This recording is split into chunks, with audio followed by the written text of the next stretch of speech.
to you in a more clear manner. But before we do, everybody that's just tuning in on YouTube, welcome into the stream, you guys. It's super good to have you here with me today. We're already in the middle of a debate with our first guest of the day, Mr. Lumberjack, and we are just starting a discussion on immigration. So I thought I'd start my live over here so we could broadcast this conversation to as many people as possible. But anyways, let's just go ahead and hop into it. I asked Lumberjack what is the root cause of undocumented entry into America, and I feel as if I need to further clarify my question. Yeah, clarify. What I'm meaning to ask here is why have so many individuals decided to enter into America with the use of undocumented means compared to legal means? What is driving people to take those undocumented methods compared to the legal means of entry? You tell me your reasoning behind that. Sure. I think it's because the legal means of entry into America are slow. The legal means of entry into America are expensive. The legal means of entry into America have been neglected by all of Congress, which does include Democrats, for all of modern American history to be used as a talking point to run campaigns. However, I do think that this issue is the most pronounced by Trump and by MAGA. But that opinion aside, would you agree with me on a very base level here that slow, neglected, expensive, bad legal means of entry into America is what has incentivized so many individuals to enter into America with the use of undocumented means? Wait a minute. That makes no sense because, okay, I can agree. I wholeheartedly agree that the process is slow and has become slower over time due to the fact that they have moved and shifted under multiple different presidents. They are focused from actually taking care of the people that were already in the process the proper way and focus on the people that were not in the process the proper way, and thusly pushing the ones that were doing it right back. But to say that that is the reason, because it's such a terrible system, more and more people are coming here to try to get in, that doesn't make sense, especially because now with Trump doing what he is doing with the deportation of everybody and making it basically a demonized thing for someone to do, it should make less people want to come, which it has. So why is it different under him where there's less crossings and border encounters as opposed to other presidents? Okay. So can you clarify on your question? Because I'm not so sure what you're asking. What I just heard from you is you told me that you think my explanation of what incentivizes so many individuals to enter into the country with the use of undocumented means is wrong. No, it doesn't make any sense. Not that it's wrong. It doesn't make any sense. Okay. Would you like me to try to make it make sense for you? Or would you like to provide me with the reason why you don't think it makes sense? I got you. I'll tell you why I don't think it makes sense. Perfect. Because you said because the system in which we have to get people into this country legally in the right way is terrible. Yeah. Because that was one of the words you used. It's terrible that people just come anyway. That individuals instead opt to use illegal or undocumented means to enter into our country. Yes, that's my argument. And full well knowing that that's going to result in more than likely them being kicked out of the country. Why would they risk it? Okay, well, you're asking you're asking people like, why would they risk undocumented entry into America? But that's not a response to my statement, is what incentivizes individuals into entering with the use of undocumented means in the first place. I'm sure that I could try to provide you reasons why individuals would risk undocumented entry. It's probably I don't know, I could speculatively say, well, it's because if they were to use undocumented entries that comes with a risk of deportation, they at least still have a potentiality of being in America, functioning as a productive provider, making money to provide for themselves and their families, compared to the absolute lack of any potentiality for that in the next 8 to 9 years if they were to use legal means of entry. But you're still not really answering my position. So anyways, wait, because if you look at my response as to why it was like it is because you had people like Biden say, hey, come in. Whereas I can say for certain, one thing that Barack Obama did do well was no, don't come in. And he made it very pronounced that these people should not be doing this and that they would be held to the fullest extent of the law if they did break it and that they would be deported. That I applaud Obama for that. Trump did the same thing and is doing the same thing, but you have people like George Bush who didn't do it. You have people like Bill Clinton who didn't do it. You have people like Biden who didn't do it. So I would like And to- I agree with you that Congress is the real issue. So I would like to respond to the first claim. You said Biden said, "Hey, come in." I do not think that Biden said, "Come into our country with use of undocumented means." As I could specifically recall Kamala Harris standing in front of a camera saying, "Do not come." She wasn't the president. Okay? But I will say here that I disagree with mass deportation.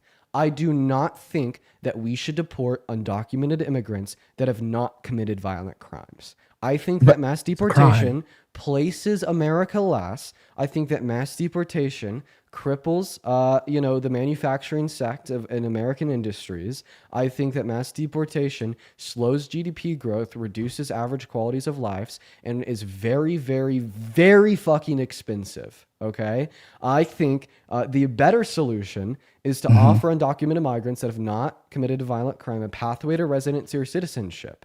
The reason I think that's a better solution is it's a way to completely get rid of the issue of millions of undocumented migrants that are not vetted in our country, while also serving to the best interests of our country and everybody in it, including the citizens and undocumented migrants.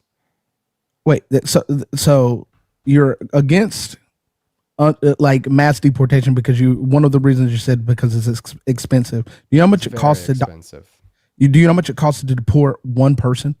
How much does it cost to deport one individual? $17,000. I do not know how much it costs to deport one individual, but what I do know is that the Republicans in the House came to a resolution that mass deportation would cost $175 billion up front with a reoccurring opportunity cost of $100 billion per year, which is the amount of taxes that undocumented migrants pay on the federal, state, and local level annually, on top of the opportunity cost of a smaller labor force, meaning that our economy is less productive, and the money that they pay into the GDP. And then a complete flip side of the coin is that right now, undocumented migrants get lower wages on average compared to U.S. citizens. Some sources would indicate that we have gaps of upwards of 35%. Slave labor. And my question is, why do undocumented migrants get paid lower wages on average compared to U.S. citizens? Wait. You just call that slave labor? Yeah. Okay, so they're still getting paid at the minimum wage. So you think that working at the minimum wage is slave labor? No, because some of them are majority of them are being paid under the minimum wage. So I'm not okay with accepting that. I would say that it is more likely that an undocumented migrant is paid under the table, not in accordance with labor laws. I think the claim that it's majority is a little bit crazy. Okay, so last year they paid in $95.6 billion in taxes, and they cost the American people on average annually $150 billion in taxes. So the offset's not there for that. I actually dispute that. Well, okay, go for it. Yeah, so I mean, I know where you're pulling that number from. You're pulling that number from it's the House Republicans. They did a huge study. It's in a PDF off of the House's.gov website where they come to. You have to tell me where that is because I haven't seen that. Well, it's where you're pulling that $157 billion number from. No, it's $152 billion annually. Yeah. And I'm not pulling it from a PDF. I'm doing it actually from the Bureau of Labor and Statistics of undocumented workers, what they pay versus what they cost the American people. So and I know that the study number that you're referencing. The reason why I disagree with that is because that includes a lot of provisions for the children of undocumented migrants that are born in America as natural U.S. citizens, such as costs for education or costs for food stamps and EBT for the kids that are natural U.S. born citizens. When we isolate specifically for federal assistance and forms of programs that just benefit undocumented migrants, we see that there's not many. For instance, the only federal program that I can think of that directly benefits undocumented migrants would be the fact that in 2015 we passed legislation to allow undocumented migrants to seek emergency care in hospitals. And I mean, I think right now on the federal level, Medicare expenses $16.5 billion per that every year, which includes uninsured American citizens. Can you think of any other federal programs that just benefit undocumented migrants and not their children that are natural U.S. born citizens to account for that $152 billion figure? Well, here's the problem is because you're not taking into account all the money that the states are asking from the federal government to maintain these. Like California Overspent. I can think of Medi-Cal. No, I know. Medi-Cal specifically, they were told that, citizens of California were told they were only going to spend so much, and they end up spending 35% over what was told to them. And then in Illinois, it's like $3 they were told that they billion would only spend 800 million, and they end up spending on these undocumented people and illegals or whatever, however you want to classify them. They end up spending $1.6 billion on them. So honestly, usually because it's Louisiana, I'd ask you for a source. Illinois, because it's Illinois, I'd ask you for a source. I have a let's website. Just assume that that's true. I'm fine with that. No, you don't have to assume it. I can pull that up real quick, fast and hurry, because I did it on my podcast. Yeah, I don't mind just assuming Pritzker gets up there and apologizes, and then we have made the mayor. I guess because you have a source, like I'll just ask you, what is that for? Medicare? Or sorry, no, it's their healthcare, whatever their healthcare in Illinois is. Good. And then in New York City, you had the mayor ask the federal government for $1 billion, 3 separate occasions, when they were trying to, allow them to stay in the hotels and so forth. Oh, no, okay. Well, now we're getting into misinformation. So when we're referencing housing in the context of hotels, such as the Roosevelt Hotel in the state of New York. No, I'm talking about how much he asked for. I don't care about the hotels. I'm talking about how much the mayor of New York asked the federal government. Is that money that he's asking the federal government for to pay into the systems to support asylum seekers or undocumented It was migrants? specifically for the people that were in his city. Yeah, so asylum seekers, right? Yeah. Okay, well, asylum seekers are not undocumented migrants. You do realize that 90% of asylum seekers' paperwork were not valid, correct? So you're saying that 90% of individuals with an asylum claim are rejected. I understand that. That doesn't mean that they're undocumented migrants. You're just now arguing a completely separate issue. They all fall under the same premise of people that we don't want here in the United States. Well, wait, an undocumented migrant isn't somebody that you don't want in America. I want to make this clear. I don't want Trump in America. I wish that he just go live his life on a random billionaire beach halfway across the world and kind of just leave us alone. That doesn't mean that I think that that Donald Trump is an undocumented migrant. And then also, under my view, according to your definition of the term undocumented migrant, there are very few undocumented migrants, according to me, because I want all undocumented migrants that have not committed violent crimes to be in America. So boom, I just eradicated the issue of undocumented. So you're allow me to finish. I just eradicated the issue. Sorry, you could unmute yourself. I don't know why I did that. I just eradicated the issue of undocumented migration into America by merely assuming your definition of what an undocumented migrant is. But just to clarify, no, that's not what an undocumented migrant is. An undocumented migrant is an individual that entered into America with the use of illegal means that does not have a legal status of a legal status in America. And then also, I think so you're pro-crime? So I'm actually pro-America, and the reason. No. Are you pro-crime? No, I'm not pro-crime.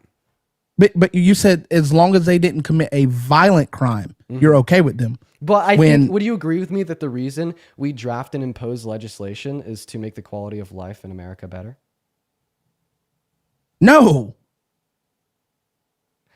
Okay. No, 100% no. Oh, 1 second. There's only two states in the whole country. If you want to make the quality of life better, stop criminalizing things that shouldn't be a crime. Like, for example, homelessness. Just real quick, Lumberjack. So first and foremost, I could just go for the quick dunk. You said that I'm pro-crime. I could bring up that you voted for a criminal. No, I asked if you were pro-crime. You asked if I'm pro-crime. I could do like a quick little pivot and kind of deflect on a tangent about how you're pro-crime because you voted for a criminal that willfully and intentionally let violent offenders that beat up cops on January 6th out of jail, then called them patriots. But I'm going to choose not to do that because I believe that I'm not pro-crime and still support mass amnesty for undocumented migrants that have not committed a violent crime, as that produces the best outcomes for a country. And a lot of the culpability insofar as why undocumented immigrants have used undocumented means of entry into our country is specifically because of our government. And we could agree on that. I'd argue that it's because our Congress has neglected the legal means of entry into our country.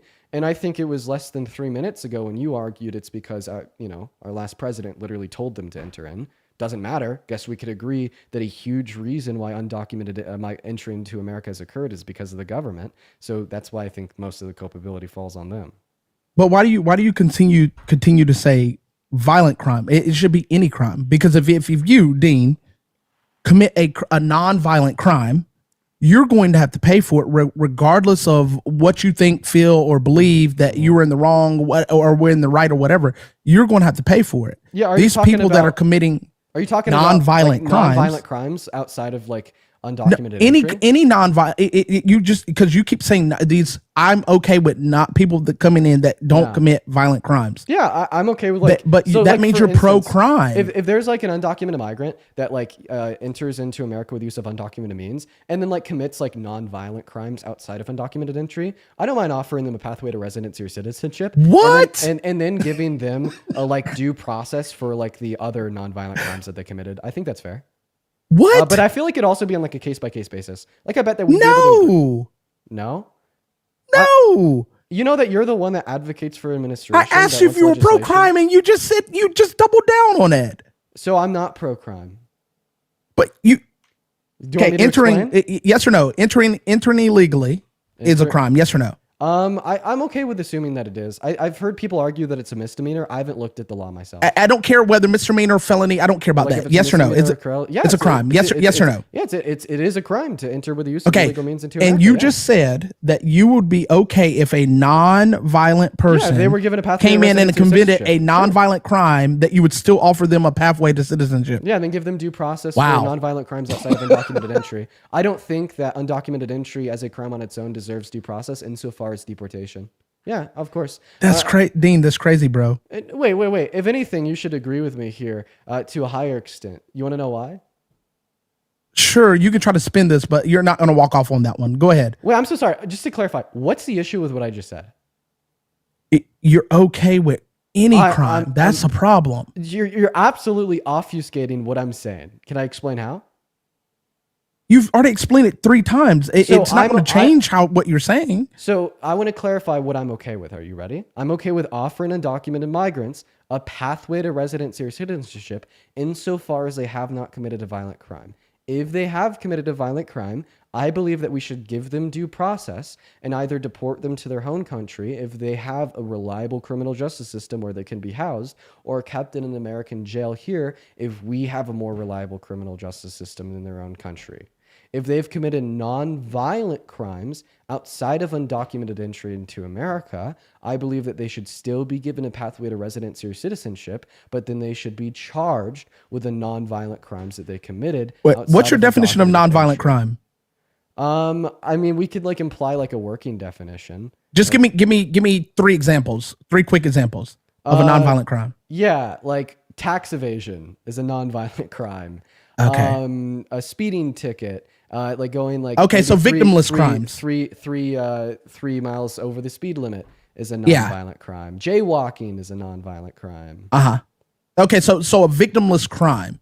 Okay, so so when a person that's undocumented comes to the United States of America illegally, of course, and they get a speeding ticket in a vehicle that they do not legally own, but someone sold it to them under the table, bad on that person, and they get a speeding ticket and then they don't pay said speeding ticket, you're okay with offering that person a pathway to citizenship? Yeah, give them a pathway to residency or citizenship and then chase them down and prosecute them for the speeding ticket and then not paying it. Yeah, I'm fine with that. Wait a minute.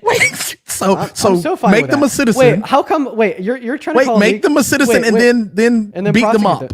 Wait. You think that us trying to chase down an individual that didn't pay a speeding ticket is beating them up? I'm so fucking sorry. No, after the fact. After you make them a citizen. I thought that you were a member of the party Law and Order. I just want to clarify. So, I mean, you were okay with citizens that were arrested for beating up cops on January 6th, such as I'm not okay Rodriguez. Don't put that.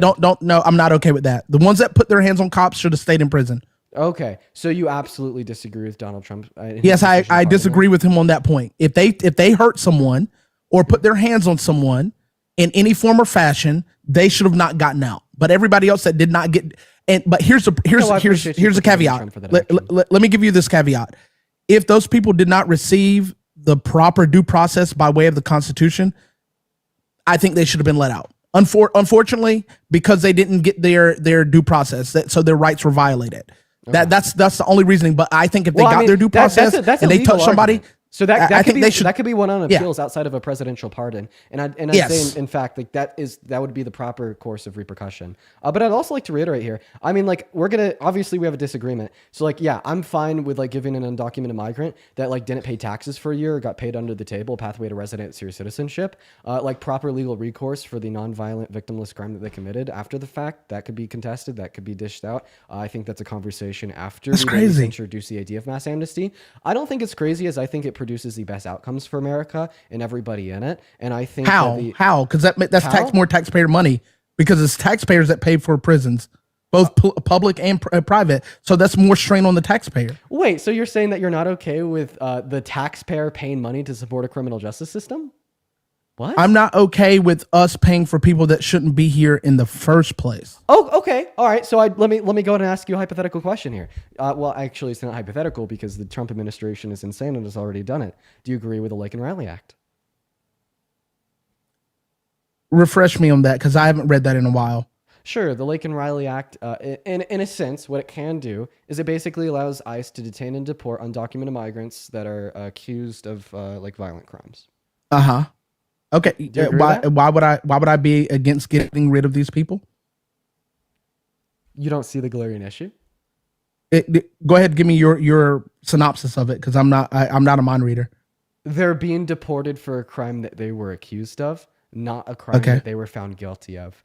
There would be absolutely no precedent for them to be placed through the criminal justice system and into a jail cell in their home country because of a mere accusation in America, meaning that if an undocumented migrant did really rape a kid, they were accused of it and they got deported, well, then all of a sudden you are now saying that you find no problems with child rapists roaming free in the streets of other countries. Okay. So two issues. First issue is that they're not just deporting these people back to their home country. They're taking them to countries that will put them in prison. And this is the whole issue with that dude, one of the dudes that had the Really? tattoo, the soccer tattoo. So you're saying that they're going to be thrown in like a prison in El Salvador? Well, now you're saying that these individuals should have no due process and they should be placed in a jail that they can't get out of on the basis of a mere accusation. Which leads me to the second issue. That you have two Supreme Court cases that took place last year. You have Mayorkas v. Beauvoir, where Ketanji Brown, that was a 9-0 decision. Ketanji Brown wrote a 15-page opinion as she was the lead on this, stating that because Congress gave the Department of Homeland Security the sole authority over green cards, visas, and immigration, that they are not to be questioned, and nor do these people obtain the rights of due process because they are here on a status that is not that of a citizen. And then you have State Department v. Manoz, where it says that they don't get due process. And that was a 3-0 decision or a 6-3 decision. Okay, so let's assume that the Supreme Court decision that you are referencing is talking about due process to be thrown in an El Salvadorian jail cell and not just deported, scapegoating the due process perceived via an immigration court. I'm not making a legal fucking argument. I'm making a moral argument. Our government should not advocate for policy to throw people inside of an El Salvadorian jail cell on the basis of an accusation with no due process, no criminal proceeding, that they can't even then go and get the individual out of the El Salvadorian jail cell. And I find you to be an incredibly immoral individual for saying that you have no problem with that. I think what this demonstrates is a lack of a concern, a lack of any gesture of humanity for anybody that's not an American citizen. I mean, if this was an issue of American citizens, you, alongside other people on the right, would be up in arms. I mean, shit, you guys might even start evoking the Second Amendment if you're catching my drift. It is insane to say that you have no problem with taking an individual that's accused of a crime with no due process, putting them on a plane, and throwing them in a packed jail cell in El Salvador that they can't even get them out of. Man, they can't even get them out of there. They can't even say, whoops, we fucked up. This guy is innocent. He didn't actually do the crime he was just accused of committing. He stays in that jail cell. That is so bad. Okay, so one, we don't know that we can't get them out because our government brokers deals. But are you okay with homeless people being imprisoned? Thank you so much for the $10 over on YouTube Super Chat. I'm not okay with homeless people being in prison because they're homeless. So why are you not advocating for the changing of laws in 48 states? Oh, I absolutely would advocate for that. And maybe we could agree there. Yeah, so you say I'm immoral for And I'd say the same thing to anybody that supports that legislation being as well. upset about non-Americans, but I'm more upset that the fact that they keep making legislation to put more of Americans in jail or fined or whatever. What is this argument? Sir, are you saying... I'm getting to you. Be patient. It's coming. It's coming. I'll wait. It's a slow burn, but I don't, and you can call me immoral because at any given point in time, you care more for your own being and those that are in your life, your mom, your brother, your sister, your mother, your uncle, whatever. You care more for them than you do your neighbor in the time of trouble. So why is it, could you call me immoral? You're making a false equivalence. It's not a false equivalency because if your apartment was on fire, you're not going to go put a fire out down the street. You're going to take care of your apartment first. It's just common sense. Okay, here's why you're making a false equivalence. Okay. Because you're justifying the fact that you literally don't give a single shit that undocumented migrants, according to you, are being arrested, detained, and deported to an El Salvadorian jail on the basis of a mere accusation with no due process, because you'd rather first focus on American issues, such as banning laws that jail homeless individuals for being homeless in 48 states. And the reason this is a terrible argument is because you're not saying that you care more about Americans than these undocumented migrants that I just described.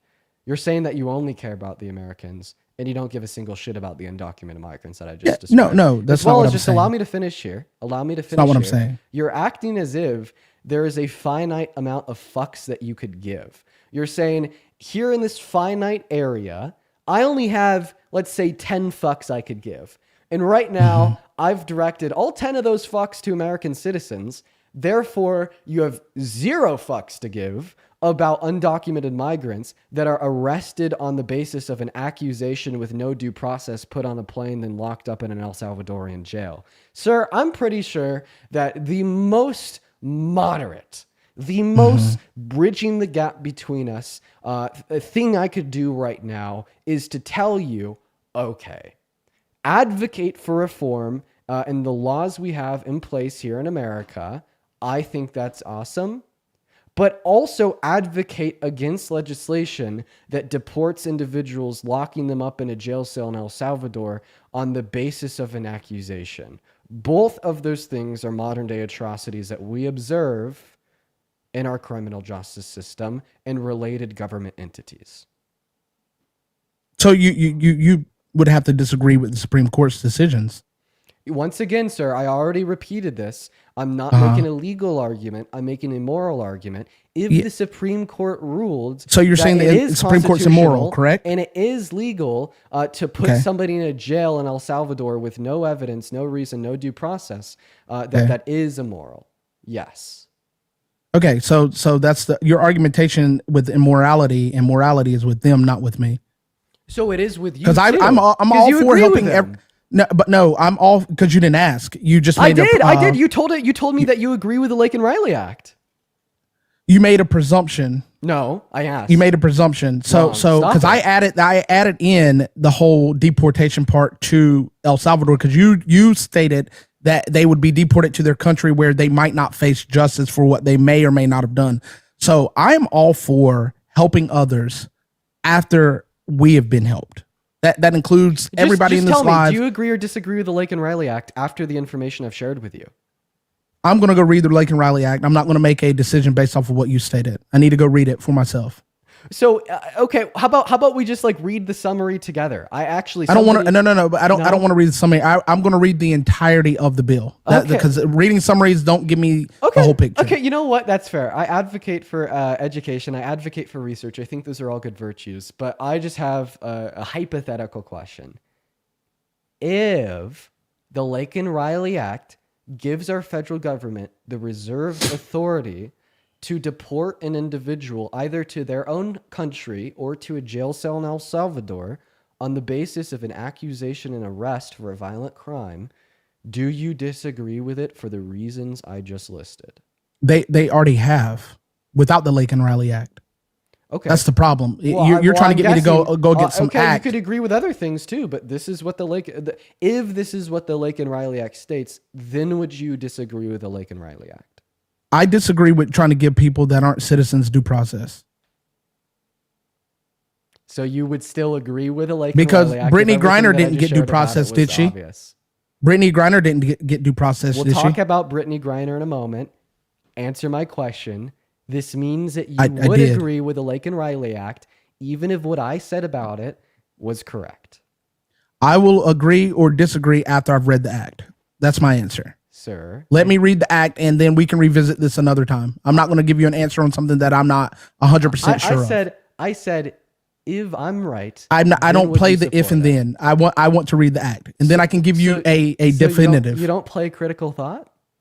No, that is a critical thought, but you're trying to catch me in a part where you can say, "Oh, he said this." No, I'm not going to play the game. Let me read the act, Wait, this and I isn't- promise you, Okay, I will okay. give you That's fair, a that's fair. definitive. But I just want to say, like, this isn't like a gotcha moment. Like, I feel You were like looking for a gotcha. the reason. Come on now. A reason why if then questions, as it would apply to like political discourse, aren't a gotcha Mm-hmm. moment, is because it's just simply like demonstrating like something that hopefully logically follow. Like, for instance, if you asked me if Kamala Harris was a worse presidential candidate than Donald Trump, would I have voted for Kamala Harris? My answer is no.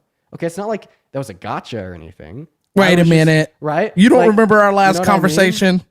Wait a minute. I'm not trying to pivot. You don't remember our last conversation based off of exactly what you just said.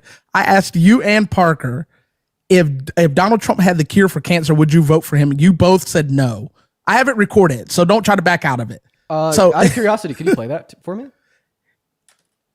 Give me 1 second. I'm gonna have to look back through the Telegram to grab it. But yes, because this was the same live that you brought up Athena to talk about black issues, which I thought was funny.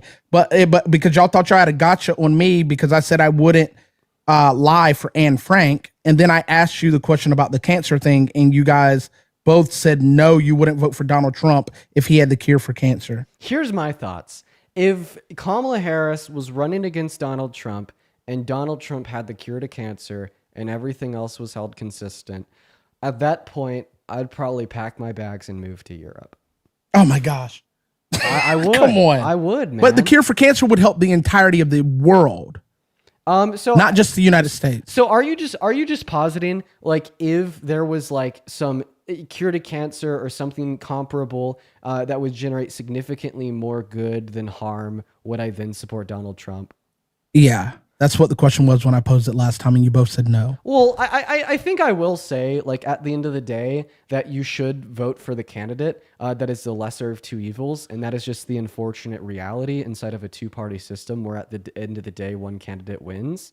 And you're basically asking me if Donald Trump was the lesser of two evils, would I vote for him? I think, like, my response there should be, like, a rational actor would, but I'd have a really hard time. But I could say that.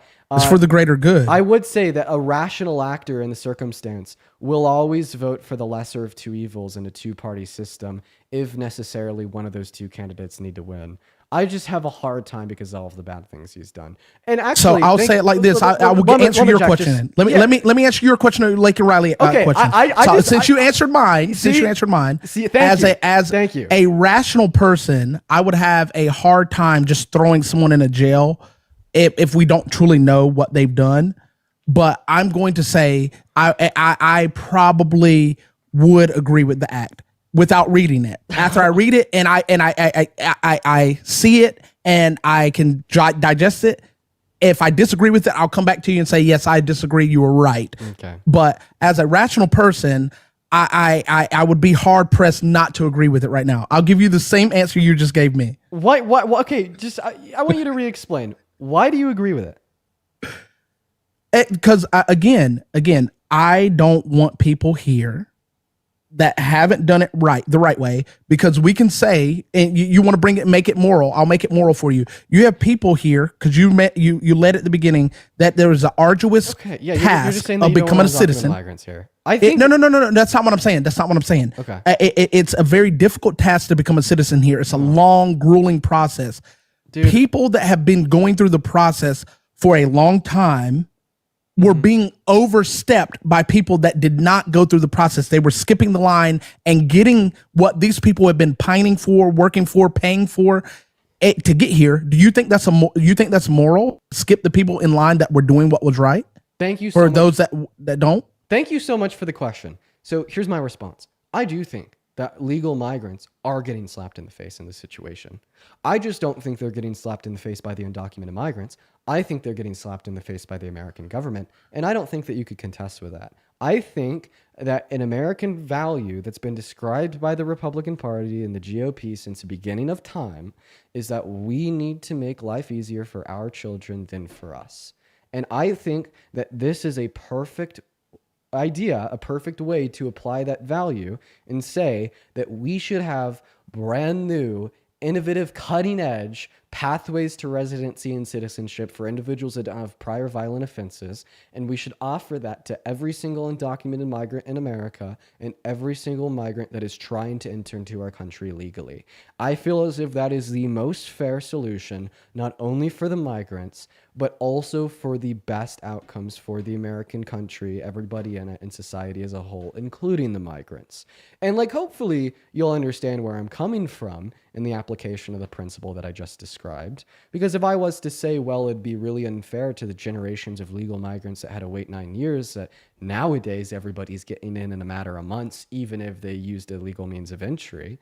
This is like saying that freshly 18, 19, 20-year-old women in 1920 shouldn't have gotten the right to vote because there's 85-year-old women alive at that point that hadn't had that right all their life, and that's very unfair to them. Okay, so I can agree with that if and only if you're, based off of your answer to this question, would you agree with shutting the border down in any entry, legal or otherwise, for 2 to 5 years, and forcing our federal government, the people that are servants and trustees, forcing them to create a better system? No, that is more streamlined. The answer to your question, huh? No. The answer to your question is no. Why? Why? Great point. Because I don't think that we should be what able point? to. I don't. You made that's a great question. And you didn't let me finish the question. Do you have more to say on the question? Yes. Shut down the system in its entirety and force our federal government to make a system where it is both streamlined for undocumented and those that are already doing the proper process. And then after this process is done, open the doors and watch the process work. Your undocumented get the things that you say you want them to have. The people that are already in the process, it make it, instead of a 10-year process, make it like a 6-month to year process for them. And then for your undocumented, they go through a process kind of like how Canada has, where they have to have a sponsor, and they have to 3 years be perfect. Little angels in that 3 years. They cannot break any laws or do anything wrong. And if they can do that, then they're granted their full citizenship within that process. But you have to shut it down for 2 to 5 years to figure out all the bugs and the kinks. Okay. So no, I want to support that. The reason why I want to support that is because the first thing that comes to mind is a pragmatic concern. How many individuals are going to be backlogged at legal means of entry into America after that 5 years? And if I'm right in my theory that slow legal means of entry into America is what causes undocumented entry, it seems like in those 5 years, there will be a shit ton of undocumented migrants coming into America. Possibly. And then on top of those pragmatic concerns, I'd always hold to the principle that I don't think it's okay to do something super drastic to try to drastic. Thank you. To try to push those in positions of power to do what you want. Like, this is like me disagreeing with. This is an ongoing problem for a long time, Dean. We both agree on that. One moment. This is like me debating leftists that said they voted for Donald Trump because the Democratic Party wasn't doing exactly what they want. But at the end of the day, no, I want to agree with that because of the pragmatic concerns that I gave. On top of the fact that I think that we could do both at once. I think that we should just be pushing our government right now, both the Democrats and Republicans, to place a significantly larger level of importance on making the legal means of entry into America quicker, while also pushing for further left ideals such as mass amnesty. I seriously don't see one reason why mass deportation is better than mass amnesty for individuals that didn't commit violent crimes. Whether it's economically speaking, whether we're speaking about ethics, humanitarian concerns, or just productive outcomes for the manufacturing sector and labor forces in America. I seriously think that makes mass deportation an American dead last type of ideal because of the lack of reason it's better than mass amnesty. But maybe you could fill me in here. Give me one reason that mass deportation is better for America than mass amnesty. Well, mass deportation works really well if you have the door shut. It does not work if you are deporting people and leaving the door open. It's like shooing mosquitoes out of your house, but leaving the door open so they can come back in. This is why I advocate for shutting it all down. I am. No, because I asked you specifically for one reason why I'm getting to it. Better than mass I'm getting to it. I'm getting to it. Okay. Mass deportation only works and is good. Hear what I'm saying? It's good when the door is shut. Or you're just finding some way to prevent further undocumented entry. I agree. That's why I'd say that we should offer this expedited path, not only to undocumented migrants, but also to all of the new, all of the legal migrants. But how can you do that with it still happening? Because you're offering the new expedited pathway to residency or citizenship to everybody, which would naturally disincentivize undocumented entry on its own. I think that we should have as many legal ports of entry into America as possible, only screening individuals for private. That's going to increase the backlogs. So if you give an expedited process to come into this country the right way, the way that you're espousing, more people are going to come. Yeah, I don't doubt that. I mean, that seems so that's going to increase the backlog. The backlog wouldn't be increased if it was handled more efficiently. How would you handle it efficiently, Dean? Yeah, as I just described, we place a significantly stronger precedent on the legal means of entry into America. We have literally as many legal ports of entry into America as possible, and we're funding this shit billions and billions and billions of dollars to hire so many judges and maybe even start a whole new branch of government just to oversee the expedited pathway to entry and make sure that it's running efficiently. Anybody that wants to become a resident or citizen should be able to, as long as they haven't committed prior violent offenses. And I will say, there was one thing that you had just said that actually might be a good idea. You were like, thinking of some way to say, well, they get to come into our country and then they get like a form of like temporary residency for like a year. And as long as they don't do anything drastic, they then get full citizenship.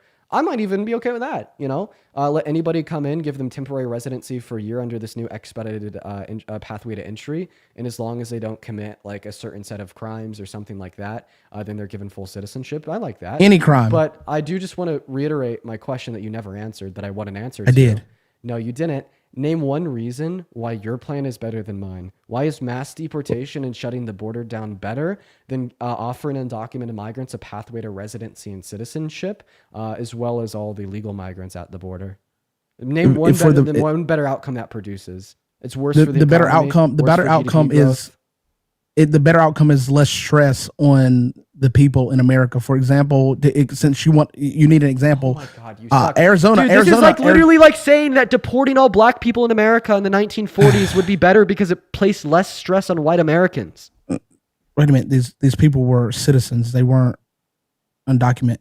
That you get, it's a false all that I'm getting at here is the stress that would be experienced. It's an emotional argumentation. No. Because all that I'm getting at here is the stress that would be placed on the shoulders of Americans via offering undocumented migrants a pathway to residency or citizenship. Wouldn't it be financial stress? They're good for the economy. Wouldn't it be tax stress and taxation? They'd reduce the per capita intake from each citizen as the overall pool from individuals that are paying taxes is higher. It wouldn't reduce the stress of recession and be better for GDP growth. It wouldn't reduce fucking any stress outside of the stress of mass amnesty bad because immigrants evil. The only Well, no, stress it would that's not reduce would be on that's the not it. shoulders of Even if they bigoted weren't committing Americans. crimes, even if they weren't committing crimes. So what let's say stress that would it reduce to deport them compared to mass amnesty? okay, so for perfect example, 3 hospitals shut down in the state of Arizona due to the influx of people treating treating the ER as if it were just a rotating revolving door.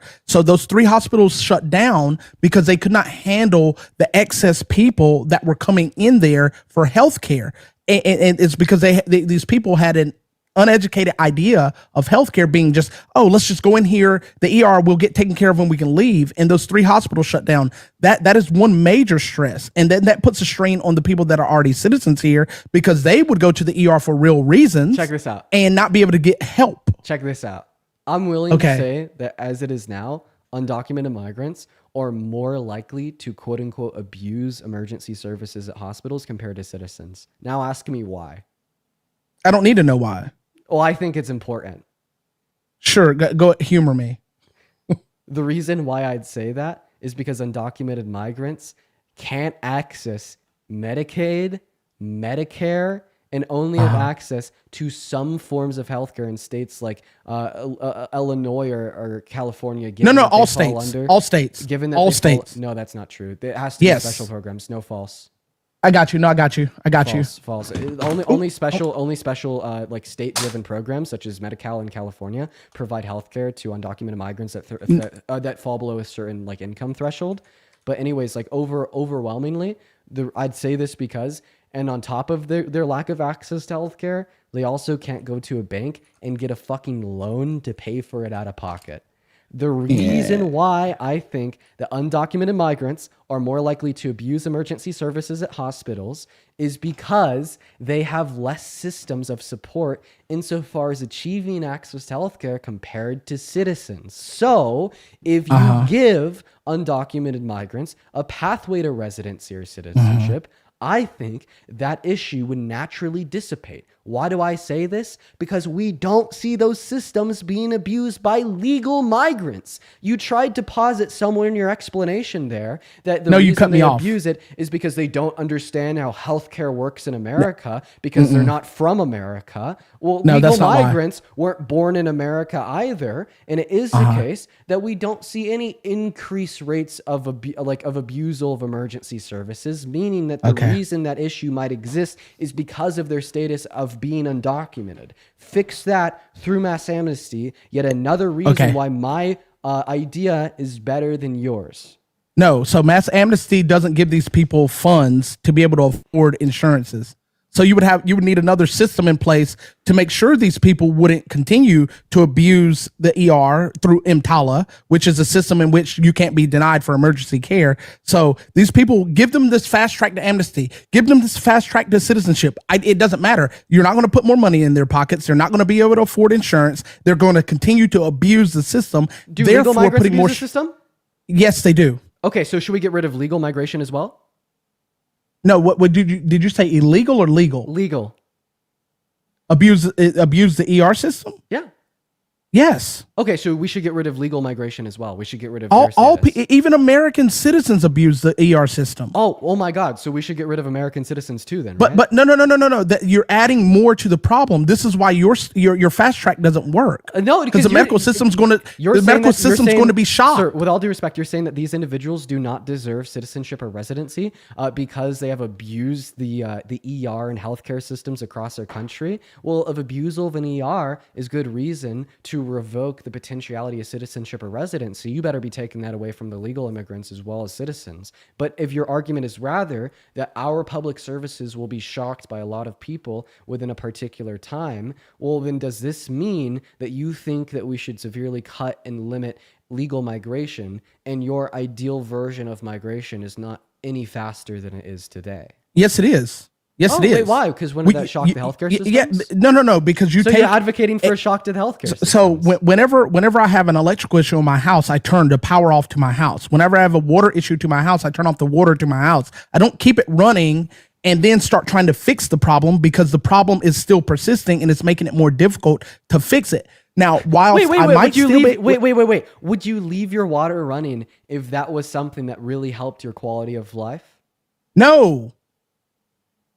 So so if you had a broken pipe, you'd shut the water off and fucking die of thirst. The water, no, the water is, if you shut the water off, it allows you to remedy the issue. That's all I was saying when I presented the first argumentation to you, is shut it down for 2 to 5 years. Oh yeah, well the reason that you shut the water pipe off to remedy the issue is because you necessarily have to shut the water pipe off in order to figure out what's wrong and how to fix it. I don't think that we need to stop all immigration into America to acknowledge and understand what the issue with the current processes are. In fact, I was able to tell you exactly what the issues with the current processes are of migration without shutting them off, as well as I'm sure that any other informed American could do the same as me. So that's how do you fix that while it's still happening? How do you fix that while it's still happening? By expediting the processes that already exist, including for those that are currently undergoing them. How do you fix that while that's still happening? Because you're completely forgetting about the part because you're expediting the processes even for those that are already undergoing them. Fantastic. But expediting the process is only going to be a all call to more people to come. Oh, it's faster now, so now let's go. How do you stop the excess that's going to come after these people realize that the process is faster? So you're going to have more input than you do output. Of course, you account for that in expediting the processes. And I don't think that having borders that are allowing as many individuals that want to come into our country as possible outside of individuals with prior violent offenses is going to be a huge bar to entry and just completely destroy our country and the processes that allow individuals. I'm not talking about that. No. I'm not just talking about. Think about it. I'm not talking about destroying our country. How do you handle it? Allow me to speak. Well, I know that the EU handled it. Think about it before the EU formed. Those were different. Allow me to finish. They're overrun. If you'd allow me to finish, at one point, all the countries inside of the EU were their own separate, distinct entities, where it is the case that they had to undergo similar processes to travel from Germany to France. Okay, then the EU forms, and then all of a sudden, a passport in Germany is valid in any other European country, and you could travel freely across the lines from Germany to France. Okay. I think that we've set a historical precedent that such a system would be possible. In fact, the burden is on you to demonstrate that if we were to introduce expedited pathways of entry into America, allowing for anybody that lacks a prior violent offense entry, that is impossible. And I think it's funny that you're making this argument because it's the Republicans that say that America owns the finish line. It's the Republicans that say that America is the best country in the world. It's the Republicans say that America is capable of doing anything that we want as long as it falls inside of American virtues. It is the Republicans that point out we have the largest, most booming economy in the world, funneling $29 trillion per year, expending trillions as well. Are you telling me that a localized federal entity of our government that handles trillions and trillions and trillions of dollars per year cannot think or conceive of a solution to offer a pathway of expedited entry into our country for anybody that lacks a prior violent offense? No, they can't. The Pentagon has failed their last 7 audits. They've lost trillions of dollars. Don't know where it went. Would so the Pentagon I'm not going to be overseeing immigration.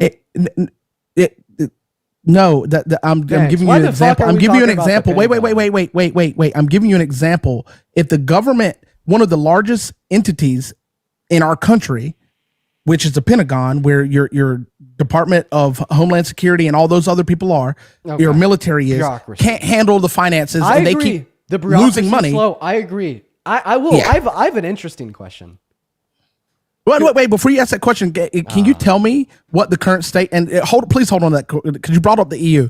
Can you tell me the current state of the EU with their migratory problems they're having? So I'm actually not too educated on it's bad on what's been going on in European countries. It's bad in history insofar as immigration. What I do know is that a lot of people on the right like to say that it's so bad, but this is a red herring to the position that I gave you, because I'm not referencing like modern immigration law as it refers to immigration from countries outside of the EU to inside. But of the you EU. said that you were doing a good thing. Well, right? You're red herring my position because I'm not referring to immigration from countries outside of the EU to inside of the EU.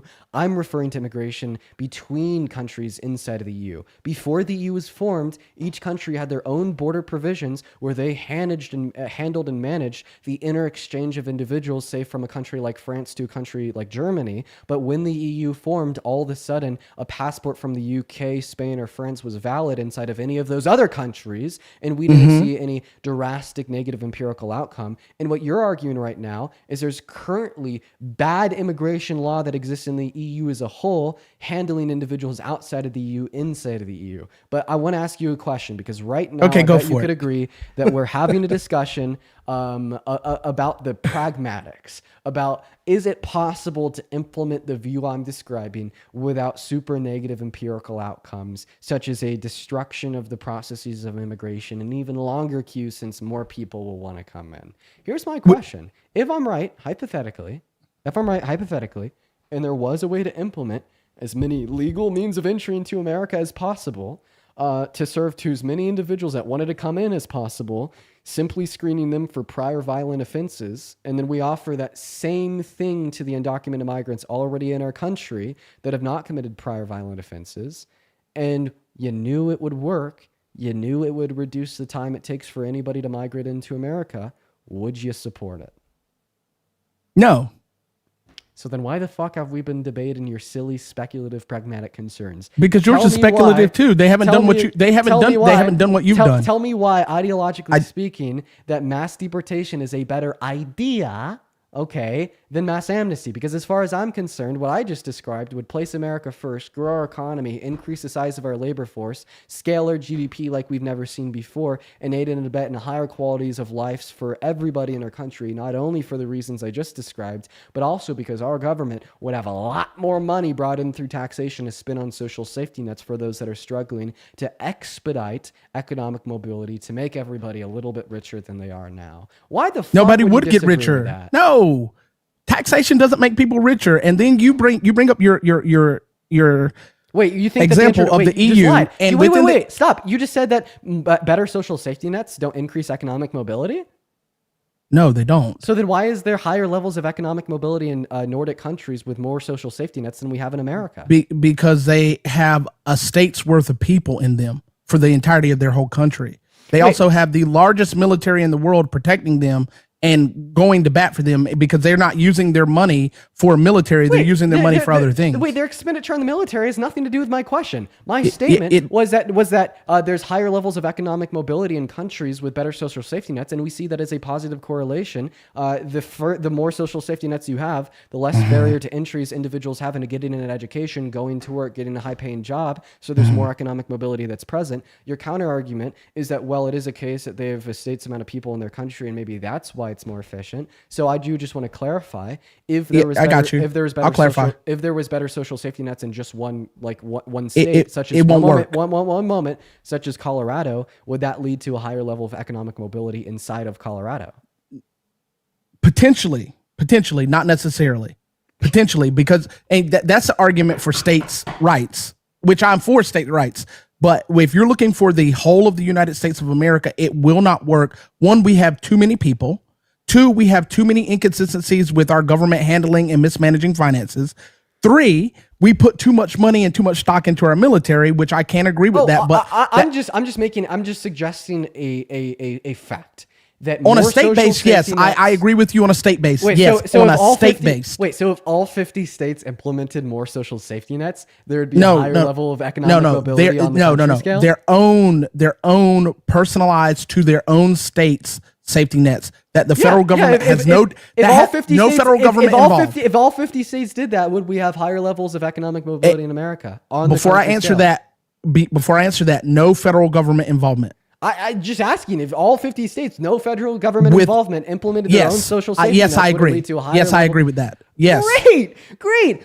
So Dude, Because you were so advocating higher for the levels- federal government. Wait, no, you were advocating for the federal government to do it. I just suggested a principle that more social safety nets lead to a higher level of economic mobility. And now after What's the only way? discussion, But you were espousing that the federal government to implement that. If the state governments did it, I'm for it. No. I never said if the federal government implements social safety nets, it leads to a higher level of economic mobility. I actually agree with you here. I think that if policy was designed to be more interpersonal to like individual constituents, that it could probably produce better and more productive outcomes.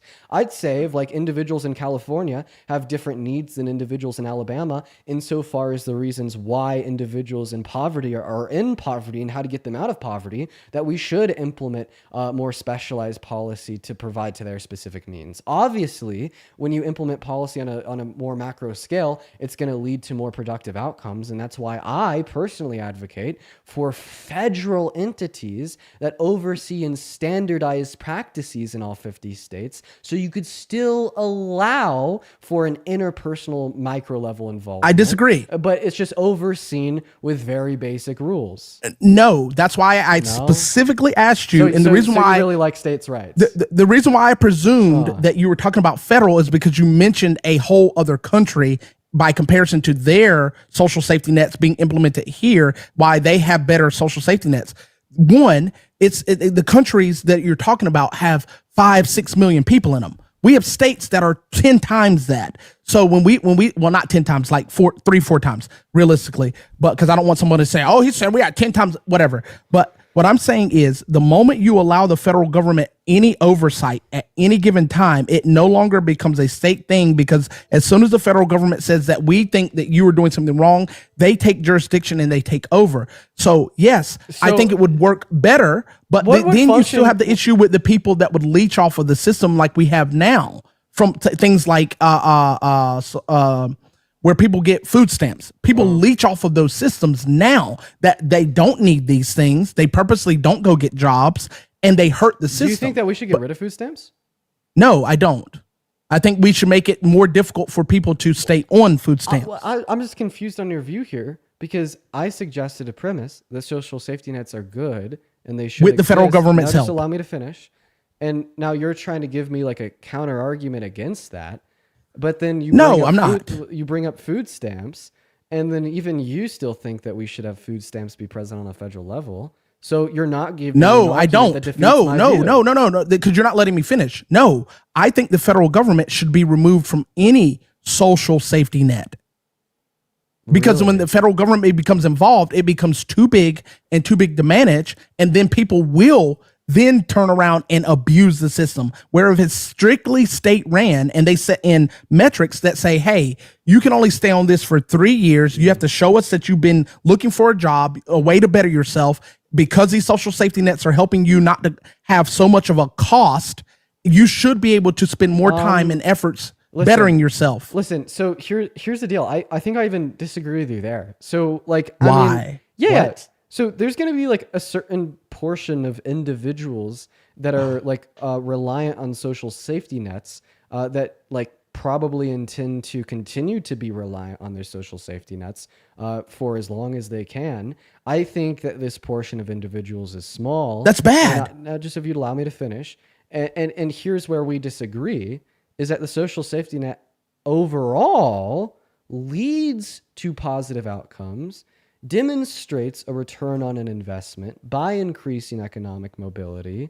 Therefore, I find no reason why this system that generates a positive ROI shouldn't provide those social safety nets, even for those that are still reliant on them, just because they want to be reliant on them. What's your definition of reliance? And I rather think that a better approach wouldn't to be to revoke food stamps from individuals that never intend to get off them, but to rather advocate for social reform that leads to an environment that increases one's propensity to get an education and involved in the workforce. And I'd say one of the first steps to get us there is to make college free in America, is to have federal laws to provide every toddler in our country free schooling from preschool to high school. We already have free schooling. I think that the most recent update that we've seen was from Biden when he like implemented free kindergarten. No, I'm the basically kindergarten's always been free. I'm talking about even before kindergarten, pre-K and preschool. Okay, pre-K preschool, that's more of a daycare system. But no, Yeah, let's go back to what you're basically state-funded daycare. let's go back to your system, your thought process on, you don't think people that have no intentions of leaving a system that's fully capable of leaving that system, that has all the necessary means. I don't think they should, because the system as a whole still generates a positive ROI. No, it we doesn't. Should be activating for other forms of social return. No, how does it? How is the return on investment positive if these people are continuously taking but not putting back in? Wait, you're only referring to a small portion of individuals on the system. Can we agree that there's individuals in America that don't pay taxes but still use public services such as our roads? Yes, most of those people are elderly. Okay. Well, then how the fuck can we have a system of taxation that generates our government money when some people in that system are just them taking driving on the advantage roads of all doesn't the cost public me money. services? Them driving on the road doesn't cost me money. But it's more the fact that there's a system that exists of taxation that leads to the outcomes such as roads, government buildings, free schooling, kindergarten through high school, et cetera, et cetera, et cetera. And I'm simply saying, assuming your logic, because there's some people that benefit from taxation that don't pay any taxes themselves, that must mean that taxes doesn't generate our government any positive return. Because that's the equivocation that you're making for social safety nets. I don't need, no, you're I'm not. You're saying because there's a small portion of individuals that are reliant on social safety nets that never intend to not be reliant and will just continue to benefit from the system, that therefore the entirety of all social safety nets do not generate a positive outcome. That's false. I think that social safety nets do. I think on average they lead to a higher level of economic mobility and lead to a more cohesive environment that allows individuals to have less barriers to entry into the labor force in a highly specialized degrees. So I don't think that we should just simply boot people off those social safety nets, but I am okay with meeting in the middle of the road by saying that we should advocate for more social reform so individuals are less likely to have incentive to do that in the first place. But that's the problem, though. Regardless of whether you incentivize people to do something or not, you're always going to have that small sector of people that take advantage of the system. So what I'm espousing to you is... Yeah, just like you're always going to have a section of Americans that don't pay taxes, but you still agree with taxation. So no, I don't agree with taxation. But that's a whole nother argument. Oh, wait, sorry. You still agree with public services that are paid for by taxation being available to individuals that don't pay taxes? Cool. I'm not worried about that. Should homeless people be able to call the police? Should homeless people be able to call the fire department? Yes. Oh wow, they're grifting off those social services that they don't pay into. Wait. You have volunteer EMS and fire departments that don't get paid by taxpayers. What about a state funded? What about a EMS or a fire department that is paid by the taxpayers? Should homeless individuals be able to call them? That's a different argument. Let me finish my argumentation. Please just answer my question. Should I just said that's a different that argument. never intends on getting a job at any yes, point they ever should still be able to call them. They should still be able to call them. You're talking to a prior. You're talking to a prior paramedic. Isn't that them grifting off the social services? No, I have picked up people that did not pay. They got a free ride to the hospital. They got free Narcan. They got free care the whole way there. Didn't pay a dime. That sucks. But what I am saying is these people are dealing with an issue. I'm talking about the people that are fully capable of doing and taking care of themselves, fully capable of getting a job, fully capable of bettering themselves. Them, you're okay with them just maintaining on the system. Answer my question. So there's an individual in poverty that's fully capable of getting a job, fully capable of going out there and bettering themselves, and all of these additional things, which, by the way, I'm just accepting for the intents and purposes of the argument that I'm trying to convey here. Should they be able to call a fire department that is paid for by the taxpayers? But even those though, people... let's listen. Even though they themselves are not a taxpayer and they're fully capable of doing so. In one word, yes or no, should they be able to do that? Yes, but that's a false equivalency. Why? You've been saying false equivalency. That's a false equivalency. I'm going to demonstrate that that's not a false equivalency when you answer my question. Why? I'm going to answer it. So it's a false equivalency because what we're arguing is people that are using a service that they are capable of not needing and allowing them to maintain on that service, whereas like public safety and stuff like that, those services should be given to everybody because those individuals can cause more of an issue later on, those non-taxpayer. So allowing them to have that is an okay thing. Whereas if I'm fully capable or you're fully capable of, wait, what do you mean by that? Bettering myself. That was gibberish. What did you just say? No, it's not. So for example, So I just want to reiterate what you just said. I know what you're saying. I know what you're saying. So we should let like a mother, a mother in poverty call the police department to put out a fire caused by her stove, because she's capable of generating more of an issue later on. What does that sentence even mean? That was pure gibberish. Because if you, that's why I said I already understand where you're going. So if you don't allow that person to have access to cops or EMS or fire department, that one house that's on fire now will catch other taxpayers' homes on fire. What if it doesn't? There's a potentiality of it. What if there's no potentiality? Because No, what if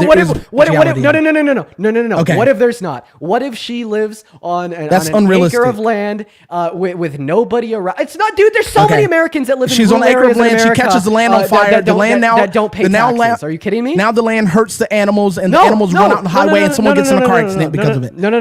Let's assume that there's a car on fire on a slab of pavement that makes up her driveway that will not catch or will not start any larger forest fires. Will not catch the brush on fire, and we know with certainty that will not impact taxpayers. Should she be able to call Yes, because of the potential. Yes, because of the potential. If there wasn't a potential, then should she be able to call the No. There's always going to be a potential. That's why they respond to every call. Okay. If there's not, should she be able to call? Matter of fact, I got you. Yeah. Yes, I'm going to tell you why. Because there are has places nothing to do with the potential. Yeah, no. I got you. You know, there are black zones in places where cops won't go, EMS won't go, and fire departments won't go in certain cities because of the danger, because of the greater danger it would pose to those people that are going to help. They will not go. Kinston, North Carolina happens to have one of those areas where it's like 22 acres of land in an area of a neighborhood where they will not go. Emergency responders will not go regardless of the call, because of the potential of harm coming to them is greater than helping the people that need that. Those people are taxpayers. Would you agree that's an issue? Yes. But that goes back to my argumentation where I don't understand how that aids and abets in your argument. I think I'm actually curious. I think it's okay for people to be on. I'm actually curious about learning more. Could you show me where one of these places is? Yeah, Kinston, North Carolina. Okay, what do I look on? I'm not trying to disprove you. I'm just actually curious. What's the name of the place? Hold on 1 second. I'll pull it up for you, and I'm going to respond while I'm pulling this up for you. So I'm not saying that these people shouldn't have access to these systems. I'm saying that these people should not be able to remain on these systems if they are capable of getting off of the systems. Okay, yeah, and I feel like I've already kind of given you my reasons why I disagree. I will go through them once again just to be brief. So the reasons why I disagree with you is because A, the system generates a positive ROI as it exists, is a total net benefit for our country as well as the people in it, even if we evaluate the issue through an economic lens. The reason why I say that is very simple.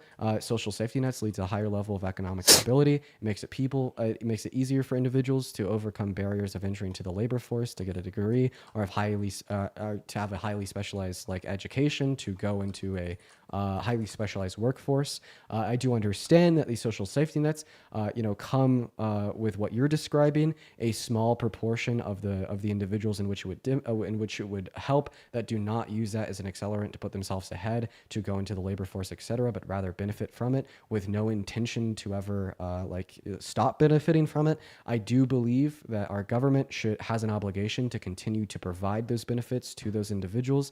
The main reason why I say this is because A, it's a very small expense out of the overall amount of money that they spend. This is like saying, would you spend 0.00001% of your annual income to save the lives of 3 million?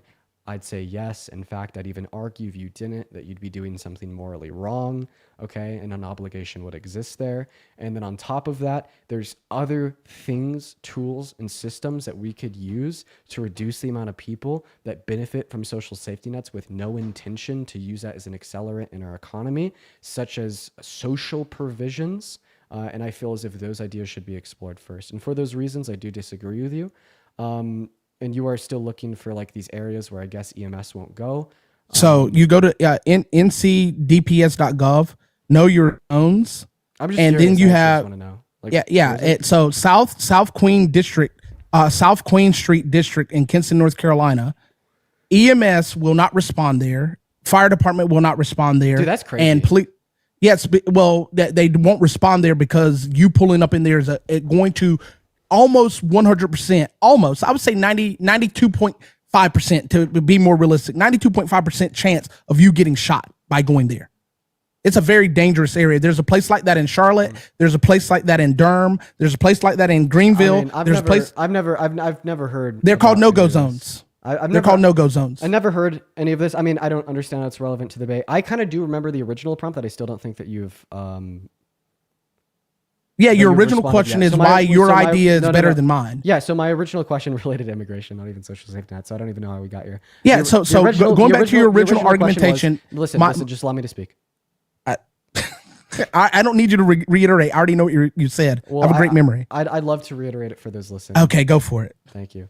So my original question is why, or can you name one way in which mass deportation produces better outcomes than mass amnesty, insofar as offering undocumented migrants that have not committed violent crimes a pathway to residency or citizenship? I'm under the impression that mass amnesty only really comes with good outcomes. I mean, it increases the amount of money that our government has to use to spend on the citizens, as well as the new citizens.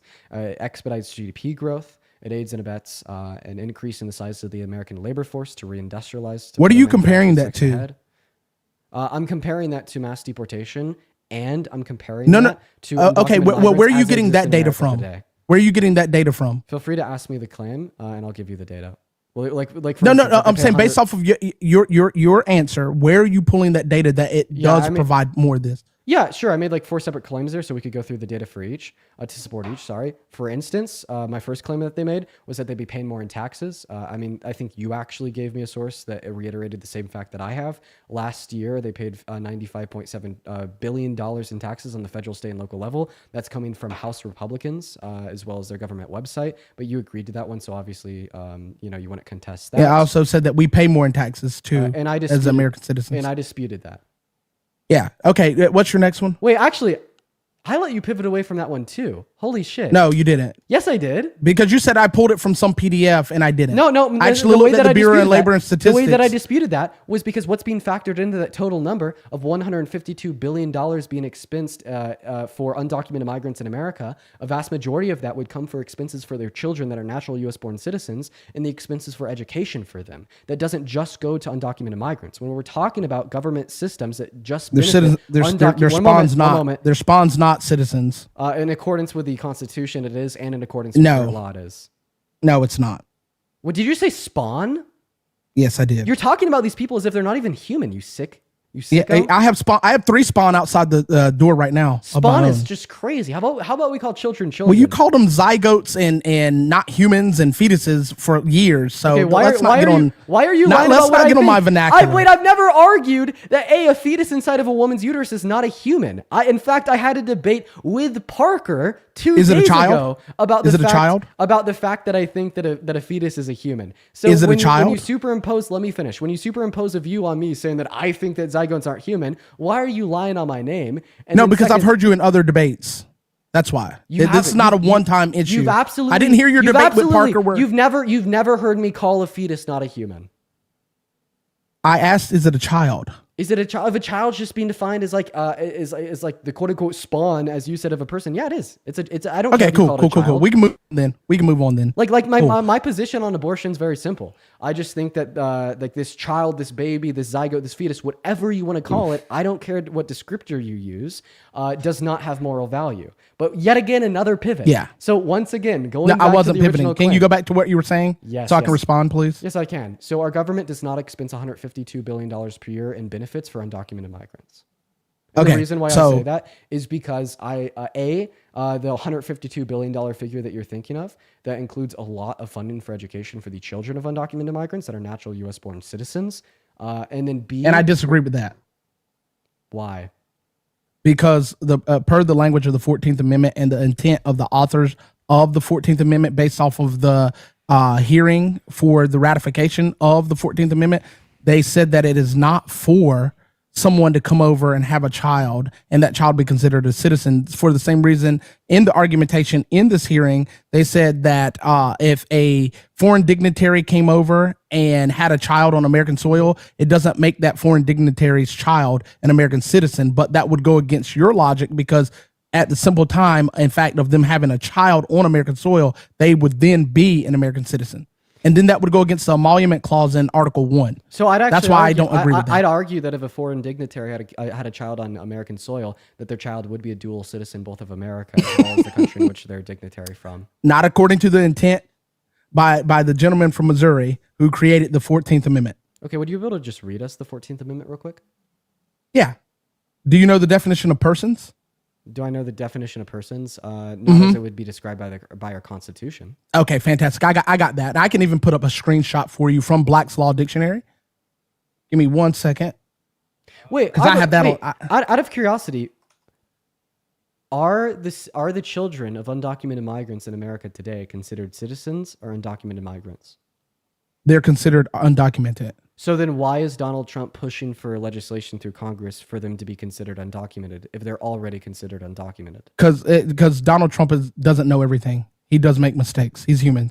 Even if they're dumb mistakes by my measure. Oh, wait. So I think some of the shit he does is stupid. So I just want to clarify. So you disagree with Donald Trump's push for legislation to consider the children of undocumented migrants? Yeah, because they're already undocumented. And that's just because they're already undocumented. Because I'm agreeing with you because they are already undocumented. How do you feel about the ruling? I forget which state circuit it's from. Wong Kim Ark? From a judge in which indicated that that's not the case, that they are not undocumented migrants, but rather you're talking about Wong Kim Ark, right? I don't know his name.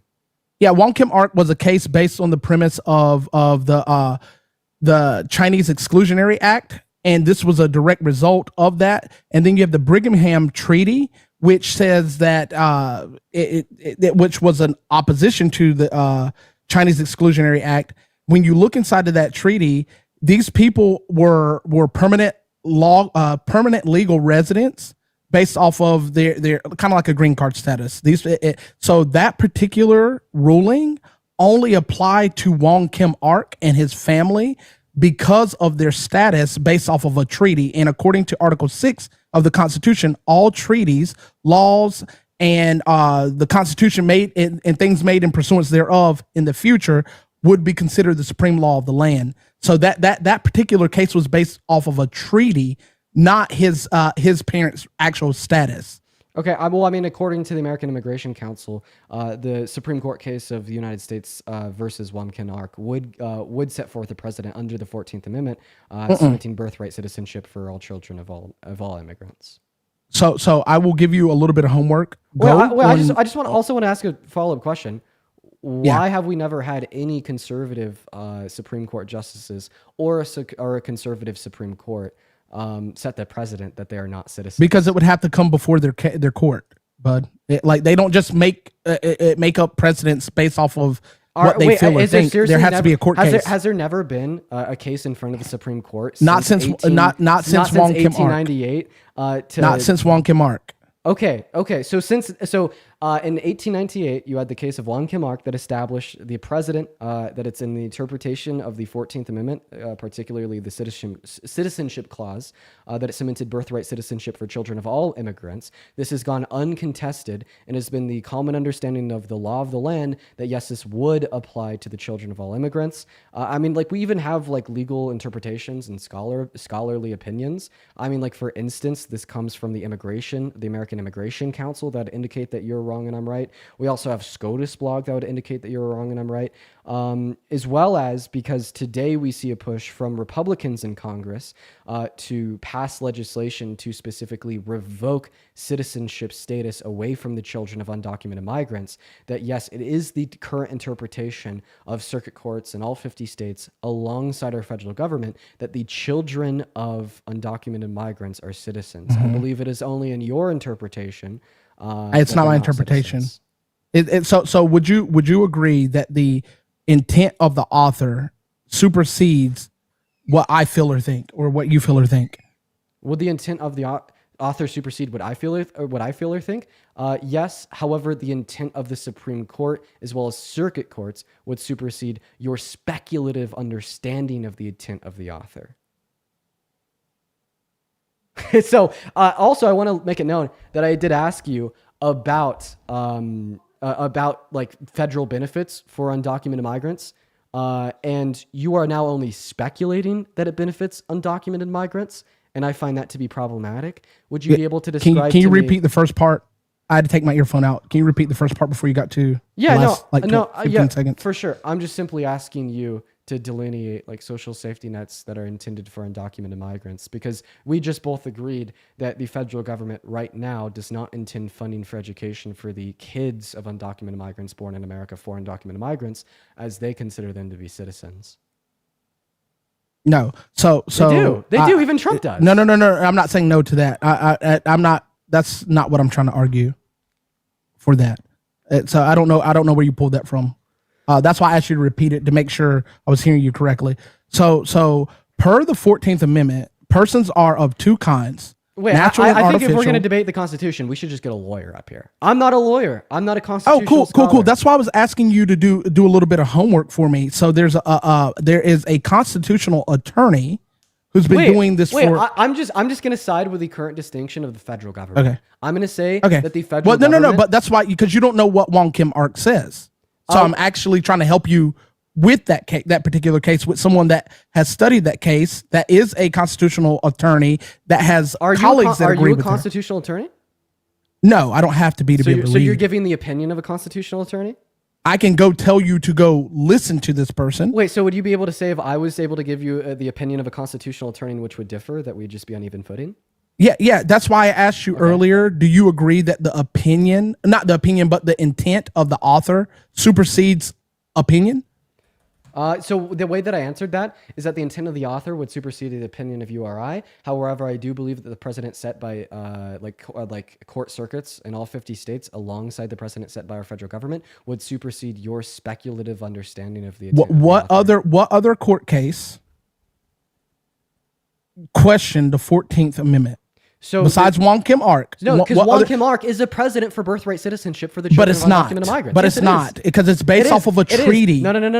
You're telling me in your opinion it's not. You're saying no. I'm telling you the court case. I'm telling you what they said in the court case. You're telling me in the opinion of a constitutional scholar in which you are referencing it is not. I mean, I could easily reference somebody such as Christiane Hall, or just the American Immigration Council, or the House Republicans. I'm not arguing what their opinion is. I'm telling you what the court case said. The court case's decision was based off of a treaty, not off of the 14th Amendment. It was based off of a treaty, which is the supreme law of the land per the 6th Article 6. So it was based off of a treaty. What treaty? Yes. That's why I said I would give you a little bit of homework. And you brought up Christiane Hall. You brought up Christiane Hall. No, I'm asking you, what treaty? The Brigham Treaty. What is the? That's what I mentioned that earlier. What is the Brigham Treaty? Oh my gosh, it was a counter to the Chinese Exclusionary Act. Okay, what's the Chinese Exclusionary Act? The Chinese Exclusionary Act was when they were just taking Chinese people and throwing them in concentration camps in America and mistreating them. Huh? And this was in the 19th century? In the 1800s, yes. Okay. And then there was this treaty made with whom? The American government? The Brigham Treaty is what was used to make Wong Kim Ark a legal citizen. Okay, so it was a treaty. A legal, lawful citizen. Do it now? Okay, so then what did this court case delineate? That's why I'm asking you to go listen to Christiane Hall. What did the court case delineate? They delineated that he was a citizen because of his parents' legal status. They were legal residents of the United States. And because of the treaty that specifically pertained to what they were dealing with, because they fell under the Chinese Exclusionary Act, and then that treaty altered that. Okay, so I'm just trying to understand what you're saying. Also, for everybody in the comment section saying like Dean's getting cooked, Dean L. I mean, I hope that you don't like shit on me for asking questions about a treaty from the 19th century. But I guess that's why I keep asking you to go. I guess one moment. I guess everybody in the comment section just knows about this treaty. You guys are really educated. That's why I'm asking you to go listen to Christiane Hall. Would you allow me to speak? Yeah, I'm asking you to listen to Christiane Hall. Okay, I'm asking you if you allow me to speak. Sure, Dean. Thank you. Okay.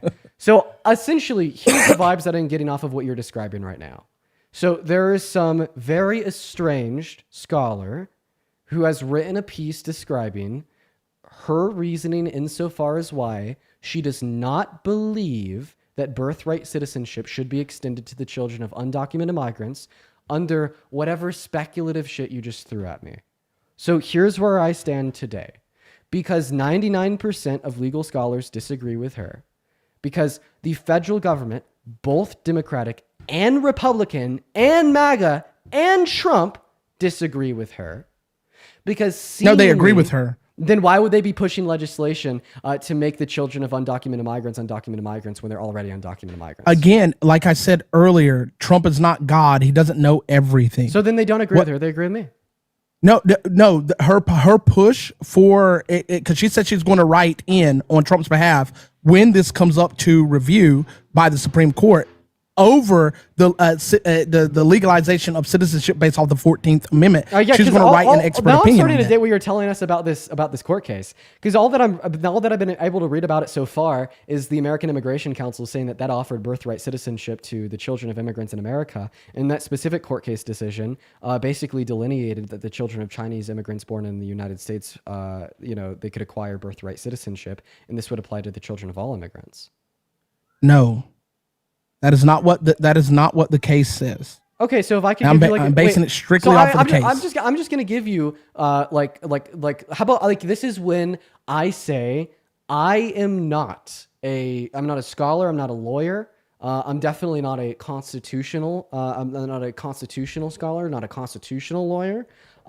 For me to act like I'm able to sit here and tell you exactly why this interpretation that you're merely reading off a computer screen to me is wrong would be dishonest of me. So this is when I appeal to the 99% of constitutional lawyers that disagree with her. Okay. All right. So going back to the 14th, because I just want you to agree. Would you agree that there's a significantly stronger precedent set that the children of immigrants born in America have birthright citizenship? No. Okay, now you're just... Because that case doesn't say that. Now you're just getting into outlandish. Okay. Dean, the case doesn't say that. The reason why I say that now you're just spewing like absolute garbage is because the case doesn't say that. I'm asking you about the understood precedent by government and by courts on all levels over the course of the last 225 years. Okay, so I'm going to respond now. No. Would you agree? No, that's not. I'm not asking you about the court case. I don't agree. I'm not asking you about the interpretation of the court case that you're reading off of Google. I don't agree. Okay, so I just want to clarify, because I want you to understand what you're disagreeing to, Lumberjack. So you are arguing that over the course of the last 227 years, there's been a stronger precedent that has been present in government, that has been present in courts across our country, present in constitutional scholars that know the children of immigrants do not have a right to citizenship if they're born in America. America argued precedents for 400 years that black people should be slaves. So are you saying that all those court cases and doctrine and laws were correct? Dean? What did you say? You're going to have to repeat that because I don't understand what you just said. I got you. So you're saying over the past 200 plus years that these legal scholars were correct. So you would have to agree that the legal scholars and the lawmakers of the 400 plus years of slavery were correct. I'm so confused. Oh, okay. Oh, don't act. Oh, come on. Don't do that to me, baby. Come on. You've been good faith the whole time. Come on. Don't do that. I am being good faith. I'm just trying to understand what you're saying. So you're saying because I think the children of immigrants have birthright citizenship, that therefore slavery is a good thing? What? No. Last time. You said because these people for 200 plus years said this, the legal scholars, the lawyers, the judges, the lawmakers said this for 200 plus years, that they take precedence over someone that disagrees with them. So you would have to say, so you're trying for the 400 years of slavery, that all of the legal scholars, the lawyers, the lawmakers, that they were correct. Okay, I think that we're having a confusion, and here's why. Because the reason why we had a war in America was to criminalize slavery. The reason why the Civil War existed was because prior to our federal government stating that slavery is wrong and they passed a constitutional amendment, it was legal. So I don't understand what you're saying. Like the issue of slavery. So you're saying that they changed precedents? The issue of slavery prior to the Civil War wasn't that these people were doing something illegal by engaging in the slave trade. The precedent is that they're doing something immoral by engaging in the slave trade. And it's so immoral that they then had to set forth a constitutional amendment to ban it. So when you say like, oh, Dean, well, then you have to agree with the opinions of the lawyers and constitutional scholars before the Civil War that slavery was allowed. That is what the opinion of the leaders of the Union thought. Even like the Union was like, slavery is allowed in America.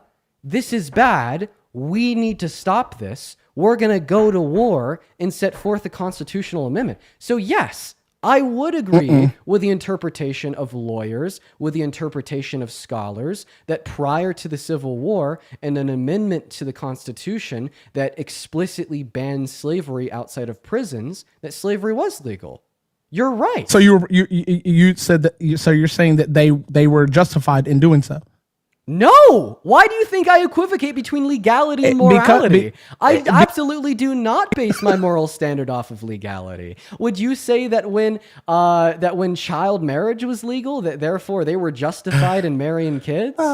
No, absolutely not. Stop muting me so I can answer. No, I'm against child marriage, and I think anyone that's pro child marriage or makes any laws. What I would say to actually save face, if I were you, is that hey, sometimes the legal system's wrong.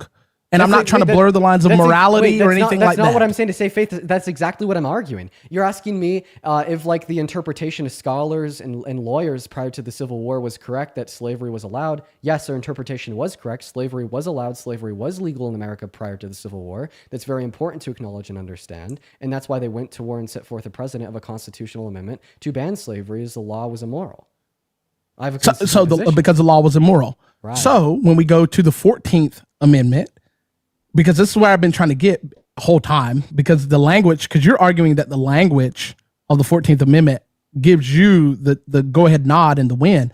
That's why I asked you earlier what the definition of persons was. Lumberjack, I'll reiterate my position on the 14th Amendment one last time. I'm not a constitutional scholar. I'm not a constitutional lawyer. I believe that there's a precedent set forth in America and has been set forth in America since 1897 that the children of immigrants do have a justified claim to birthright citizenship. And yes, both Republicans, Democrats, and MAGA and Trump agree with me. So do circuit courts, such as the circuit court that shot down Donald Trump's executive order to ban birthright citizenship, arguing that it was in violation of the 14th Amendment.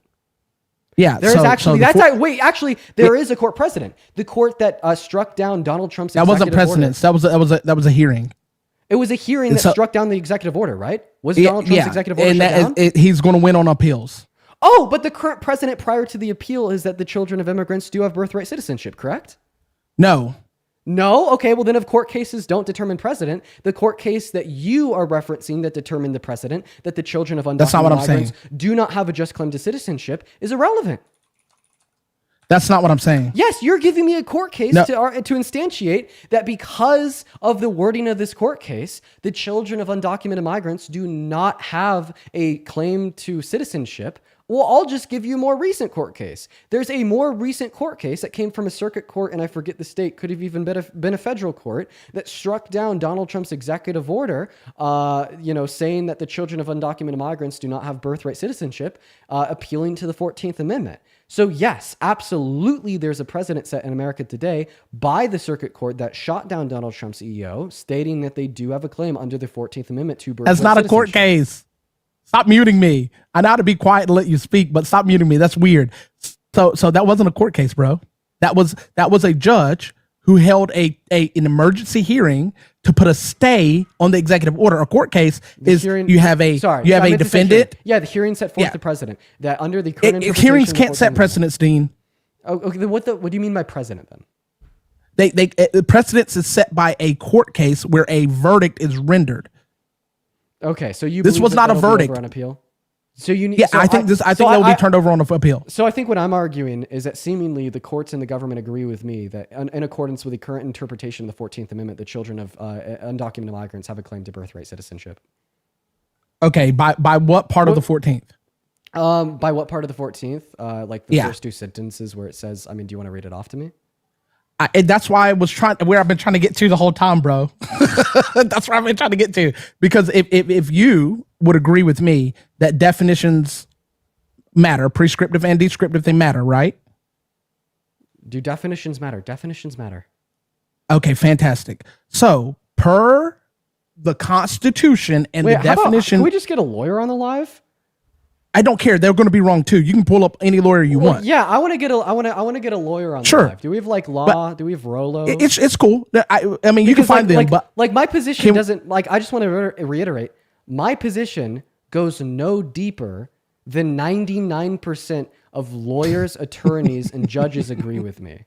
Like that's as far as my position goes. Pull a lawyer up, please. I appeal to the academics and the professionals, and I feel as if that is a justified conclusion for me to reach. Yes, but bring a lawyer up, please. Okay, yeah. Bring a lawyer up, and I'm going to ask them the same thing I asked you, and then we're going to read the definitions out of a legal, lawful dictionary, not out of Oxford. I think that's smart. Cool. I'd love to bring up a lawyer. Cool, fantastic. In the meantime, guys, make sure that we're double tapping away on that phone screen, as well as I appreciate. Yes, tap the screen. I appreciate everyone that has donated so far today. I haven't been reading those offs. By the way, Lumberjack, I got to say that you are very good at pivoting. No, I haven't pivoted once. Sure you did. We were talking about why I think that mass amnesty is better than mass deportation. And then now... And I answered that. No, you didn't. Yes, I did. No, you didn't. So mass deportation is better because it's less strain on the American people. That's my opinion. You gave your opinion that mass amnesty would grant more of a less of a burden on the American people because it would add more taxation and all that other stuff. I think that mass deportation puts a larger strain on the American people. The reason that I argue that is because mass deportation will lead to lower qualities of life on average, higher per capita like taxation as there's less people in the overall tax pool, slow GDP growth, less money for our government to spend on social safety nets to reduce strain, as well as a crippled labor force.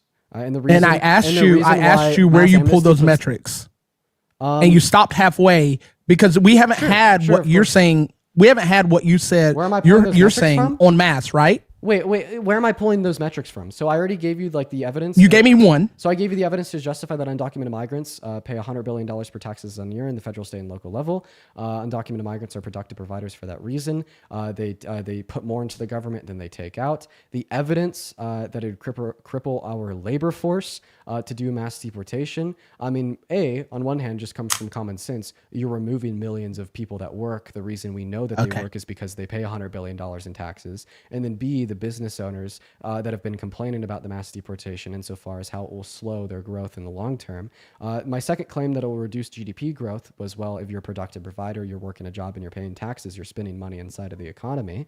But to get a little bit more analytical, migrants in the next 10 years are projected to add $1.7 trillion to the American economy. And I believe that's coming from the Congressional Budget Office. And of course, undocumented migrants are going to account for a portion of that. And I guess those would be my data points to justify the facts that I shared insofar as why mass deportation places a greater strain on the American people than mass amnesty. Okay, so you said that before. I'm asking you, has your model been implemented on a mass scale? Has my model been implemented on a mass scale? Mm-hmm. Allowing individuals to come into a country and have, yeah, sure, when the EU was formed. No. Yeah, I'm talking about modern time. I don't care about back then. I'm talking about now. That is. Whoa, a huge shift. It wasn't implemented on a mass scale because we didn't have hundreds of millions of people. I'm talking about now. Wait, that is now. When the EU was formed, we specifically had all of a sudden going back to the EU because then all of a sudden a passport from France was valid in Germany or the UK, and we didn't see any negative outcomes there. And by the way, you're still not answering my question. You're just asking me where it's been implemented. Well, it's been listen to this. This has been test run with the undocumented migrants that are already in our country. Individuals, undocumented migrants, as they sect today, only help the American economy, and they would only help the American economy more if they're offered a pathway to residency or citizenship. Prove me wrong. I can go back to something that actually happened because there was no strain or stress on the country when Barack Obama did mass deportation. It wasn't costing taxpayers millions and billions of dollars. It was actually very streamlined. Wait. No, it did not. Wait, so you're saying that okay, well, so then is Donald Trump just the worst fucking president ever? The House Republicans think it'll cost him $175 billion up front. How do they know? How do they know that?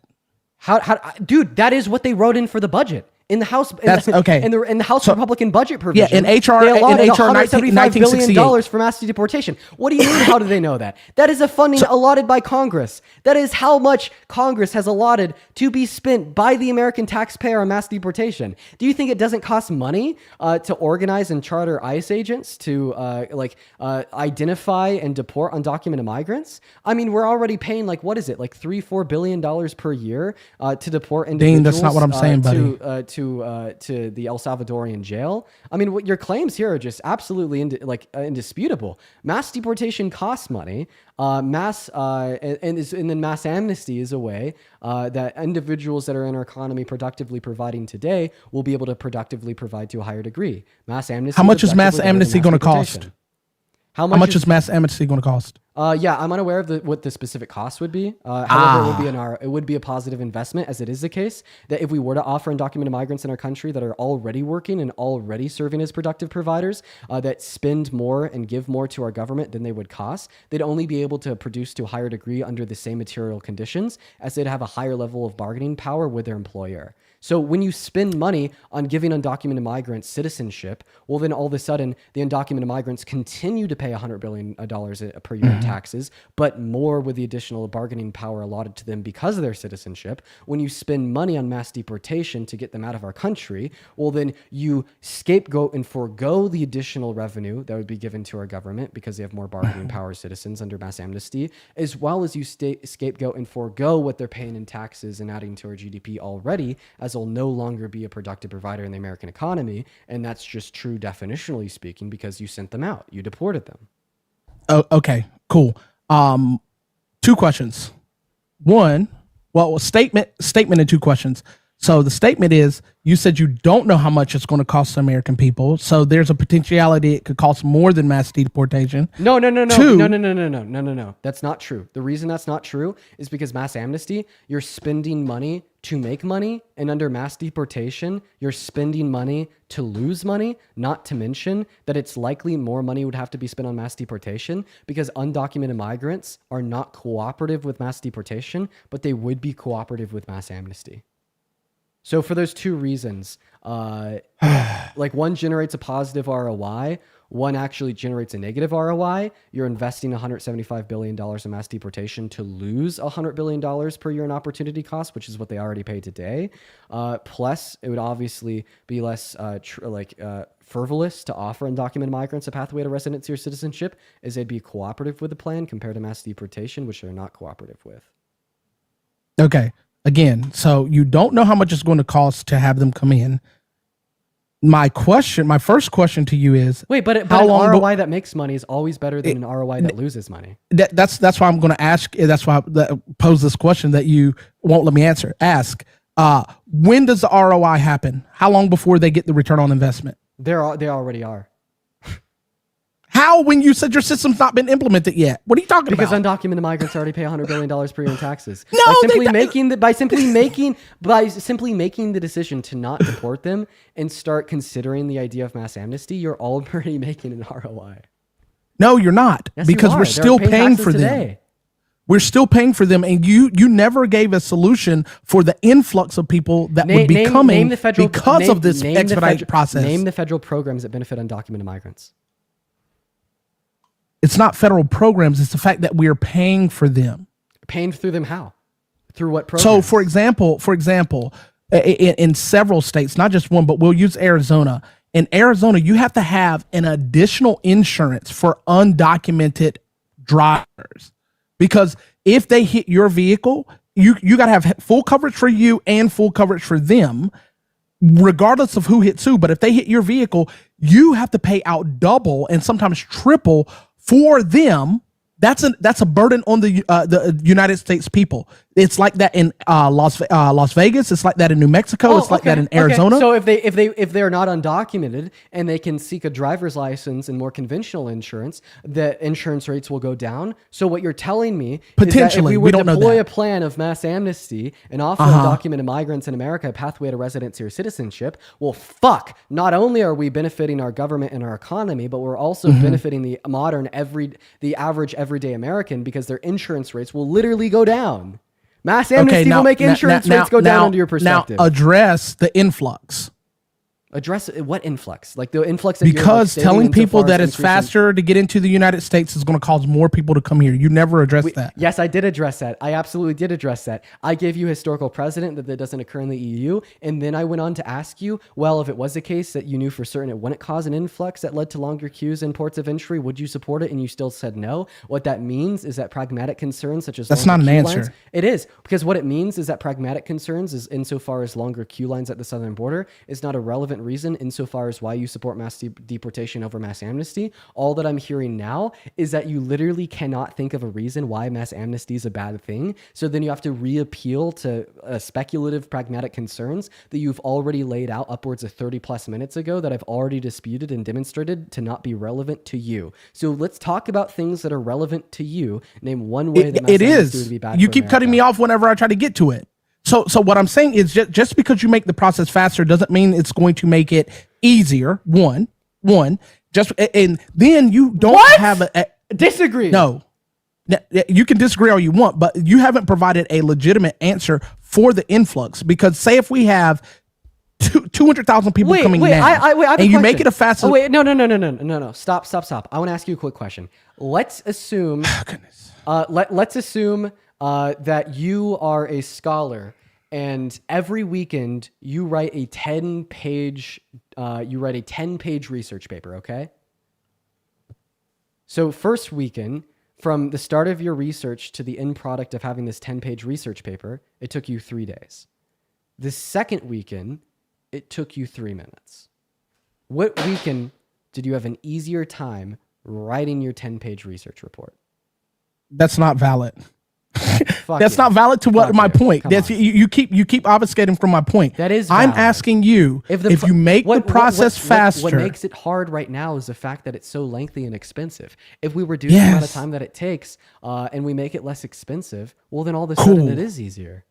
Then you're going to have more people doing it, and you're going to be in the same boat you're in now. I've already responded to this. There's already 1 million people per year that do it legally, Dean. I've already responded to this. We have no historical precedent. Bro, you cut me off every single time. No. You've not let me finish my statement. I've already responded to this 3 times. No, you haven't. Yes, I have. You cut me off before I complete my statement every single time, and then you start muting me while you're going your tirade. We went over this for 30 minutes straight. No, we didn't. Yes, we did. No, we didn't. I'm so sorry. No. There's thousands of people watching. How many people come into the United States legally every year? No, I'm going to respond to the pragmatic concern. Now you're trying to pivot off of the pragmatic concern because you know that I've already addressed it. No, you won't let me get to my point. You keep muting me. How many people come into the United States every year, bro? Let me readdress your point. Your point is that if we were to implement the border provisions as I have described, then it will be the case that more people want to come into America as it is easier, that we will have longer queue lines at the border, correct?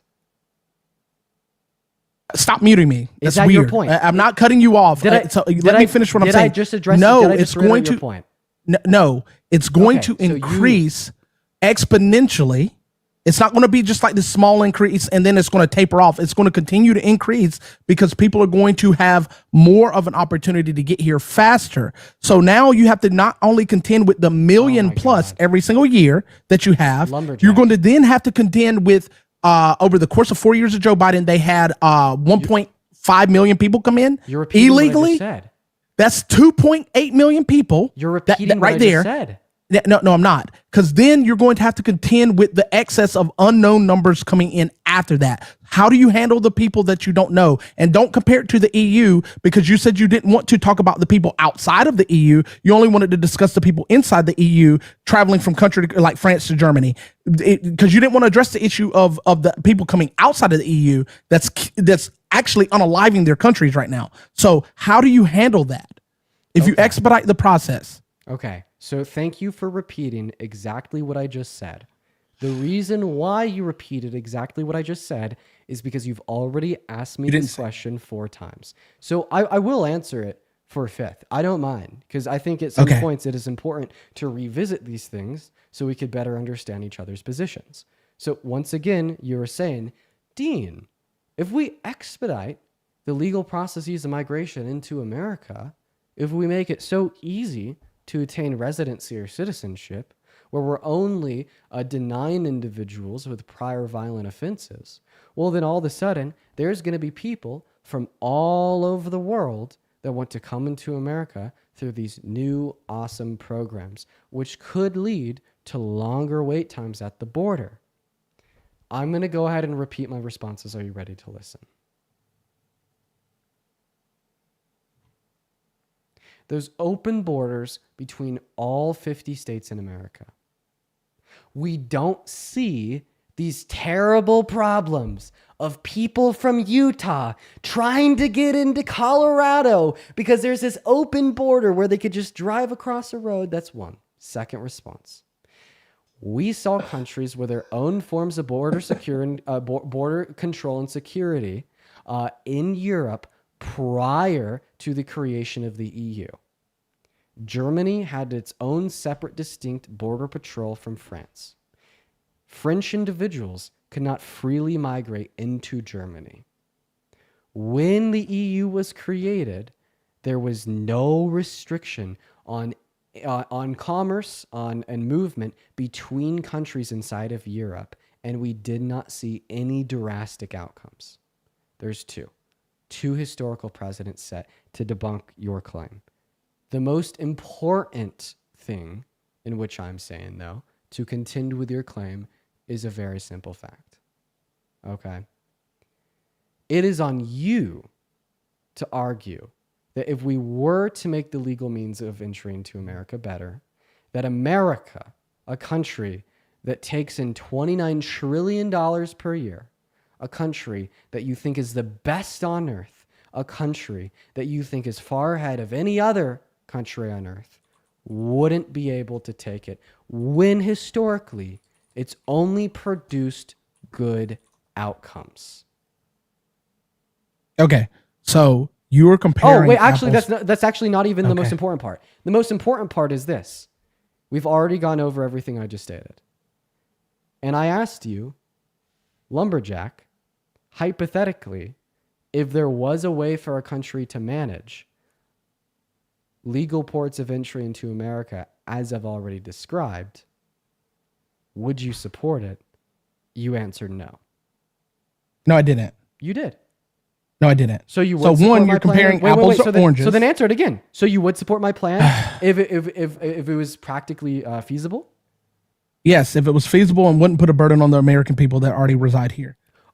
Perfect. So ignore all border policy. Let's assume that we just have the same Trump border policy implemented right now, but we offered all undocumented migrants already in America a pathway to residency or citizenship. No. Why? Because you said assume. I'm not assuming anything, and you keep comparing apples to oranges with the right, EU, Lumberjack, because you don't want to talk about... Why do you keep muting me and cutting me off? Because what you're doing is pivoting, and I just proved it. No, I'm not. Because I'm talking about what I'm attacking your argument. I'm talking about what we do with undocumented migrants that are already inside of America, and you're talking about border security. Okay. I'm only trying to have a conversation with you about what we do with the undocumented migrants that are already inside of America. If we do mass deportation or we offer them a pathway to residency or citizenship, you won't debate me on that because you're scared, because you know you can't give me a reason that mass deportation is better than mass amnesty. So you rather would like to relate back to speculative concerns about border policy that are unclear. So I want to make myself clear. Right now, I'm talking about what to do with the undocumented migrants that are already in America, ignoring border policy. I think it's better to offer them a pathway to residency or citizenship. I'm not pivoting. This has been my one question the whole time. Yes, because you won't let me attack your argument you made earlier. That's why you keep talking over me and muting me. I'm going back to the original question. Okay, so your argumentation for your example you say you got a dunk on with the EU is comparing apples to oranges because you're talking about multiple countries having a union in which they can travel in between each other, not people outside of those multiple countries coming into them, like the issue they're having now. The United States would be like the European Union in this instance. Different states would be your individual nations. Those states and nations don't have an issue with traveling in between each other. They never have. However, we have had issues with people outside of our country coming inside of our country, causing a strain on the nations. These, just like the EU is now having, where they're having a certain population coming outside of the European Union, inside, and causing a stress on the European Union. They're facing the same issues we are, if not worse, right now. So you would have to attack the fact that they don't have these closed border policies. And why is it now that their current situation, for the example that you use, is taxing the European Union? I believe that you're confused because I'm talking about before the European Union existed, when there was no union with countries, to then when the EU did exist and there was a union between countries. At one point, there was closed borders between Germany and France. And with the conception of the EU, there's no longer closed borders between Germany and France. If you want me to frame my position insofar as what border policy I would support that is related to the EU, I'd merely describe as many legal ports of entry into America, like simply screening individuals for prior violent offenses, as a union between America and every other country on earth. Like it is a one-to-one comparison, but I will say once again for the fifth time now that I have described with very clear language how it is not a false equivalency, that it is the case that once again you told me you would not support this plan if the pragmatic concerns that you were speculating were not present, and I want to ask you about what we're doing. I already said yes. Yes, 3 times you said I said no. I said yes. So the first I time agreed you with did you. say no. The first time you did say no. But I'm asking you seriously about what we do with the undocumented migrants that are already in America. And I've been trying to ask The you ones that are already in America, I believe, needs to be deported. For the undocumented migrants that are already in America, to go back to the one question I've been asking you this entire time, should we offer They need to be deported. Sir, let me ask you a question. Would you stop interrupting me like a toddler? Thank you. So for the undocumented migrants that are already in America, can you name one reason why mass deportation produces better outcomes for America, the American economy, or the people inside of America compared to mass amnesty insofar as offering undocumented migrants that have not committed violent crimes a pathway to residency or citizenship? We have had no example of what you're asking or wanting to be done implemented at all, but we have had mass deportation implemented where it actually bettered our country under Barack Obama. It's one of the best things he did as a president. So until you can show me a instance of where you of what you're wanting to implement on a mass scale for the entirety of the country, I would have to assume, or actually presume based off a lack of information, that yours wouldn't work. Okay, awesome. So I appreciate you for the response. So first of all, you said that mass deportation under Obama of undocumented migrants that have not committed violent crimes led to good outcomes. What good outcomes did it lead to? Please demonstrate to me specifically what mass deportation of undocumented migrants that did not commit violent crimes under Obama led to. What are the good outcomes that led to? Less crime from those undocumented, less taxation on the people to take care of those people in their respective areas where they were ordering them at, and less strain on having to deal with these people on the roads when they were undocumented, unlicensed, and stuff like that, causing car accidents. Okay, thank you. So first and less foremost, insurance claims. First and foremost, when you say less crime, so undocumented migrants are 2 times less likely to commit violent crimes compared to natural U.S.-born citizens. If you're just saying less crime overall, I mean limiting the birth rates of citizens. Oh, wait, what did you just say? There's more of us. Of course, we're going to commit more crimes. It's a per capita statistic.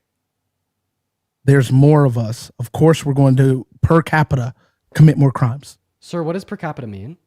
I know what per capita means, but when you take these individuals and spread them out all over the country, and then you take a 10,000 foot view and say per capita instead of zooming in on their individual areas, he doesn't know. Of course, there's more. Yes, I do. I know what per capita means, but when you guys give your per capita argumentation, you conflate overall with per capita, and you move in between those two things. No, I don't. So when I say undocumented migrants are 2 times less likely than U.S. citizens to commit violent crimes, all that I'm saying is in accounting for the fact that undocumented migrants are a minority of the overall demographic of humans in America, and we compare one undocumented migrant to what is relative of one U.S. citizen, the undocumented migrant is less likely to commit a violent crime. This is like saying that there's also a stat that men per capita are more likely to drunk drive than women, okay? And this is like saying, well, there's less women that drive. And I'm like, Well, we're accounting for the fact that less women drive than men, and still yet men are more likely when accounting for the proportional differences. So when I say that undocumented migrants are 2 times less likely to commit violent crimes than natural U.S. born citizens, I'm accounting for the fact that there's more American citizens, and yet yet U.S. citizens are still 2 times more likely to commit violent crimes. My source for this would be PNAS, as well as common sense. I mean, like, obviously, undocumented migrants are going to be less willing to commit violent crimes compared to citizens, as the consequences are more drastic. What? You heard me. There's no D penalty for undocuments. There's a D penalty for us in certain states, whereas in those same states, those people wouldn't get the D penalty for committing these crimes. So when you go, so let's go take hypothetical. If we took 1 million U.S. people and put them in actually, don't pivot. Okay, we could debate. I'm not pivoting. We could debate the last part that I said about like the consequences for undocumented migrants being more drastic. But I want you to concede first that undocumented migrants are 2 times less likely to commit violent crimes. I'm not conceding to that. You're gonna So I'm not conceding. I'm not pivoting. Talk about the meat. I'm not conceding. I'm not pivoting. And then we could talk about my second claim that they face more drastic consequences. But first, I want you to concede that undocumented. I'm not conceding to that. Okay, why? I'm not conceding to it. Well, I indicated to you source that it's true. Can you indicate to me a source that it's false? Because if you would stop muting me and let me answer my question without interrupting me, you would get my retort. Yep. So if you took 1 million United States citizens and put them in another country per capita, because that's per 100,000, and you put them in there, would that crime rate increase there? Since Americans are 2.5 times more likely to commit crimes? Well, I'm confused with what you're asking. If we were to take a million U.S. citizens and place them into another country, and let's just assume that the individuals from the other country are just as likely to commit a crime as an undocumented migrant in America, then yes, in that country per capita, the U.S. citizens would be 2 times more likely to commit crimes than the natural-born citizens of the other country, assuming that the natural-born citizens of the other country are just as likely as undocumented migrants in America to commit violent crimes. You kind of did give me like a little bit of a non sequitur there, but I tried to make it make sense of that. Makes any sense? At the end of the day, we've been collecting data insofar as crime rates and arrest for crime committed by undocumented migrants and comparing that to natural U.S.-born citizens since the 19th century. It is a very common understood fact because of the data that we've collected and over the last 100 years, that undocumented migrants are 2 times less likely to commit violent crimes than natural-born citizens. And I was able to indicate to you an incredibly reputable source for this, that being PNAS. However, of course, you can find I don't know what that is outside of PNAS. What is that? PNAS is a research organization that has been studying the arrest rates for everybody in America and comparing that of natural U.S.-born citizens to undocumented migrants since the 1970s. I just simply ask you to indicate to me a source similar to the PNAS, another research institute that indicate otherwise. I'm led to believe that you won't be able to find any. Is that it is like saying the FBI. The FBI. Okay, show me where. On so we saw that have a higher per capita crime rate, and do not give me a correlation causation fallacy. You're about to say that we've seen crime rates go up under the Biden. You won't let me finish. No, I wasn't going to do that at all. Okay. No, I was going to say that. I was going to mention the Biden Harris administration, but not in the way you were saying. Is that they lied about the numbers? Yes, you're saying that they lied about the numbers. Crimes didn't actually go down under the Biden-Harris administration. They went up. No. That's not what I'm saying. Shitties, false reporting. That's not what I'm saying. So I was right. That's not what I'm saying. That's not what I'm saying. I'm saying that they fudged numbers. And because they fudged the Bureau of Labor Statistic numbers, they say that he created all these jobs. Then it proved that 818,000 jobs he lied about. Then an additional 641,000 jobs he was found to have lied about. So that he had the BLS. I'll debate that later. We're not talking about jobs. No, but I'm saying they did the same thing with the crimes. Oh my God, are you saying that our government has been fudging the numbers insofar as arrest rates for undocumented migrants for the last 120 years? You're conspiracy theorists. Yes? It's not a conspiracy theory. Yes. Oh my God.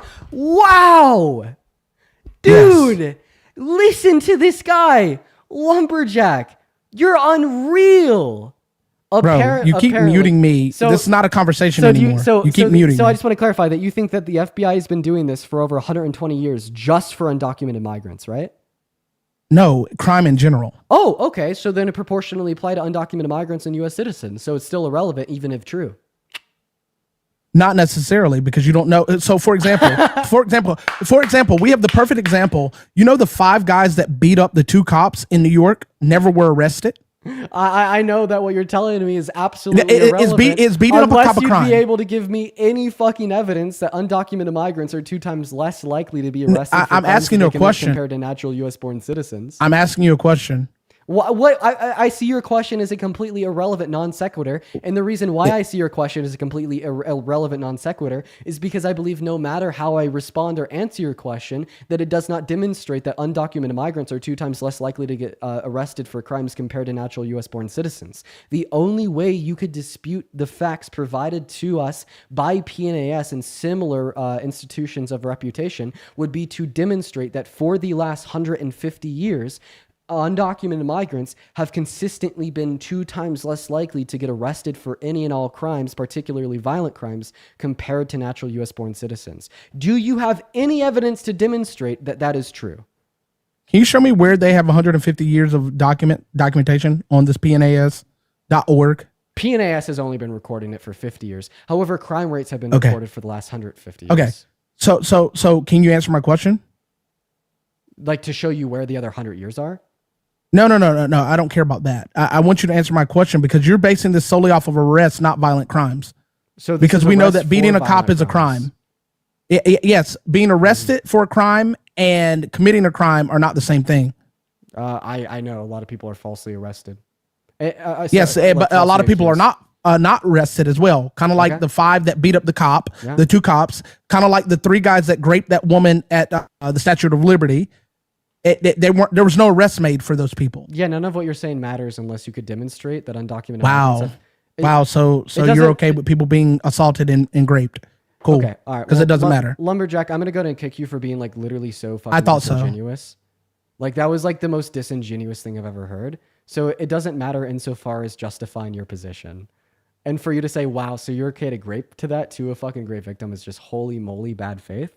Just to kind of reiterate, what I was saying insofar as why it doesn't matter was because unless he could demonstrate that undocumented migrants have been statistically speaking 2 times less likely to get arrested for violent crimes compared to natural U.S.-born citizens for the last 50 years, that his point doesn't fucking matter and proves nothing.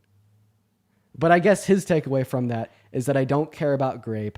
I don't care about murder, which is just the most bad faith conclusion ever. It's literally so bad faith that it's laughable.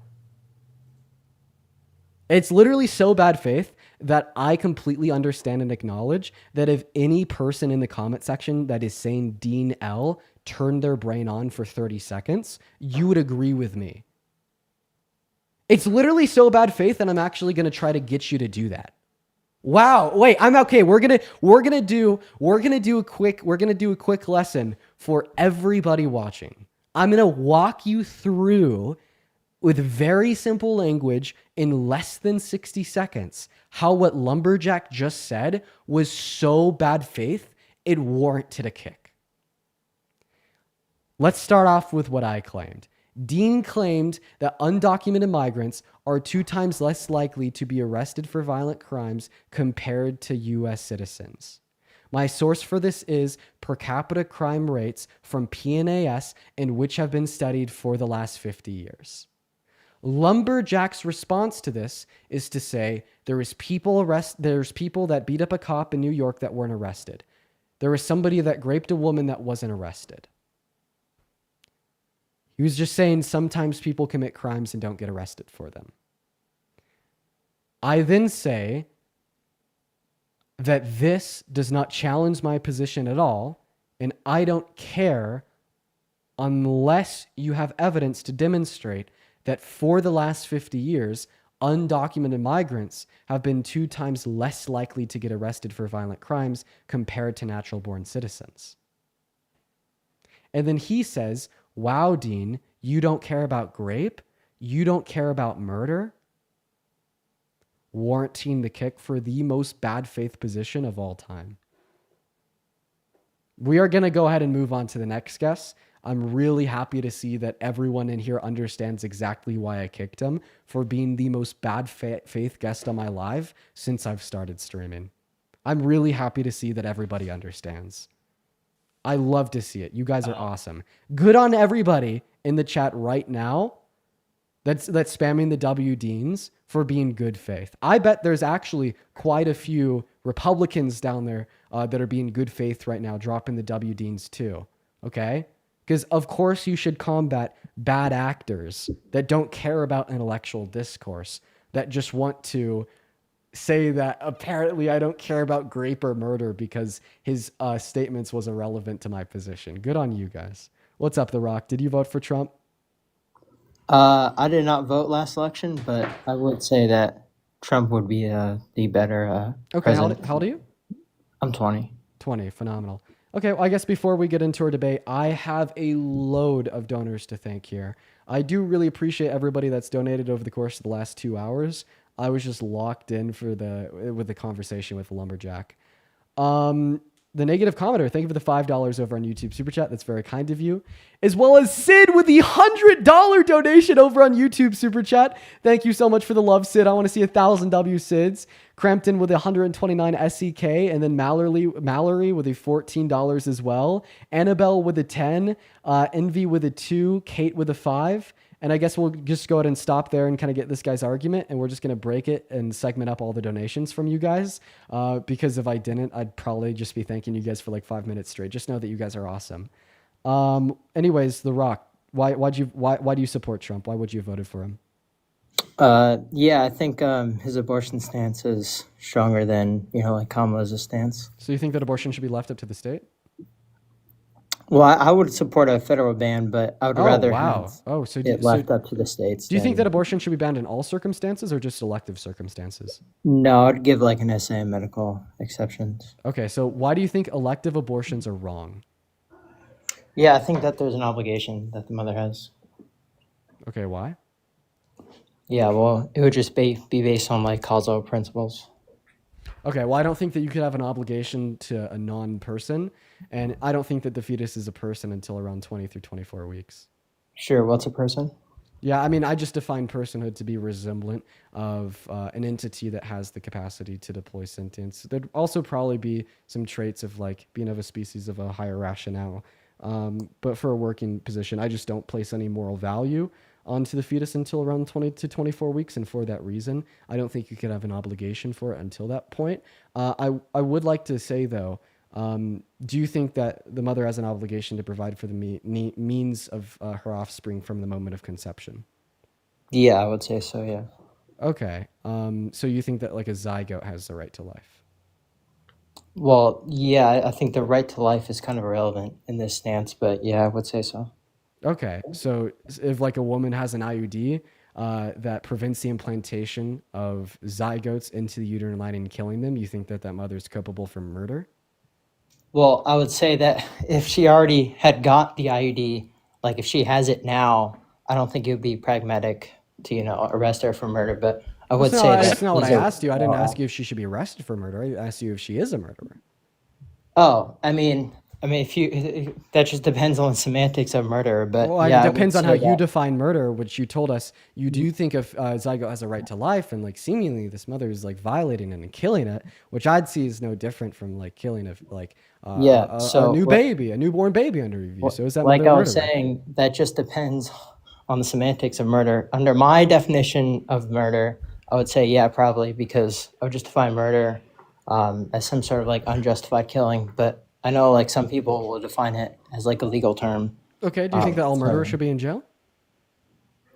Yeah, I would say if you unjustifiably kill somebody, yeah, you should probably have some sort of legal repercussions. So sexually active women with IUDs should probably go to prison. I would say that, well, I already answered this. I said in the beginning, it probably wouldn't be pragmatic to arrest everyone who currently has an IUD.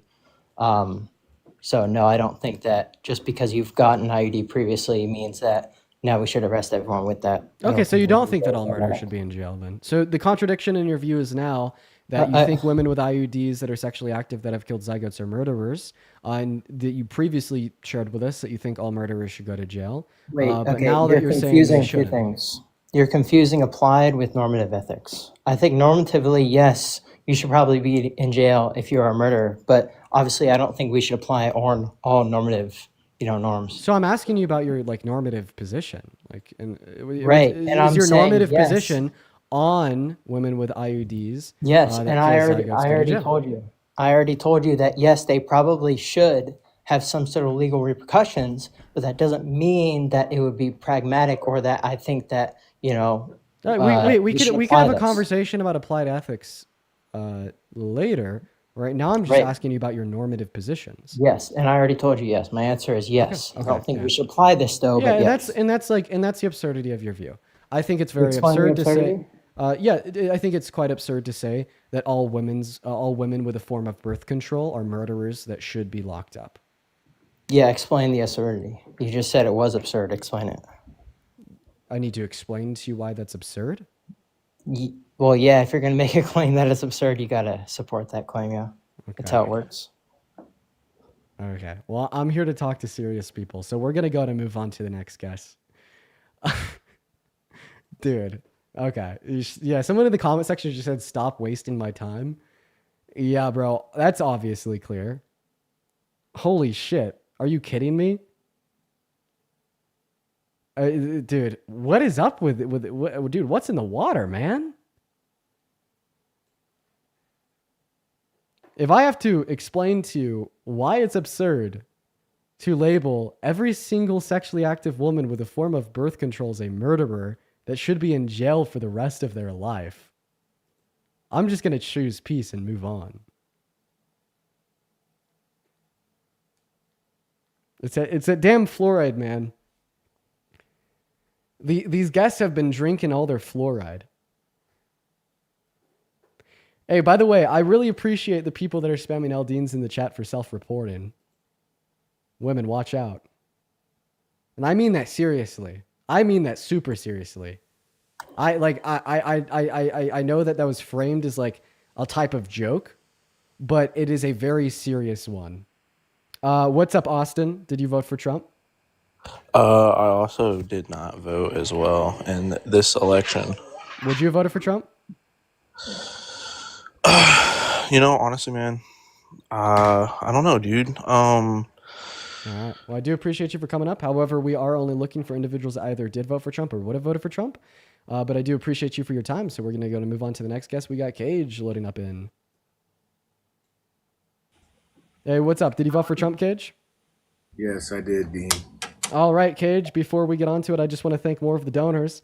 Brandon with a $10 over on Super Chat. Ryan with a $10. By the way, these are going back from literally an hour ago because I had no time to thank individuals while I was debating Lumberjack.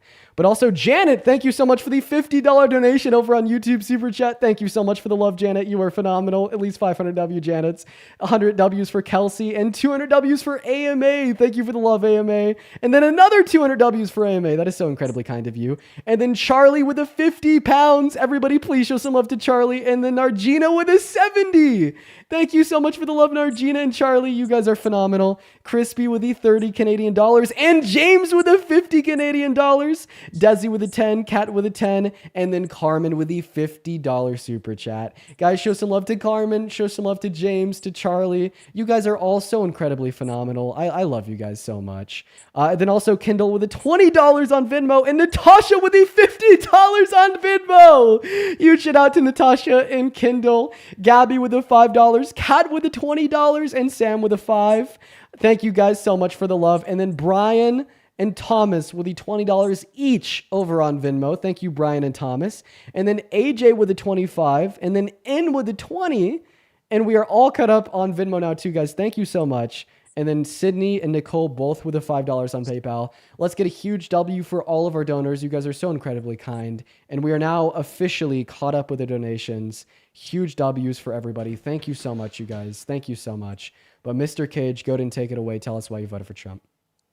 Hey, Dean, I got a question real quick. What percentage of illegal immigrants use fraudulently obtained social security numbers? What do you think that number is? James, thank you so much for the $20 super chat over on YouTube. 200 W's for James. James says, I don't like putting them chemicals in the water. They turn MAGAs dumber than they already are. That's right. Take all the chemicals out. Thank you for the $20. If I had to guess, it'd probably be below 1. Below 1? No, it's 75% of them. Dude, what kind of bullshit is this? That's according to Center for Immigration Studies. Is that a good source or no? I would love to see it. What do I look up to find it? CIS.org, So CIS, Center for Immigration Studies. Yeah. immigration studies, percentage of undocumented immigrants with fake SSNs. Fraudulent obtained social security numbers. It's how they get jobs. Okay, so no, you could work as an undocumented migrant on a work permit through an ITIN. And then also Okay, but you I'm said seeing here. 1%, right? Yeah, I don't see anywhere where it says 75. Like, would you be able to give me like the title of the article? Because I just looked up Center for Immigration Studies, percentage of undocumented migrants with fake SSNs, and unironically, nothing popped up. How Social Security and Doge can help expedite deportations. Okay, I found it. So this is actually just on their blog. It's written by a guy named Robert. And interesting. Okay. Okay. So is Anyways, let's that go ahead and read. but you Okay. think it's 1%, right? Okay, so it says here 75% of illegal aliens, wow, use fraudulently I know you hate that obtained word, don't you? social security numbers to get jobs. So it makes a claim. Where's the evidence for the claim? I mean, what do you mean? You need evidence for everything, right? Yeah, yeah. What, So, what like what kind of evidence would you need for this? um, It's a claim. It's a .org. What more is it? wait, Is no, it fraudulent? this is just a claim made by a guy named Ronald on their blog. Where's Ronald's evidence? You understand that, like, You make claims. You also make claims with the same kind of evidence, with the same kind of with no proof. no, Yes, you do. like what? Like your claim of how many rape victims a day from the guy Samuel. What's his name? Samuel something. Are you saying like my claim Where's that his proof at? 60 great victims per day are denied Yeah, where's access? his proof? Yeah, where's his proof at? Oh, that's a great question. So the evidence I for the know it's a claim great that 60 question. great victims per day are denied access to abortion, this actually Yeah, comes where's his by studies? Where's his claim? Where's his proof at? Ronald did a study. You mean Samuel? Samuel, I forget his name. They did a study. And like the way that they conducted their They study, did a study. yeah, and the Yeah, way how do that you just study that? of course. So the way that they conducted their study was by looking at like on the macro scale, like the level of the amount of pregnancies in which, the amount of like rape cases in which would lead to pregnancies. And then once they were able to obtain how many rape cases would lead to pregnancies, they then went into states where abortion was banned in all circumstances, and they accounted for the amount of rape cases in this state to then They just wrote arbitrate how all many that. of those would be Dean, pregnancies. I already read all that. And then They they just went wrote all in that. to abortion clinics like prior to the ban, and they said, well, how many individuals that come in here are here because they got raped and they want an abortion? And then they took those two facts: how many grapes lead to pregnancy, then how many pregnant grape victims get abortions, to estimate Dean, how they many just grape wrote all victims per that day in the are denied article. access. Dean, they just wrote all that in the article. I read it. So There's no actual studies. There's no this actual would be proof. data coming from crime stats on the state level. This would be data coming from the abortion practitioners such as Planned Parenthood. That sounds good on paper that a person can just write. So That there's you're I still mean, not giving no you you're you still not giving no so proof though. so the evidence comes from public state records of like crime stats, and the evidence comes from like the exit polls from abortion clinics and Planned Parenthood. You Planned Parenthood Okay, and gives then us this okay, one, and one then moment. Planned Parenthood gives us statistics on the demographic of individuals that use their resources. Like we know that 54% of women who get abortions from Planned Parenthoods do so because of the failure of contraceptives. We know that 73% of women that go to Planned Parenthood to get abortions already has a kid and has been in at least one long-term relationship. It's because Planned Parenthood makes those statistics public, and when we study those statistics, see how many of those were a result of grape, compare that to the amount of grape cases in the state, and understand how many grape cases lead to pregnancy. Like the estimation of 60 grape victims every day becomes clear, and like this is completely different than some random dude named fucking Ronald making a claim on a blog. yeah, he also says the Social Security Administration and DOJ can identify individuals using fraudulent obtained Social Security numbers to help expedite deportations and stop illegal alien-driven crime. So I mean, it's the same exact thing you just said. They just added it into an article. Wait, look at this. I'm actually looking at what you're looking at on the computer right now. So Ronald says roughly 75% of quote unquote illegal aliens have fraudulently attained SSMs. And then do you see how the 75% text there's blue? Because it's a hyperlink. I don't know what you're looking at. I'm looking at the same thing that you're looking at. So Ronald No, actually you're not. hyperlinked. Nothing's highlighted what I'm looking at. Yes, it is. No, it's not.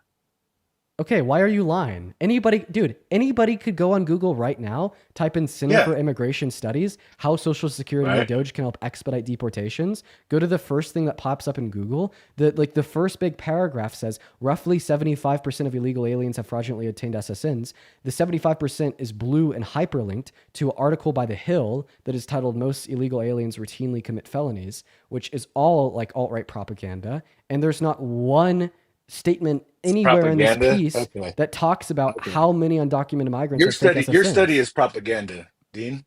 Your study is propaganda. Wait, Like, actually, I can easily say that about you. Can easily wait, say actually, that about I'm actually going to critique the methodology already. So Robert's source is a Hill article which states that undocumented migrants, 75% of undocumented migrants commit felonies. That's his evidence, is a claim that 75% of undocumented migrants commit felonies. And that's the evidence that he's using to say 75% of undocumented migrants have fraudulently attained SSNs. So you think it's only 1%, Dean? Really? That's crazy. That's insane. If I had to That's assume, it'd be insane less if you than think 1%.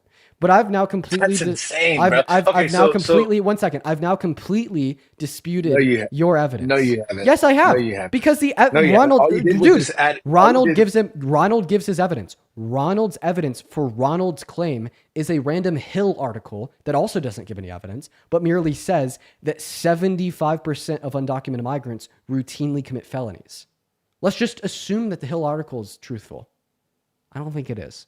Let's just assume that it's telling the truth. 75%. So now we know that 75% of undocumented Of course you don't migrants believe it. routinely You commit don't like to felonies. believe anything. Of course I don't believe that, because their arrest rates are 2 times lower than citizens, and 75% of citizens don't commit felonies. If they're committing all these felonies, why the hell aren't they getting arrested for it? Because they're undocumented. Okay, so you think if What do you're you an mean? undocumented migrant, you're just immune to getting arrested? No. Thanks. But it's crazy how you think that 1% is using fraudulent SSI. Like, I mean, Wait, you asked me. SSNs. You asked It's me to crazy, make. bro. You asked me to make an estimation.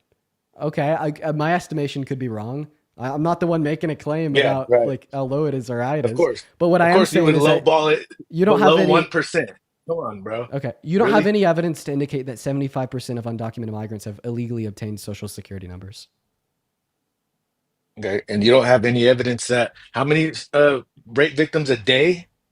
Okay, Like, I've already what? given you my evidence for that claim. I was able to walk you through it. It basically reduced down to public fact provided by Planned Parenthood, crime stats per state, and like the propensity for pregnancy onset by group Dean, to you lead just to read an pregnancy. article, Dean. That's all you did. That's all you did. I was looking at facts posted by state governments and crime stats, particularly by the FBI. What the fuck are you talking about? Dean, you just read an article. That's all you did. You Are stated you what giving somebody up? wrote, Okay. and it's the guy Samuel, Cool. whatever his name is. Cool. Right? He's just giving up. Okay. Do you have any other reasons why you voted for Trump? I'll let you move on. Well, since we can't talk about trans, right? Can't say anything about trans, right? You'll get kicked. Right. We cannot talk about T issues on the live. But what about border crossings? How do you feel about border crossings right now How do I feel about border crossings right now? I mean, under I feel, Trump? yeah, I Under feel like Trump. Donald Trump has never proposed anything to Congress in his first term or second term Yeah, to zero piece of effectively legislation passed. to You're right. effectively reduce undocumented migration in the long term. Can you name one piece of policy Trump's ever set forth to effectively reduce undocumented migration into America in the long term? Remain in Mexico. What was wrong with that? Biden shut it down too, right? What was The, wrong re- with remain in Mexico? the Remain in Mexico policy dealt with asylum You asked me to name seekers. one. I just named one. So I asked you to name a policy that reduces undocumented entry into America in the long term. The Remain That's in Mexico. exactly what that did. What are you talking What about? do you think the Remain in Mexico policy did? Jesus Christ, bro. Just be honest Do if I you have don't to do know. I have to tell you what remain in Mexico is, Dean? Yeah. Really? Yes. Your only argument against this is what about the asylum seekers running from Mexico? Yeah. That's all you have to say Just about answer my that. question. What did the Remain in Mexico policy do? Exactly what it says, Dean. For them to remain in Mexico Who's them? before during due process, the asylum seekers you supposedly say. Thank you. Are asylum seekers Right. undocumented migrants? Are they all asylum seekers that were there? That's the real question, Dude, even right? even asylum seekers with Anybody claims can that, say anybody can say I'm not I don't want to. dude, if somebody comes to our border and makes a false claim of asylum, they're still not an undocumented migrant. Like, listen, here's the deal. The Remain in Mexico policy essentially wanted to keep asylum seekers in Mexico during their processing. I like how you like to And it, pivot and during when we were talking about border crossing though. Good job, Dean. what? You told me, I asked Good you to job, name Dean. one bill that reduces undocumented migration in the long term. You say the Remain in Mexico policy. So now I'm explaining why that's not a policy that reduces undocumented migration in the long term. I literally said the Remain in Mexico policy, and then you interrupt me and tell me that I'm pivoting when I'm literally talking about what you just fucking mentioned. Are you rage baiting me? Yes, Dean. I'm so rage baiting you. Oh my I'm God. so rage baiting you, You Dean. want me to go bald. You want me to go bald. You're already going bald. Not yet. It's thin. It's not thinning. Okay. Why did you kick that last guy though? That was a real interesting conversation, bro. Like genuinely, Yeah, yeah. that was a Wait. real So I've that had was two a other guests on the stream. genuinely good I've had conversation. two other guests on No, my no, no, stream, no. and I've kicked them You both. you have to admit that you ran from that guy. Which That the was a good guy that that was said a I don't that was care a good about the guy that said I don't care about grape, or the guy that said bro. Bro, it's hey Dean, be which honest. Be one? honest. You were looking for any reason to kick that guy. Which Be one? Who? honest. Lumberjack You or know exactly who the fuck I'm talking about. there's been Don't two act guests on the dumb, live that Dean. I've kicked. Yeah, Cage, that you talked to for like calm the 4 fuck seconds. down. There's been two guests on the live that I've kicked. I kicked Lumberjack, and then I kicked the last guest. Which one are you Bro, referencing? The guy I was not the debating one on that you were abortion, talking to or for four Lumberjack for seconds. 2 hours? Not the guy that, yeah, exactly. Not the guy you were talking to for 4 seconds, Okay, so Dean. you're Come talking about on, get Lumberjack. real, bro. Get real, Yeah, bro. so I kicked That Lumberjack. was genuinely a good conversation, though. To be honest, So like so some I'm, parts I'm of gonna it, keep it 1,000. some parts of my conversation were with Lumberjack were good. Like for instance, when I first Yeah, started talking to him and he was making a billion false claims about E. Jean Carroll, and I was able to prove them all wrong, and he conceded, that was good. It felt good to see somebody that is so hell bent on being nah, right I and don't. being so willing to E.G. engage Carroll's in a whack conspiracy. job. We could talk about that too. Yeah, you're gross. Oh, you're gonna kick me too, right? You just look for any reason to kick people, bro. And then, You just called a great victim a whack job. yeah, due to her interview after everything happened, yeah, she's a fucking whack job. You want to talk about it? Let's talk about it. Okay, How? first I things want to. I first. want to First ask you a things first. question. How would you feel if you had a daughter that got raped, and then there was random grown men on the internet calling her a whack job? You'd do a lot more than kick them from a live stream, wouldn't you? If it really happened, I'd be furious. You're absolutely right. Moving on to the next guest. Let's go ahead and see what Vanessa has to say. Yo, Michaela, thank you so much for the $20 over on YouTube Super Chat. 200 W's for Michaela. Michaela says, hey, Dean, I saw you eating at Culver's the other day. Butter burgers with cheese curds on me in celebration of Susan Crawford's win from Wisconsin with love. Oh, you saw me eating Culver's the other day. Oh, yeah, I had Culver's on stream. Thank you, Michaela. I really do enjoy Culver's. Their butter burger double plain is my go-to order, and I love the absolute hell out of it. Thank you for the love, Michaela. And then also James, thank you for the $20, saying last 20 I'll send, but you missed so many super chats that I'm hoping you'll read the messages associated with them. I actually do go back and I read the messages associated with any and all donations once I'm done on stream. I always do that. And then also Wendy with the $50 super chat over on YouTube. Thank you for the love, Wendy. I think that you're phenomenal. At least 500 W Wendy's, 500 W Wendy's. Thank you so much, Wendy. You are so fucking cool. Thank you, Wendy. And then also Cameron, thank you so much for the $10 on Venmo, saying love watching you. Thanks for keeping the people informed. Thank you for the love, Cameron. By the way, if you're watching and you want to support me, you can find my Venmo and the PayPal and the link tree in my bio on TikTok. You could also find them in the pinned message on YouTube or in the link in the bio. But on YouTube, you could also support on Super Chat. But what is up, Brian? Did you vote for Trump? No, I didn't. Okay. Well, we are just looking to debate Trump supporters. I do appreciate you for joining me. If you are in that queue, make sure that you voted for Trump, y'all, as we are just looking for some debates. And Lauren, thank you so much for the $5 over on Venmo. You were phenomenal. We're going to get the next guest loaded up into the box as we speak. Everybody do just be patient. We have an army of people in here right now, literally over 9,000. So make sure that you are double tapping away on that phone screen, everybody. What is up, Caleb? Did you vote for Trump? No, I just wanted to say hey. Okay. Goodbye. Moving on. Here we go, you guys. Lulu, thank you so much for the $10 super chat over on YouTube. You're awesome, Lulu. Thank you so much for the love. All right, everybody. If you're MAGA, go ahead and hop in that queue, spam MAGA in that chat. You guys already know. Just looking for some debates today. Of course, the Trump voters are terrified. Quite frankly, what's up? Did you vote for Trump? Sabrinth is not here. Moving on to Cole. We got Ronaldo loading up. We got MCM loading up. Everyone just seriously be patient. We'll get the next debate going ASAP. Don't you even worry. Yo, what is up, MCM? Did you vote for Trump? Which you continuously race as the lower place racers get eliminated until you ultimately have a winner. And lastly, you're able to Okay, free dude's roam watching maps. like YouTube on 2x speed. We got Chasey Boy loading up in. I really need to use the restroom. I'm hoping that we could get a guest up here to debate, and then I could get like a friend up in the box just to cover me for like 30 seconds. Okay, we got Steph loading in. We got Chasey Boy loading in. Everyone just be patient. Everyone just be patient. Everyone just be patient. Here we go. Here we go. Here we go. Here we go. We got Sergi loading in. Isn't that funny how we could have 9,000 people watching the live and not one person willing to debate? I think that's quite hilarious. Yo, what is up, Sergi? Did you vote for Trump? Yes, sir. Yes, I did. Okay, why so? So, just to put things forward, originally I am from Ukraine. I have moved to the United States in the early 2010s and got my citizenship in 2016. One of the main reasons was due to the fact that I thought voting for Trump would help to solve the issues, as I do still have family over there on the eastern side. Wait, I'm sorry. I was in the middle of texting my friend to see if he could come up here and cover me while I use the restroom. So I was only half listening. But let me make sure I heard you correctly. You voted for Trump in the interests of your family living in Ukraine. Yes. You're trolling. Actually not.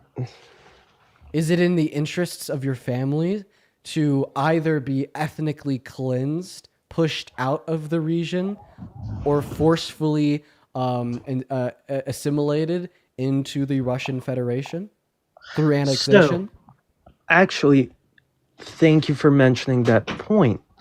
Talking about ethnic cleansing, have you by any chance have seen or read articles of Ukrainians turning onto each other?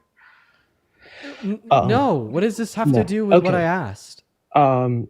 So, even though I am originally from Ukraine, the eastern side of Ukraine, even going to school, the first language is Russian. Okay. So And it has been. because they teach Russian in some regions of Ukraine, therefore you voted for Putin's puppet? No. If you speak Russian while in Ukraine right now, you have risks of, number one, being beaten up on the street. Number two, there was a whole church of people who got locked in and the church was burnt when people were fleeing from the eastern side of Ukraine into the western side. Have you ever heard of that? No, I haven't. A lot of people in my chat are saying that that's a lie. Do they have family there? I actually, unironically, did just see somebody say that they are from Ukraine, and it's not true. But here's what I'm going to do. I really need to use the restroom. I'm going to be right back. Santana, I appreciate you for covering me. I'm only going to be about in 30 seconds, yo. Oh, he ran. Well, guys, listen, we have a runner. Super interesting. Not sure why. With that being said, let's get Dean up to what, 2.5 million before he gets back? Tap the screen. As soon as he gets back in, we're gonna get some people in here to have some debates. I know, guys, listen. Oh, thank you for the unicorn. That's freaking awesome. Listen, save it. I'm actually battling tomorrow, battling Jessica Simone at 11 p.m. Eastern, 8 p.m. Pacific. Save the gifts. Come by, help me win this battle. Anywho, let's take care of Dean. Keep tapping the screen. Let's go ahead and get the likes up to 2.5 thousand likes. Share the screen out. Also, guys, if you can hear me over on YouTube, you can support over on YouTube. Send a super chat over on YouTube. Go ahead and give Dean, send him some donations. Guys, no, don't send me the stuff. Wait for tomorrow. You can send me something tomorrow. Send it to Dean. Guys, make sure that we're appreciating him because I've been listening like you've been listening, and these people are brutal. We understand that. And now, with that being said, if you're actually someone with an iota of intelligence, if you're someone that actually has a little bit of debate in you, if you're someone that can actually substantiate a point, if you're someone that believes in Donald Jimothy Trump, then get in the box. Get in the box. We need you in the box. Dean is looking for some debates. We know for a fact that you want the smoke. I mean, we understand that Trump debaters aren't the best, right? We understand Trump supporters aren't the best. But if you feel like you can actually substantiate anything, 1 point, just 1 point, get in the box. But guys, do not request up if you are friendly. Dean is looking for some debate, so keep tapping the screen, share the live, get the likes up. There Did we he? go, 2.5 million. And Dean, he left before you walked off. As soon as you called his bluff, boom, he's gone. So I've been, ripping this whole time. Yo, dude, L guest, but W Santana. Okay? Yeah. L guest, but W Santana for holding the fort down while I was using the restroom. See, like typically if I was to get up and go use the restroom real quick, and I was just to leave it with like empty space, nobody's talking, nobody's doing anything, I would walk back to like 3,000 people have left. Listen, I was trying to hold on to the numbers, Dean. They were kind of dropping. Dude, Santana, you're an icon. Thank you so much for the help. Keep the W Santanas in the chats flowing for at least the next 10 minutes for that. I really appreciate you, man. Yep, I'll be listening, bro. Cool. Take care, bro. Yep. Yo, what is going on, Mr. Toby? Did you vote for Trump? Toby is not here, so we're gonna move on to the next guest. Quite frankly, dude. Oh my gosh. Okay, I feel so much better now, you guys. I feel so much better. I've needed to use the restroom since I started my stream nearly 3 hours ago. So I'm probably gonna be a lot nicer to my guests now. I'm going to be a lot nicer to my guests now, quite frankly. The debates are going to be much more productive, quite frankly. Moving on to the next guest. If you're in that queue, make sure that you voted for Trump. Make sure that you voted for Trump. What is going on? Brand, did you vote for Trump? Yeah, I did. How you doing, dude? Mr. Brand, you know what? It's been an all right day. Before we start here, I got to thank James for the $20 donation over on YouTube. Super chat. James says, I changed my mind because I figured out it would be too long for you to read the 250s I sent during the lumberjack debate. First of all, he didn't believe in anything and only obfuscated. I also DM'd you on TikTok for debate scheduling. Dude, James, hey, I really appreciate you so much for the love, man. If I miss those, I'm so sorry. Sometimes like donations just don't pop up on YouTube Super Chat. Let's just get some W's for James in the chat. Let's get some W's for James in the chat. And then also, Brian, go ahead and take it away. Tell us why you voted for Trump. Yeah, first off, well, before we get into this whole thing, I want to say thanks for doing this, dude. I love when people are honestly willing to have like a true conversation about things and debate. I think civil discourse is one of the greatest gifts that the human race has. So as far as voting for Trump goes, I mean, socially, obviously the guy's an ass. Like there's absolutely no argument against that. Like he's an asshole and he says whatever's on his mind and he kind of needs to have a little bit of a filter. Economically, though, I think he's probably one of the best things that's happened to this country in a while. Okay, I'm going to give you... I know you're going to have a point about that. I'm going to give you my 35-second rundown. What is this? Hold on. I don't know why that was playing. Okay, I just muted you. Feel free to unmute. Was he playing like his intro music? No, I have no idea why that was playing. That was weird. Okay. Anyways, I guess to get back to what I was saying, I think Donald Trump's bad for the economy because his tax policy literally takes from the poor and gives to the rich. Hurts anybody making under $395,000 per year, which is 97% of Americans. My source is the Institute on Economics and Taxation. I think Donald Trump is bad for the American economy, as he has inspired a lot of lack of confidence in American markets by American consumers. On the day of his inauguration, Atlanta Fed projected 4% GDP growth in the first financial quarter of 2025. A month later, that was at negative 2.8%. Today, it's at negative 3.7%. Projections are only getting worse. Goldman Sachs has also increased the likelihood of a potential recession in near American history. So that's why I think that he's very bad for the economy, quite frankly. Not to mention his plan for mass deportation, which also actively hurts and harms America. Right. Well, we also do see, whenever there is a recession, right, there always is that the bounce back factor of it. That does happen. Whenever there's a deep recession, there also tends to be a great surge in the economy after that. When you look at the first term, pre-COVID, things were going great. But right now, I think the recession that we're about to get into is definitely going to be tariff driven. There's absolutely no doubting that. However, are you being serious? However, I think it will be a net positive result because these tariffs are going to, I believe at least, that these tariffs are going to cause one of two things to happen, or two things to happen specifically. First, obviously, we're going to see a massive increase in the price of goods and maybe not services, but goods, yes. Definitely not as bad as services would be. However, what that's going to do is it's going to make one second. For the people watching, can you guys, what does your bio say? I have a special needs kid. Yeah. Oh, is that that's like what it says? I have a special needs kid. I'm a dad, and then I honestly don't even know what else it says in there. Okay, I don't know. A lot of people in the chat were saying read his bio. I can't read the bio because I'm streaming off the computer, so I literally just can't. Yeah. No, my oldest kid has a rare genetic problem. But yeah, so and I think in the long term, what's going to end up happening is because of the fact that it's going to cost too much money to the consumer to use goods that are sourced from outside of the United States. It's going to drive jobs back into the United States. During Trump's first term, we saw that with a lot of the, John Deere is a big example. I live in Illinois. John Deere is a huge powerhouse for jobs here. And they've been closing down all of their plants left and right in Illinois for the last 15, 20 years now.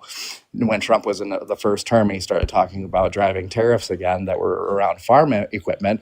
John Deere suddenly stopped closing their plants, and they're saying, okay, well, we're going to start manufacturing equipment back in the United States because it's too expensive to do business with these tariffs that are going. And I think we're going to see the same thing where manufacturing facilities end up reopening in the United States because, again, it is too expensive to make stuff overseas and have all the landing fees in the United States. Plus, the cost on the consumer is going to be way too high, and they're not going to buy that stuff anymore. So what is a company going to do? Shutter their doors and just go out of business? Or are they going to make business moves in a way that makes it more acceptable for them to be in business? They're gonna keep making money. Go ahead. Okay, so first and foremost, 99% of companies that have operations outside of America will keep their operations outside of America, even in lieu of Donald Trump's tariffs, as it is significantly less expensive to continue operations overseas and just simply increase the price of their product or make the importer pay the tariff than to spend billions and billions and billions of dollars in investing in U.S. manufacturing plants. However, of course, I said 99, so there's still the 1% of companies that may be under very special conditions that will increase production in America. A good example of that would be companies that have inactive manufacturing plants in our country, like John Deere. And then additionally, even in the long term, I don't know if tariffs will yield good outcomes. The reason why I say that is because it shifts our focus away from comparative advantage, which is basically where we're focusing on making the goods that we're good at making. And it kind of eliminates that, it forces our producers to make everything, and it creates a very inefficient, unproductive manufacturing sect. That's just macroeconomics 101. And also secondarily, even if you were right, and it did drive more jobs to America in the long term, but it caused a recession now, well, there's something else we could do. We could just invest into the manufacturing sector of America, subsidize corporations with the intended purpose of them then taking that money and putting it into their employees, into their productive capacities to increase their productive capacities, to make more goods cheaper, to naturally price their goods back into American markets, which would achieve the goal you just described of tariffs, which you think tariffs will achieve. But that's without causing a recession now. That's without causing inflation now. And that's without taking money out of the pockets of any American making under $395,000 per year now. So overall, either way we look at it, tariffs are a bad idea.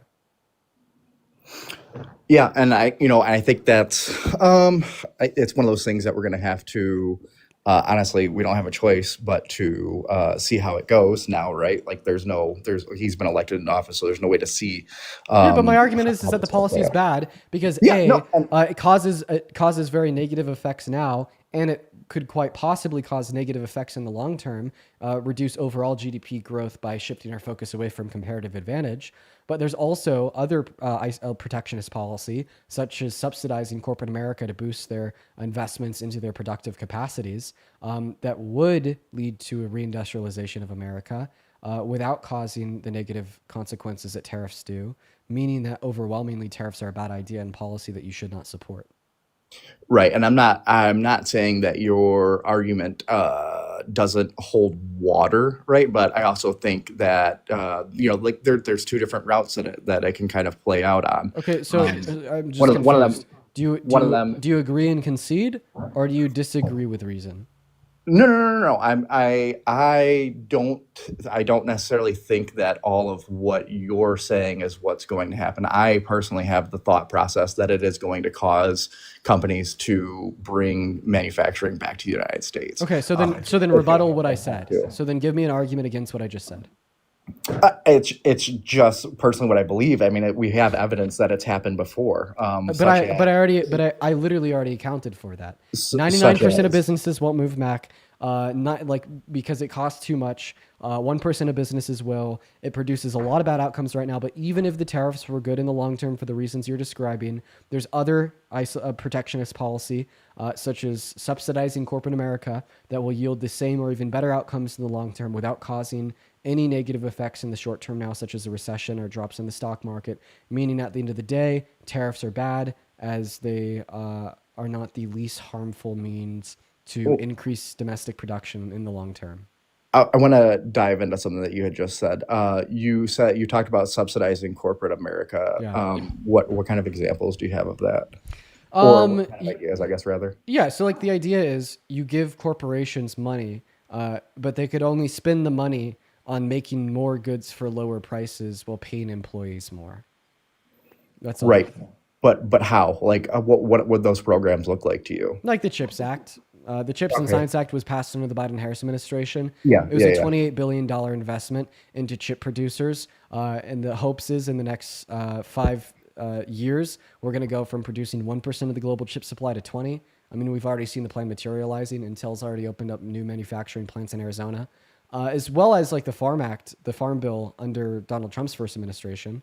So when he implemented his tariffs on China, that destroyed U.S. agricultural exports because they just imposed tariffs back on us. It bankrupted American farmers, so Donald Trump bailed them out with the Farm Bill, which invested nearly $30 billion into them.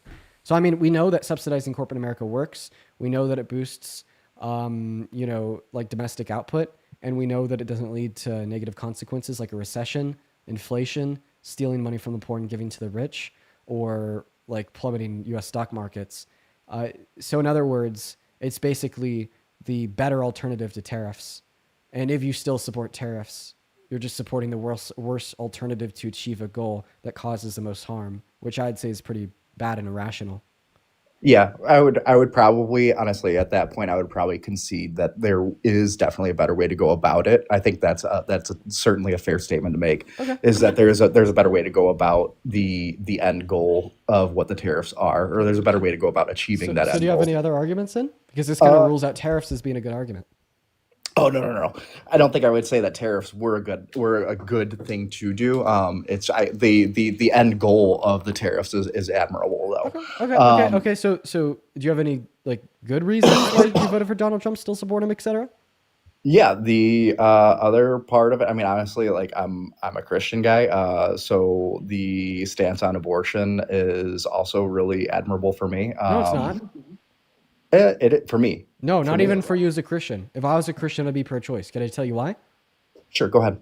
Do you agree with the New Testament when it says all sins are equal in the eyes of God outside of blasphemy? Yes. So this just means that lying to your child, telling them that Santa Claus exists, is just as wrong as a woman getting an abortion. Should we criminalize and ban telling your children that Santa Claus exists? Probably not. So why should we criminalize and ban abortion? Seemingly, Christianity offers us no coherent basis to dictate a criminal justice system. So you should probably appeal to a secular standard outside of your religious beliefs to justify banning abortion.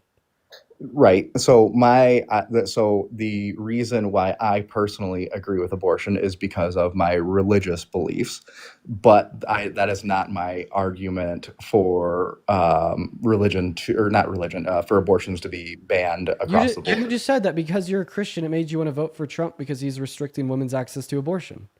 That is my personal belief as to why it is wrong. Now, the argument for abortion is that it, What? I'm so confused. Wait, no. You said because of your Christian beliefs, abortion should be banned. I said because of the fact that I am a Christian. Right, and I just gave you good reason. Should be banned. Yeah, now, I just gave you good reason to believe that it shouldn't, even if you're a Christian. Should lying to your children, telling them that Santa Claus exists, be banned because that's a lie and you're a Christian?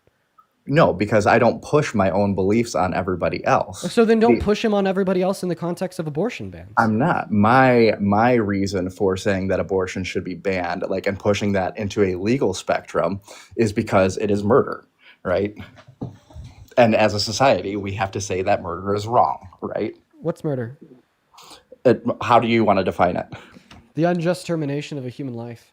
The unjust termination of a human life. Okay, now how do we have to kind of drill down into that definition. So what is just or unjust? Right and wrong. Right. So how are we going to define whether or not murder, or we'll say homicide, because that's a much more easier thing to identify a definition for. So when is homicide right? Okay, well, homicide is murder. Murder's never right because definitionally speaking, it's unjustified, meaning it's always wrong. And that's why I don't think that abortion is murder, because I don't think it's wrong. I don't think that a fetus has any moral value. And the reason I don't think that a fetus has any moral value is because before about 20 weeks, it has no ability to deploy any level of subjective experiences. And I just don't value anything about it. Like, what does it have? It's a human, okay. Oh, go ahead. So subjective experience is the definition of whether or not a human life has value? It gets a little bit more complicated than that, but on the surface level, yes. But, okay, so then, and I hate using this argument because I know that it's got its problems. So we should be able to terminate the life of people that are in comas? No, and this is where it gets more complicated. Exactly. The more complicated position is that I only value human lives that fall within a conjunct of traits, that being the possession of past or present and future subjective experiences. So because a coma patient has past subjective experiences and future subjective experiences, they have the right to life and it's immoral to kill them. But a fetus doesn't. How far into the future? Because, I mean, if a fetus is, say, 26 weeks, in another, 14 weeks, it'll definitely have subjective experiences. We'll get subjective experiences about 20 weeks. So let's use an 18-week-old fetus. Hopefully not. I don't value a fetus at 18 weeks because they do not meet my qualifier of moral value, which is past or present and future subjective experiences. However, a coma patient would. So let me ask you, do you want to get my pushback? No, past or present. Or two of the three? So they need to have one of the two first traits, which is past or present subjective experiences, and they need to have the second trait of future. Okay, so then what do we say a subjective experience is though too? Because we also know that a 1 year old doesn't have subjective experiences, right? Yeah, they do. None of us remember things that have happened to us when we're less than a year old. It's not possible, I don't right? remember what I ate for breakfast yesterday. Does that mean when I ate breakfast yesterday, I was not conscious? That is a kind of straw man-esque because Oh, you yeah. do have previous memories from prior experiences, Yeah, but you're saying if you even don't though you remember may the not. experiences, I guess it wasn't as experience at all. So just because I don't remember the very low levels of subjective experiences I had as a newborn, doesn't mean I didn't have a low level of subjective experiences as a newborn. But that also doesn't mean that just because you don't remember one thing doesn't mean that you didn't remember everything. So if I'm 1 year old, I don't remember anything Okay. about the previous couple days or about the previous, year or Yeah, whatever. I don't think having a long or short term memory is required for subjective experiences. Like I think that subjective experiences start at a very minimal level, like 20 through 24 weeks gestation, with the thymocortical connections. And I mean, dude, nobody remembers what they had expressed at 20 through 24 weeks. And I mean, this is like a conclusion that I've reached just based upon like the current consensus of neuroscience. Okay, so I'm gonna walk this back a little bit. My whole reason for this is that when we define life, right? I believe like all life is sacred, right? And it all needs to be cared for, Are you right? a vegan? No, I'm not. Well, shit. Life is sacred unless it's tasty, right? No, it still is, and fortunately, God gave us animals to sustain us, Right. because we need protein. So do you think that all human lives are sacred? Like, you know. Yes. Okay. Let me ask you a question. Do you think that medical professionals, doctors, Sure. who specifically work with brain dead patients, are serial killers that are mass murderers because they've likely pulled the plug on tens, if not hundreds, of brain dead patients throughout their career, which is intentionally killing a human life? What about it? Do I think that they're murderers? Yeah. Do you think that they're serial killing murderers? I don't think that they're murderers. Have Wait, they? what? Hold on. Have they committed some sort of act of homicide, or assisted in it? They, Probably. they, But they intentionally they're intentionally killing brain dead patients. Is that murder? in that situation, I believe that it is just to respect somebody's wishes. Now, if somebody's family is saying yes, that is what they will have. That's what they would Wait, have wait. wanted. What if they Absolutely. don't have a DNR? Dude, I don't have a DNR. It If def- I were to That's get up, if I were to get up from my chair, go downstairs, get in my car, go get some lunch from Culver's, and on the way I get T-boned, and all of a sudden I'm brain dead. I'm in the hospital. My mom, my family tells the doctor to pull the plug on me. You know, it's a complete and permanent cessation of all cognitive function. They just don't want to pay the bill, et cetera, et cetera. The doctor does it. Is that doctor a murderer? No, well, so it depends. This is a very big. So I'm a paramedic. This is a very big legal area, right? So And we're not there's talking a about whole. legality. We're talking about what your moral positions are. My moral position. Your family knows what you would or would have not wanted, What the and fuck? No, so no, no, no. My mom doesn't know. My dad doesn't know. My girlfriend doesn't know. I'm saying though, if they're saying like reasonably, the doctor would believe that they would have known what it was that you would have or would not have wanted for your end of life care. So Okay. yes, they do have that Well, decision if family capacity. knows best, if my mom would know best for me if I was brain dead, why wouldn't my mom know what's best for me if I'm a fetus? Well, then, and that's different though, because when you are a fetus, you don't have any kind of communication, right? So Wait, no, neither do brain dead patients.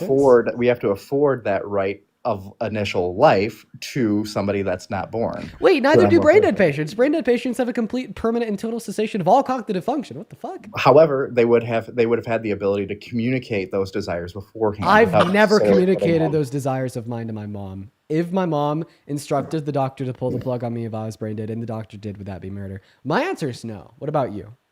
No, I don't think it is murder. Great. So we're on the same page. So all that you're telling me is that no, you don't think that human life on its own is valuable because the brain dead patient is a human life, and you don't think they have the right to life. Well, that's an extrapolation. They do have the right. People do have the right to life. That's why DNRs exist. That's why a durable medical power of attorney exists. You think that brain dead patients have the right to life? Yes, they do. Okay, so a doctor pulling the plug on a brain dead patient is infringing upon their right to life.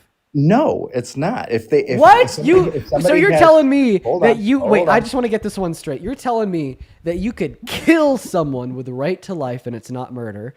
That's completely incoherent gibberish, but for whatever reason, I could contort that and make it for my point. Mothers can kill the fetuses in their uterus even if they have the right to life and it's not murder. No, because we're talking about two different things, right? So I misunderstood what you had said earlier. You said in the situation that you were postulating, you were saying that you have never had any kind of communication with anybody that you have ever met in your entire life about whether or not you would have wanted to stay on life support or not.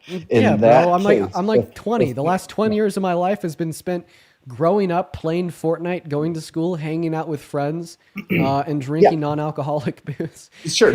So if there's no evidence that you have communicated that would have been your desire, right, or nobody is making the statements that was your end of life, that would have been what you would have wanted in your end of life care, then no, they don't have the right to make that determination for you.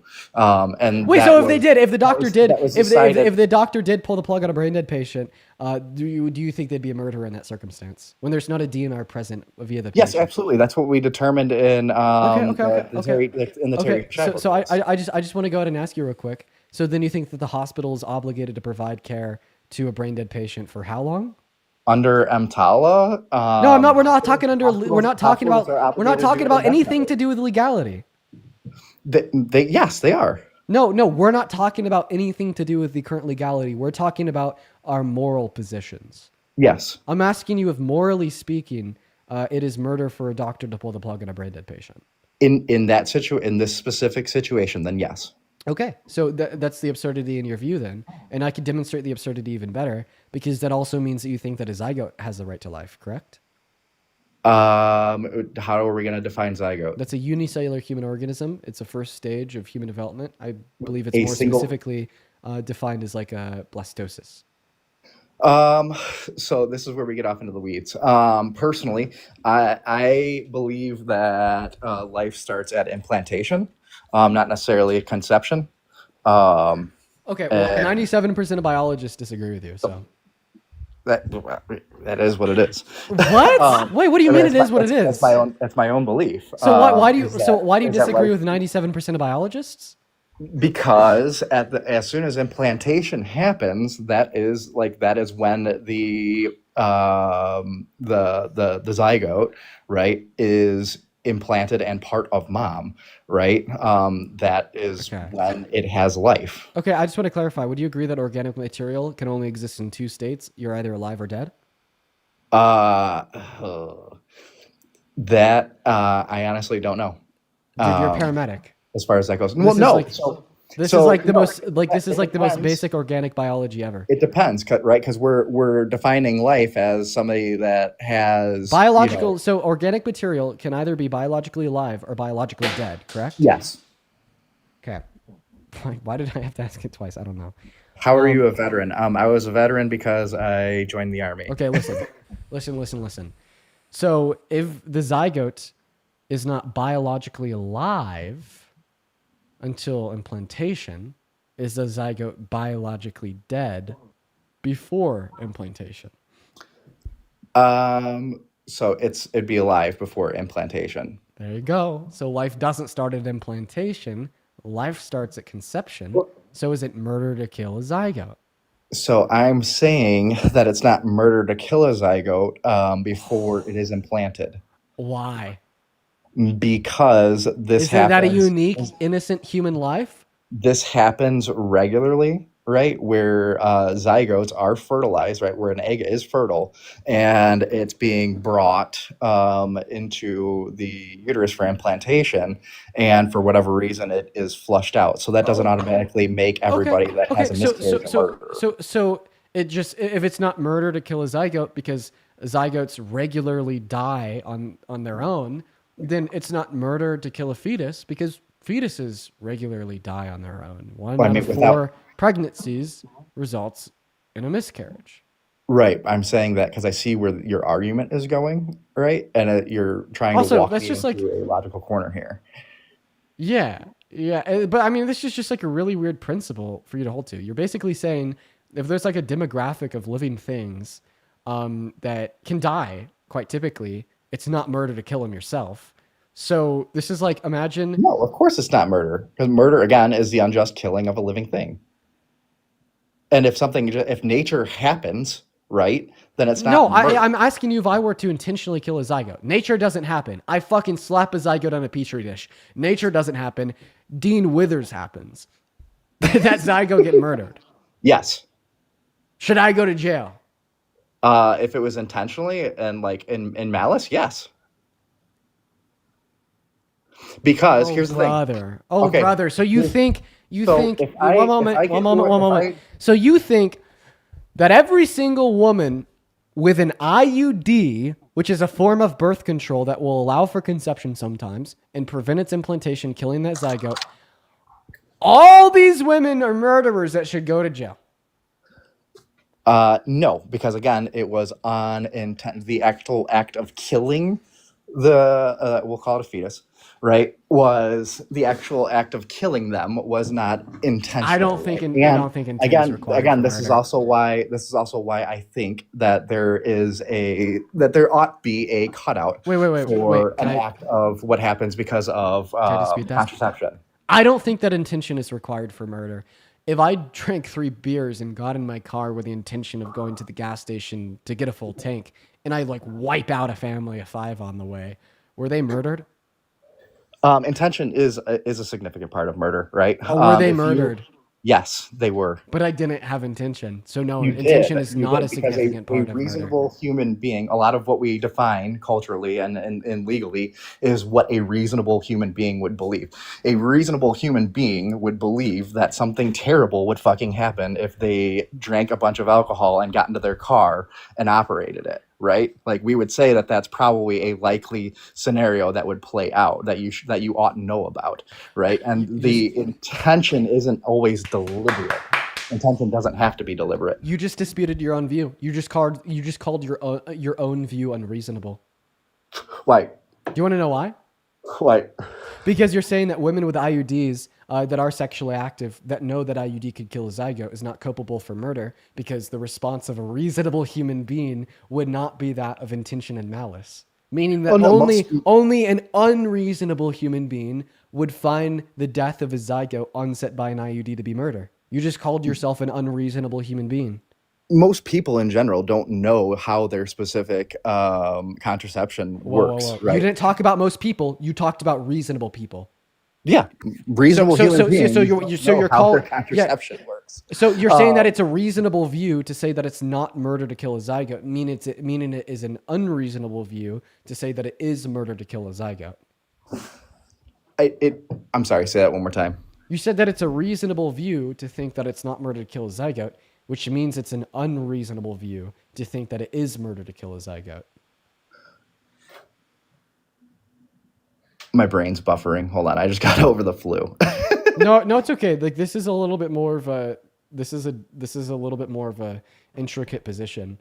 Yeah, but and this is the exact reason why I think that there ought to be like specific cutouts in it, right? We can't. It's not a simple one size fits all argument that can be made for it because there is a lot of nuance in there. Are you okay? There's a lot of nuance in that. The anxiety pin just spit. Well, it's nice. Yikes. There's no, I don't think that women that are, being responsible and using contraception should be, labeled as murderers. I don't think that that's right at all. Okay, so then you're just saying it's not murder to kill a zygote. No, I think that it is murder to kill a zygote, right? But there is nuance behind that. You know what? Yeah, because you think the nuance is all about intention. I can guarantee that there is thousands, possibly. There's thousands of women who watch me that have IUDs that are sexually active I do have a that vasectomy, by the way. know that IUD can kill and does kill zygotes. And in fact, I would like you to say I or me in the chat if you're a sexually active woman with an IUD that will, when the next time you're sexually active, say, I'm going to kill this zygote. I'm going to kill it. I'm going to kill it with full intention. I would like to ask what's an IUD? What? What's up, man? You just mentioned IUD. Could you explain what that is? It's an intrauterine device. It's a form of birth control to prevent pregnancy. One way it prevents pregnancy is by preventing conception. And another way that it prevents pregnancy is allowing conception and preventing implantation. I would like to ask you real quick, man, what time is it? Sorry, my time. Oh, are you not from America? So, well, technically I'm born in the US, but I'm living in Europe, in the Netherlands. Right now it's like 1:20 in my time, but yeah, I've been watching for like the past hour. Did you vote for Trump? No, so that's my perspective, which I wanted to discuss. So Easy. I wanted to discuss after Easy. Brown is done. Dude, I'm so fucking sorry, man. For? We're only talking to individuals that voted for Trump. Yeah, but the thing is, like, I'm sort of, I don't know how to explain it. I'm not like fully like pro-Trump. There are like some things which I sort of disagree on. But that's like, I wanted to discuss it with you. But after that, Brand was like fully done with his arguments. Have you been on the live before? I've seen you like, I think like a few times and like on those debates with, what's his name? Charlie Kirk. Yeah. Hey, yo. Just give us, you've been here for so long. Give us one of your positions real quick. And then I am going to kick you because we're just here to talk to people that voted for Trump. You've Yeah, been the waiting thing is, for like, forever. I Just haven't give us voted one for- of your positions. Yeah. So firstly, I haven't voted for Trump, but if I was like to vote, I think it's, for me, it's more logical to vote for Trump. But there are like things which I disagree on, especially placing those tariffs when it comes to abortion. So I'm pro-abortion. I do agree that abortion, everyone has like the right to it. Like a man just can't like, ban abortion for everyone. But when it comes to illegal immigration and the economy itself, I do agree on like few things when it comes to Trump, especially because he's been president also before. And when he won, sorry, English is my first language, so sorry for my accent. And when he was, dude, don't apologize. What is your first language? so technically it's Arabic, because wow. ethnically I'm Palestinian. Then short story. So I was born in Houston, Texas. When I was like 3 years old, I moved to Lebanon, and I've been living in the Netherlands for like the past 6 years. So right now I'm 19. I've been here since my 13th. And I'm not gonna say I don't care that much about like the United States, but I would like to watch and like observe things, especially because I've been seeing you like many times on YouTube and TikTok. Yeah. Well, don't apologize for your accent, man. Because yes, I know sometimes you can speak my first language. I can't speak your first language. Don't apologize for an accent. Like I get why like people do that, because like a lot of people can be like really like weird about accents and honestly like a little fucking hateful. But like, dude, I just think people that could speak multiple languages are cool as hell. I mean, yeah, like also many people agree on that, but there are also like fucking what do you call it, like dickheads who think it's like sort of funny to like make fun of people who have like an accent while they speak like 3 or 4 languages. So yeah. Yeah, I agree. Well, Easy, I appreciate you for coming up, man. I appreciate you for coming up, man. We are just gonna get back to talking to Bran and other individuals that voted for Trump. I appreciate you for sharing some of your perspective with us. And I mean, hopefully by watching the live, you could kind of like come around on issues such as like immigration. I could give my takes on that. That comes up frequently, etc. Yeah. Anyways, Bren, do you want to pick up where you left off? Yeah, no. So I want to do also easy marhaba. Glad to see another person on here from other countries. It's awesome.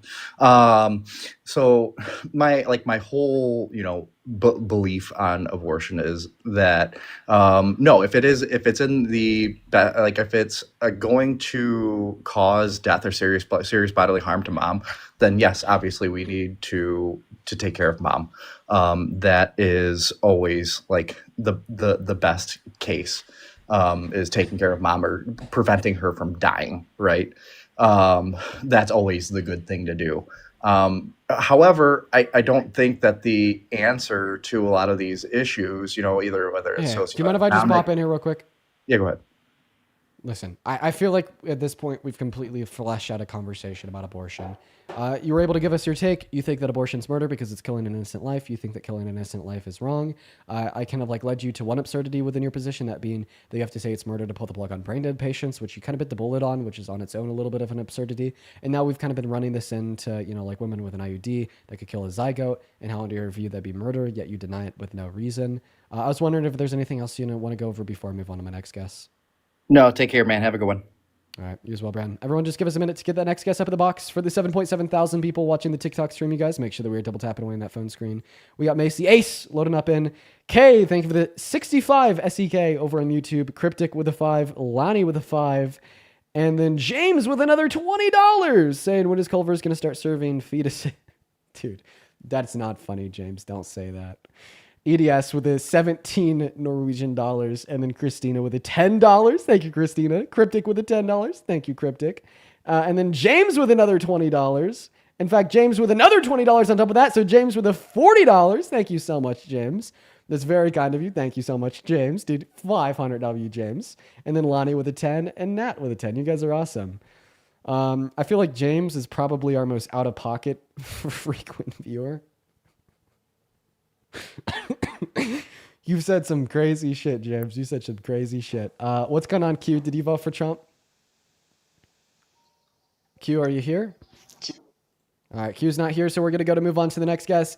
If you're MAGA, go ahead and hop in that queue for me, and we'll get you up here in the live to debate. Y'all, we got the next guest loading in right now. Kenny P, quite frankly, is loading in, quite frankly. Then also Lillian, thank you for the $20 donation over on PayPal, Lillian. Everybody, 200W Lillians. If you're watching and you want support, Venmo and PayPal on the top of the phone screen right there, as well as in the link tree in the bio and in the pin message over on YouTube and in the bio. What's up, Kenny? Did you vote for Trump? Yes, I did. Kenny, you are about 2 football fields and one very echoey bathroom away from your phone mic right now. How about now? Any better? Not really. No? But it's fine. Why'd you Why'd you vote for Trump? Immigration, number 1. Oh, no. We don't need more people in the United States. Nicole with $5 over on Venmo. Yeah, we do. Why? I mean, I'm just an American first, like patriot constitutionalist that wants to grow the American economy and increase the prominence on the global stage. And immigration really helps grow our labor force and gives our government more money to spend on our citizens. And what's going on, Kenny? Nothing's going. What are you talking about? I'm listening to you. Okay. And once it's Kenny? Yep. We're going to kick Kenny. I'm sorry. Elise, thank you for the $5 over on PayPal. Thank you so much, Elise. You're phenomenal. Yo, what's up, Stacy? Did he vote for Trump? My bad. I'm so sorry. No, don't worry about it. Don't worry about it. Rock, thank you so much for the cute little gift of the dancing kitty cat. Quite frankly. All right, Charlie's loading up right now. Let's get Charlie in the live. Let's see what Charlie thinks. How about that, guys? How about that? Let's see what Charlie thinks. How about that? Quite frankly, how about that? All right, doesn't look like Charlie's loading in. If you're in the queue, make sure you voted for Trump. You guys already know the rules. MAGA is scared, quite frankly. Doesn't want to debate me, quite frankly. Moving on to the next guest. Here we go. Everyone do just be patient. We're just trying to get any Trump supporter to come up here and have a conversation. It's proving to be incredibly difficult. Here we go, everybody. Lindsay, thank you for the $10 on Venmo, saying thanks for doing these debates. I appreciate you so much for the love, Lindsay. Everybody, please show some love to Lindsay down below. All right, yeah, 7.6 thousand people, not one Trump supporter to debate. Crazy work, you guys. All right. We're going to try to get everyone up. We're honestly just kind of accepting everyone at this point. James, thank you for the $20 donation on YouTube Super Chat, saying, we walk out of pocket so MAGA can run, being unironically as bad as our irony. So real. Thank you for the $20, James. Javier is driving, so we got to kick him out and move on to the next guest. W. James for the $20. W. James for the $20. Okay, let's get that one straight while we're getting the next guest up in the box. Also, please ask you guys if you're on that queue and you didn't vote for Trump to just leave so it's easier for us to find debates. Please, please, please, please, please, please, please, please just, be kind and leave, quite frankly. It'd make my life a whole lot easier. I'm not going to lie. Look at that, guys. We have like 4 Trump supporters loading in. What are the over-under odds that one of these people is like, okay, I'll talk to him? None of them, bro. Look at that. Look at that, dude. I swear to gosh. Swear to gosh is crazy. Yo, that brought me back to my youth, bro. I remember when saying swear to God was a bad word. That's what the indoctrination of a Catholic upbringing will give you. Jeez, that was a slip. That was a slip. That was a slip from the childhood right there. Wow. Okay. All right. We got the next guest loading up right now. Everyone just be patient. Was somebody in the YouTube chat said Mormon Freudian slip? Trey Catholic. Trey Catholic. Yeah, I was Catholic growing up. Went to a private Catholic school until high school. Fun fact. All right. Holy fuck. Why is it so hard to find a debate? Dude, what is going on? Is this real life?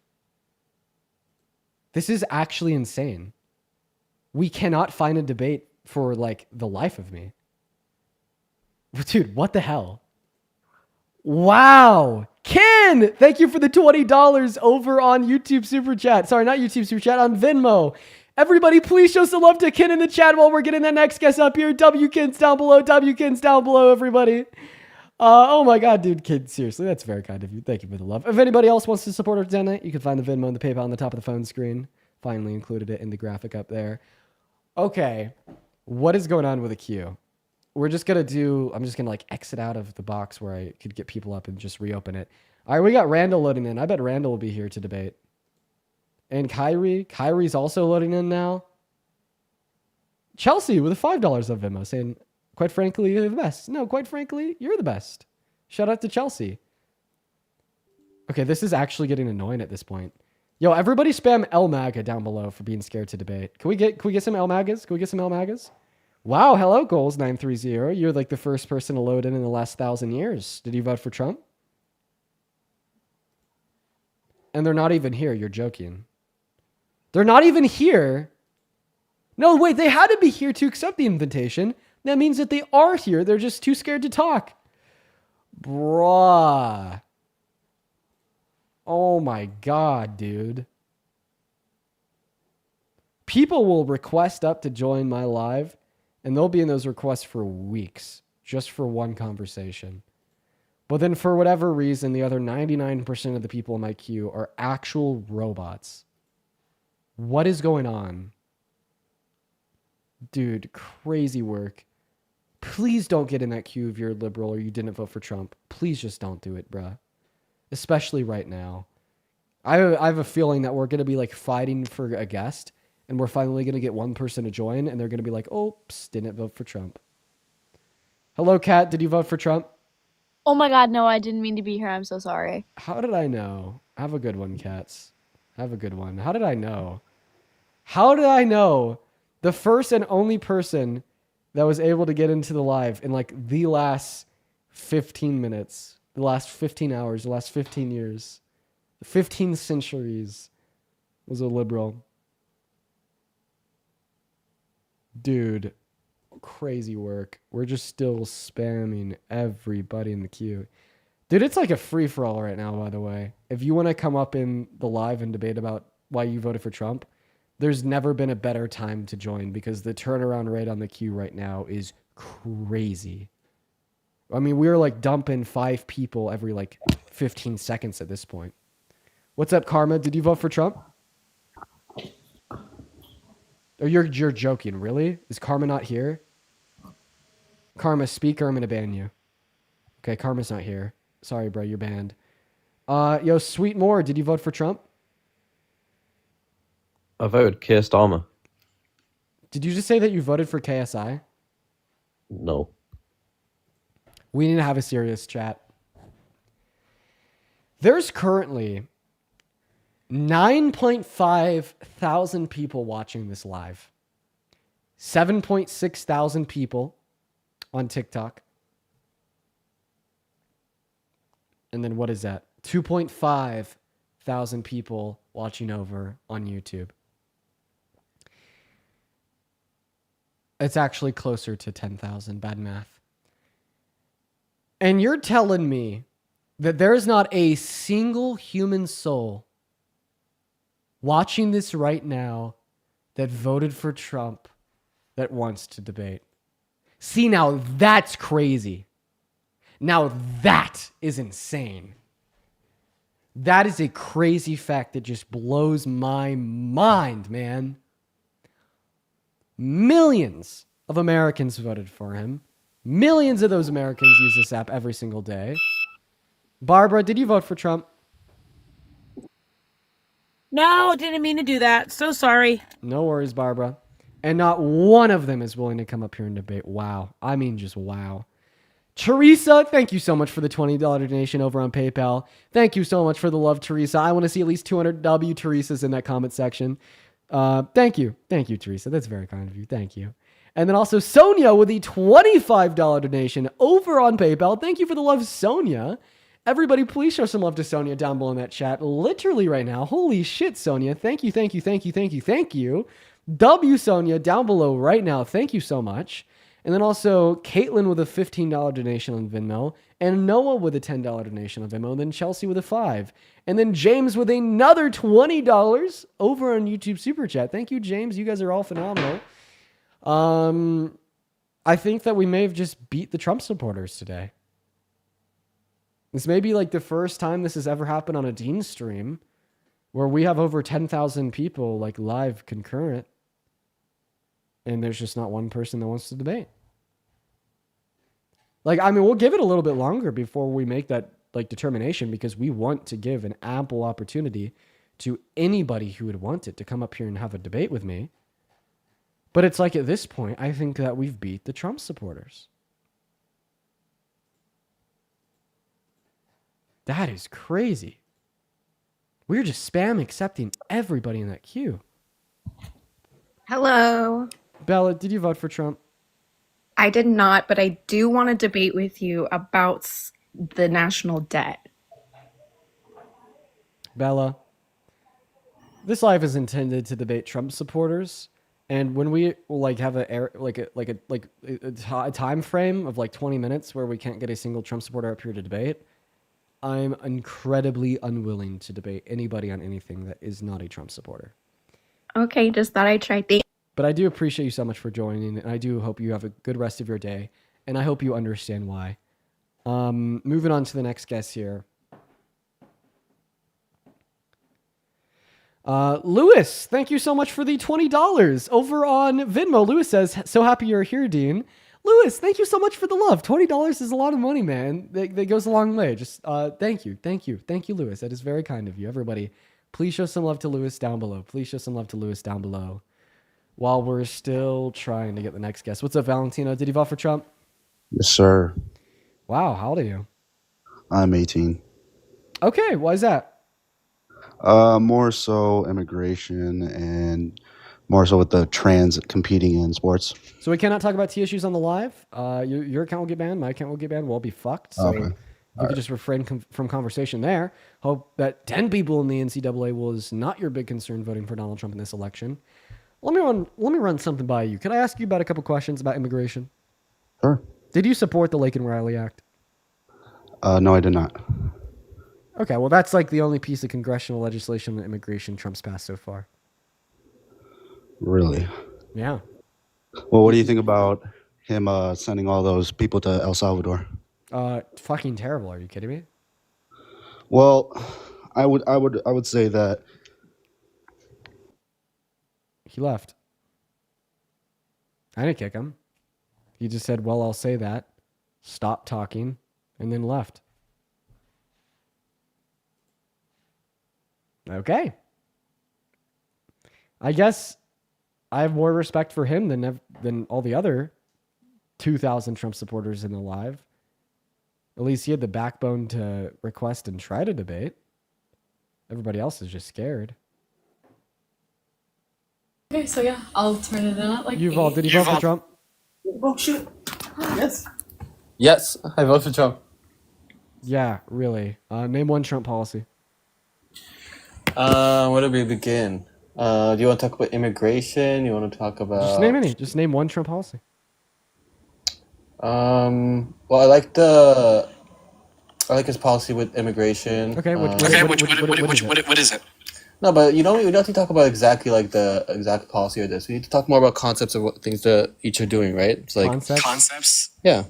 Okay, he's trolling. Fucking troll. I mean, I kind of like assumed that he was a troll when he like first said, like, I don't know, somebody in the background was like, "Say it, you're on. Tell me you voted for Trump." But, you know, just had to let it play out a little bit to make sure that it was clearly a troll before we kicked him, as we are in a little bit of a Trump supporter drought at the moment. Dude, this is starting to get boring, man. Oh my God, dude. This is so painful. Why is it so painful to vote for half, to talk to half the country? Why is it so painful? Like, why won't half the country talk to me? Hi, Sophia. Did you vote for Trump? Dean, if you can't find anyone, go back on. Sorry, Sophia. Debates only. Moving on to the next guess. Why is it so hard to talk to half the country? That's terrible. That's terrible, man. That's terrible. All right, we got Cher loading up. We got Waz loading up. By the way, if you want to support the stream, you can find the Venmo and the PayPal and the link tree in the bio. And just right there in front of your eyes above, why do you support Trump? If you're watching on TikTok, that is. I get 100% of the proceeds on the platform. It just, you know, goes to kind of keeping the studio running and paying the bills so I don't got to go get a real job. But I appreciate everyone that has supported the stream. It really means a lot. You could also support on YouTube Super Chat or on Venmo and PayPal, which I have pinned in the over there on YouTube. What's up, William? Did you vote for Trump? Great. All right, guys. I think that we've won. I guess we'll keep trying. But like seriously, at this point, I seriously do think that we've won. No Trump supporters want to talk. Zero. That's very embarrassing for MAGA. Damn, bro, I wish that, like, more people knew about this.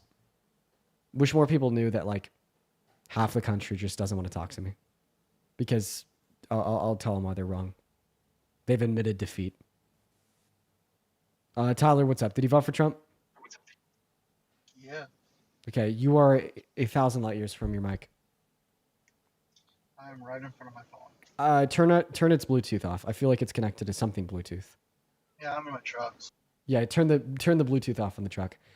Nikki, thank you for the $10 over on YouTube Super Chat. Thank you, Nikki. That is Niki. Everybody, please show some love to Nikki. And then also, James with another $20 says it's now time for Dean Withers to start joining as CIA handler and teaching socialism to lizard people for $4.50 a week. Yeah, that's gonna be the next gig after this, because I mean, the MAGA has finally boycotted Dean Withers, I guess. Tyler, go ahead and give that mic a test there real quick. Testing. Awesome. Are you driving? No, I'm in a parking lot. Perfect. Why'd you vote for Trump, man? I like him, I guess. Yeah, and why do you like him? I love you, Dean.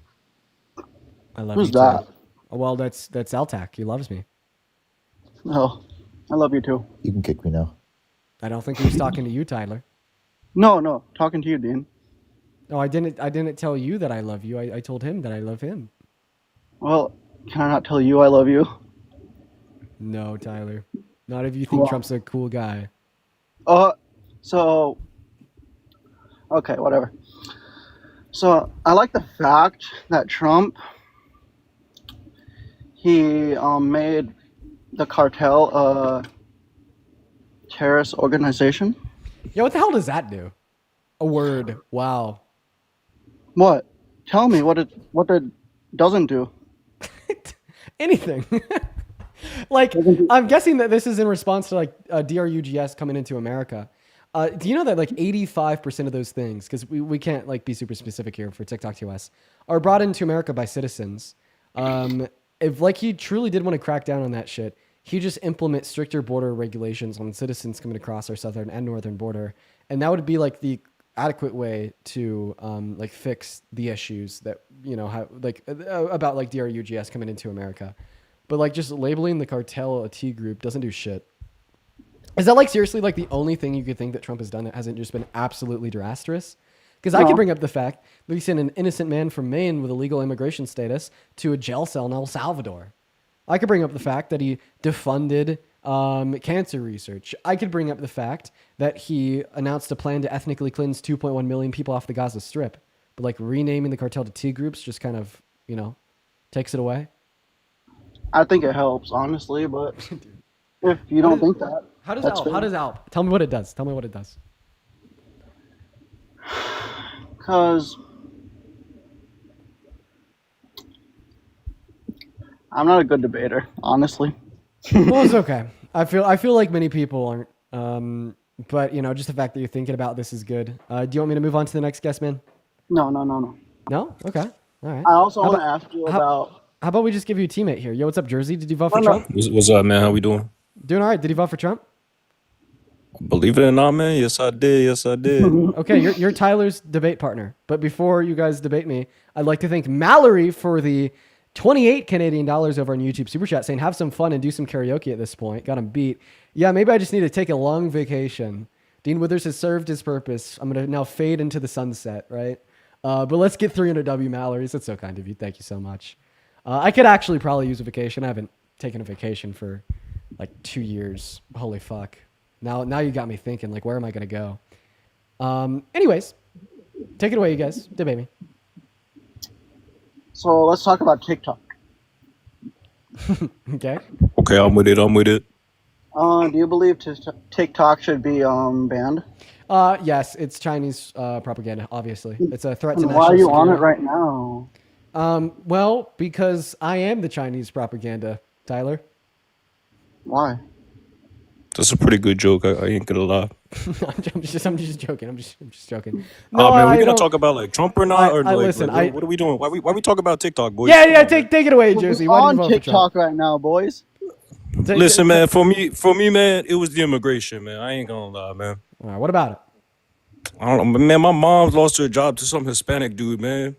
Yes, and then like we have No, Tyler, mute now. What? Your mother lost a job to a Hispanic man, and now you're xenophobic. Is that your position? No, I'm not xenophobic, man. It's just like, my brothers, man, they taught me like, listen, man, I ain't gonna lie, I ain't got like a crazy good like education or anything like that, but I don't know, man. Like I just like I see what's going on. You feel me? Like I be living, and I be seeing what be going on in this country, man. So like, I don't know. Okay. How does the fact that a Hispanic man got hired over your mother for a job make you support Donald Trump in the context of immigration? Listen, man. Well, what does a Hispanic man have to do with immigration policy whatsoever? Listen, how do you know that I the don't wanna- Hispanic man isn't a fucking natural-born U.S. citizen? Oh, believe me, I know, man. Because they're Man, Hispanic? man, You I'm understand? sorry, man. That like a huge portion of America used to be Mexico, right? Ever heard of the American-Mexican War? We like stole Mexican land. Listen, man. You know I down in Memphis, man. Like I just see it like every day, man. I feel like anyone that listening to this, man, like if they saw it in person, man, like you understand. And like a lot of people gonna say like statistics and shit, like but like we all know, like man, like statistics and like polls, man, they like all skewed. You feel me? Like I don't know, man. Bro, you were Like- like, what the hell's going on? I cannot believe this. you start disputing the validity of statistics, facts, evidence, and polls without me giving you any statistic, facts, evidence, and polls. You're like, I just know that Dean is going to hop in here and be like, you're wrong. Here's why, analytically, statistically speaking. So you just like dispute Okay, yeah. any Let me hear analytics the or statistics. You got like before 32.6%. What? Yeah. No, I'm ready to hear it, man. I'm all about it, man. I don't have any analytics or statistics to give to you yet because I don't know your position. So, Oh, damn. how about this? How about this? What has Trump ever done to reduce undocumented entry into America in the long term? I mean, that wall, man. I be looking at that wall. That shit. You know, we need that shit, man. That I honestly, wall? listen, man. Listen, I'm not even gonna say like just for Mexico, man. Like I want to keep the Canadians out too, man. Like I don't trust them either, man. And I gotta say, this whole tariff shit, man. Like I'll support it, man. Because man, my little brother works in Valcourt, Quebec, man. And like, the labor. You're trolling, right? What? Are you joking with me right now? No. I mean, like, listen, man. Like I said, I'm trying to get like my education and shit. So like, I guess Good for part of you. the reason, like, I haven't really like developed like any like real political views. But, like, I have an idea. If you were like genuinely trying to get more educated on like political views, positions, and knowledge about the functions of our government, I feel like the best place for you to be is in the comment section watching the live. But come on, man. We just don't have anything. I just wanted to talk to you, man. I'm your biggest fan. I'm sorry. Okay, Oh they're my God. definitely trolling. He's a troll. Okay, But back to you, Tyler. Dude, what is going on today? I'm just in like the 9th level of hell. I just want to say, I do construction, right? Okay. And half and half are illegal, half are legal, right? Oh, are you illegal? Like, oh wait, sorry, I'm illegal? Illegal? No, half of the people I work with. I know, 'Cause, but like, are you because I don't know how to, I can't say it fast without making sense. Are you illegal? I'm legal. So would you be okay if I just referred to you as one of the legals? I was born here. Okay, guys, we got one of the legals on the live. No. Dean. Hey, legal, go ahead and tell us, you know, how this informs us about why you voted for Trump. Come on, legal. Okay, so the legals that I work with, Are you saying legal? Legal. What? Legal people. Legal? Wait, I don't know if you're saying legal or illegal. People Wait, that pay how about taxes on this? their paycheck. Oh, how about this? How about we just like clear up this conversation by calling undocumented migrants and calling citizens. How about that? Okay, I'm a citizen, Yeah. and half of the people that I work with are citizens. Okay. Half are not. They're undocumented. Okay. Why is it that the documented ones and me and the documented have to pay taxes on our paycheck and they don't? They do. No, they. Yes. Wait, you don't. So you're a W-2 employee, right? Yeah. Every like, I don't know if you're on like a weekly or on a bi-weekly like pay cycle. When you get paid, do you have to turn around and give money to the IRS? Yep. Why? No, you don't. No, you don't have to do it because why? Your employer did it for But you. my employer does it. Because it's automatically deducted out of your paycheck. But I have a Yeah. question. What do you But get to still. do like every April? Every April, what do you get to do? I'll get a tax return, I guess. You get a return, okay? So Yeah. actually, you should be asking the question, how come undocumented migrants at work get their taxes automatically deducted from their pay and it goes to the IRS, but only citizens get to file for a return every April? I don't think that Ooh, adds up. I don't think it adds up. If you are working without tax all year long, Undocumented migrants pay taxes. but how? How? By working on work permits or ITINs, the same way you do with a W-2 employer. No, they get paid under the table. In the Yeah. fiscal year of 2022 alone, They undocumented have migrants. one boss. They have one boss. In the fiscal year of 2022 alone, undocumented migrants paid $95.7 billion in taxes on the federal, state, and local level. Yeah. They pay taxes, man. I don't know what to tell you. Are you serious? Yes, I am serious. I'm okay with saying that undocumented migrants are more likely than citizens to get paid under the table, though. And that's just why we need mass amnesty. Give them citizenship, give our government more money because in their same And I material agree with conditions that. with the Give same 'em employer and the same citizenship. job, they'll be paying more in taxes and still be less incentivized to work under the table.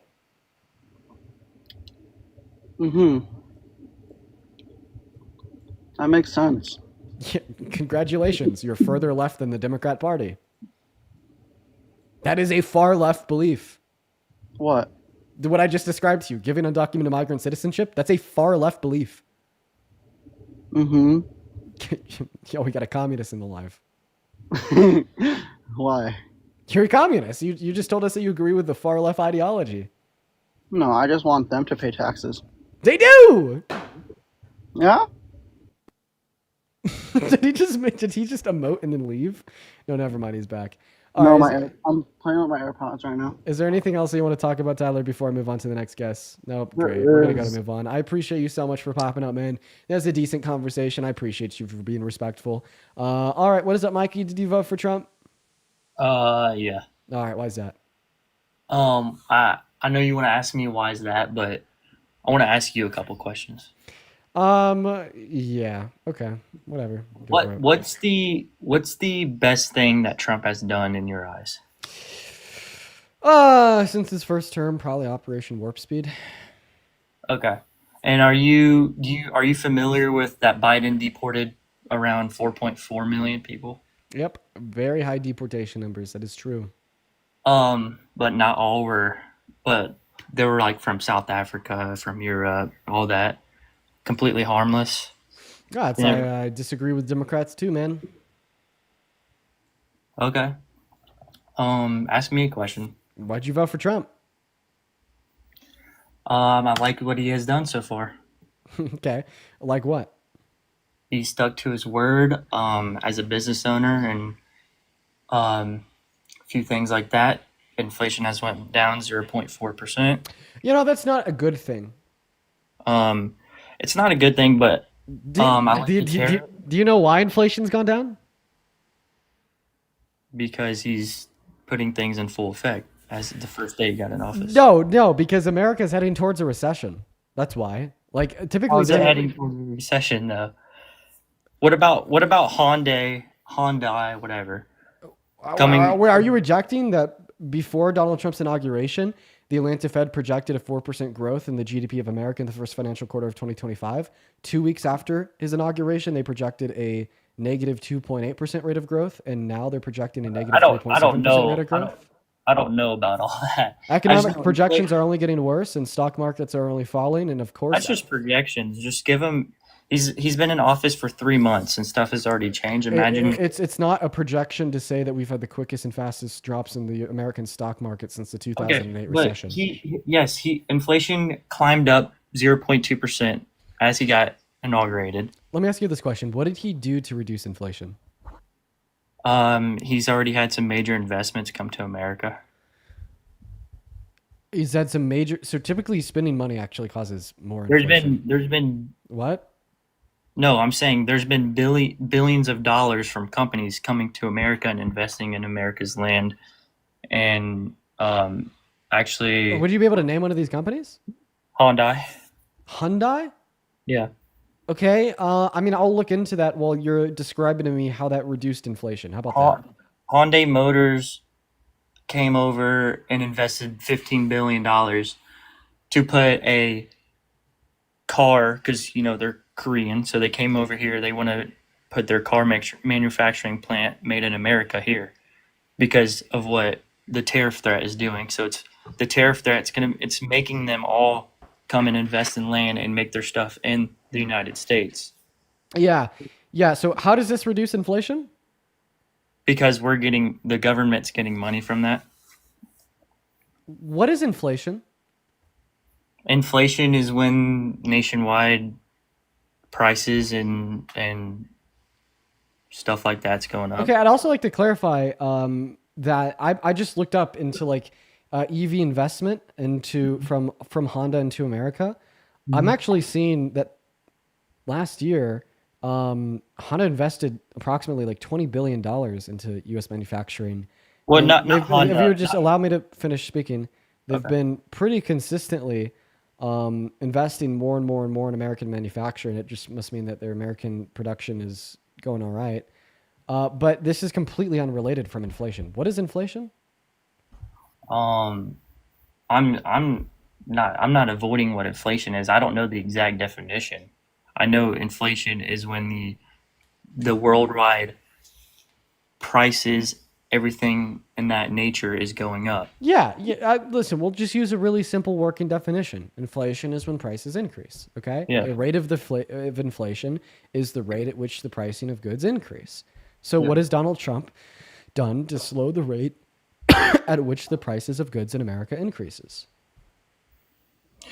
That just had me all twisted. I didn't mean, by the way, back to the Honda thing. I Okay, we didn't could talk about that later, but I first want you to explain to me how Donald Trump has slowed inflation.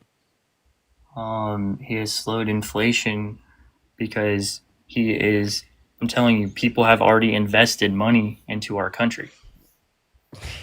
And not invested money. People have already started purchasing stuff because Trump has been forcing tariffs for the past 2 months.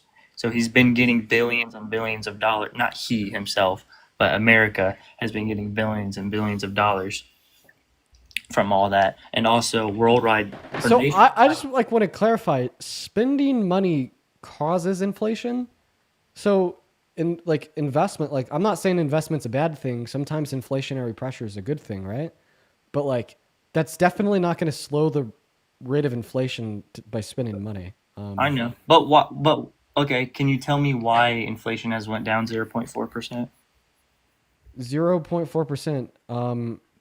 I don't know. If I had to assume, it's probably because America is barreling towards a recession, and typically during a recession, unless in some cases, Okay, we were closer to inflation a goes down. recession. We were closer to a recession in 2022 while Biden was president than we are right now.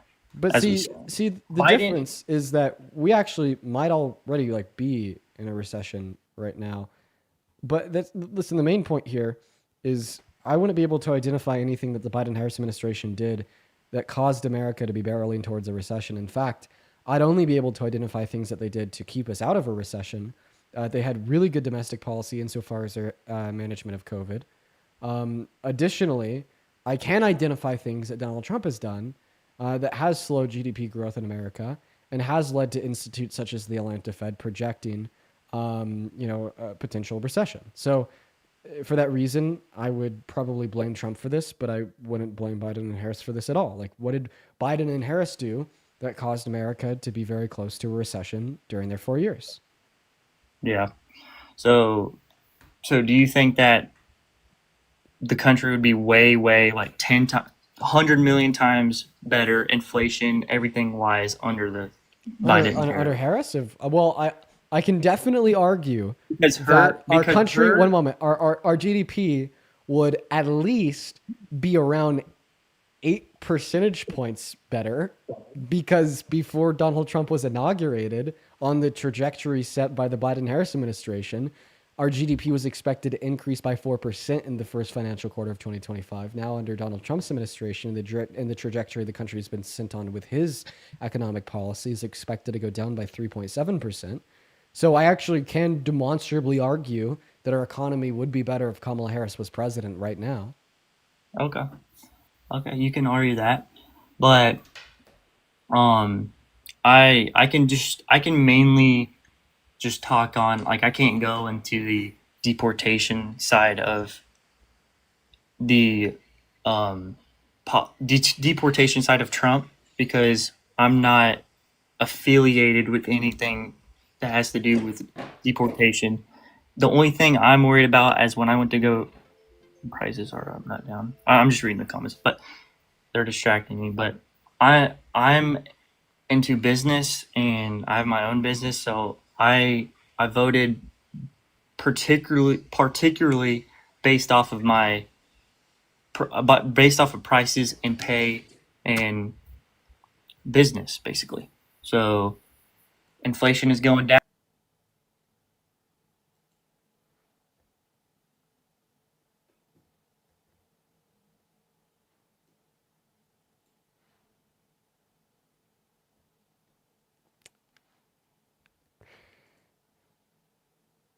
I think that he disconnected. It was probably his internet connection. Feel free to re-request. I'd love to continue my conversation with you. What's up, JC? Did you vote for Trump? Nope. Fuck Trump. Hey, base JC.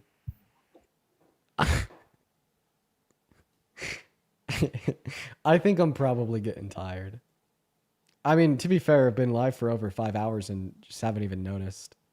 It's probably time for me to get off here pretty soon. I'm not going to lie. We'll probably do our last guess. Nikki, thank you for the the $10 super chat over on YouTube saying, I could call my dad to debate you, lol. Dude, have him request up. What's up, the right? What's going on? Were you in here yesterday?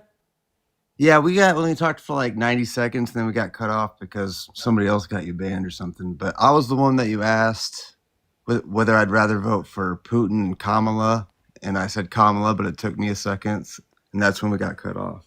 Oh, yeah. You're a really interesting fella. Why do you say that? Go ahead and tell us. Tell us about Trump. Why do you support his administration? Well, we went into his energy first agenda is a drill, baby, drill. Kamala Harris was better for domestic energy production. I mean, I don't agree with that because the investor confidence in all the leases that were signed were under the Trump era. Okay, so I'd like to clarify. Do you value facts over feelings? I do. Okay. As long as they're analyzed the right way and with critical thought, yes. So the top graph that you see is the maximum amount of oil produced under the Biden-Harris administration. It's actually not. It's just pretty close. April of 2024, 13.2 thousand barrels of oil per day. The bottom graph is the max amount of oil produced under the Donald Trump administration in his first term, which was in January of 2020 at 12.8 thousand barrels of oil per day.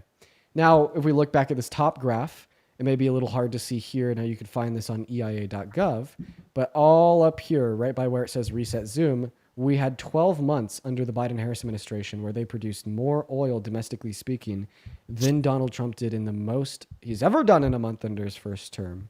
So they were significantly better. And that's why I say, as long as facts are analyzed with critical thought in the right context, because a lot of the investments were done under the Trump era, but in the oil industry, they take anywhere from 2 to 10 years to get the actual rigs up and running. And so a lot of these investments were made because of the deregulation policies in the oil drilling first policies that Trump imposes. All those investments and leases went away with COVID. That's why the Biden-Harris administration approved 50% more leases to drill in federal land compared to the Trump administration because of the massive fucking hole we were in at the beginning of their term. And the reason he signed those leases is because he was forced to by a federal judge when Biden's first week in office, he paused all drilling in all federal lands and waters. And then the federal judge stated that he overstepped his executive authority and was forced to sign those leases. Okay, so you're saying that the Biden-Harris administration was really good for oil, but it's only because some judge forced him? All right, W Puppet then, right?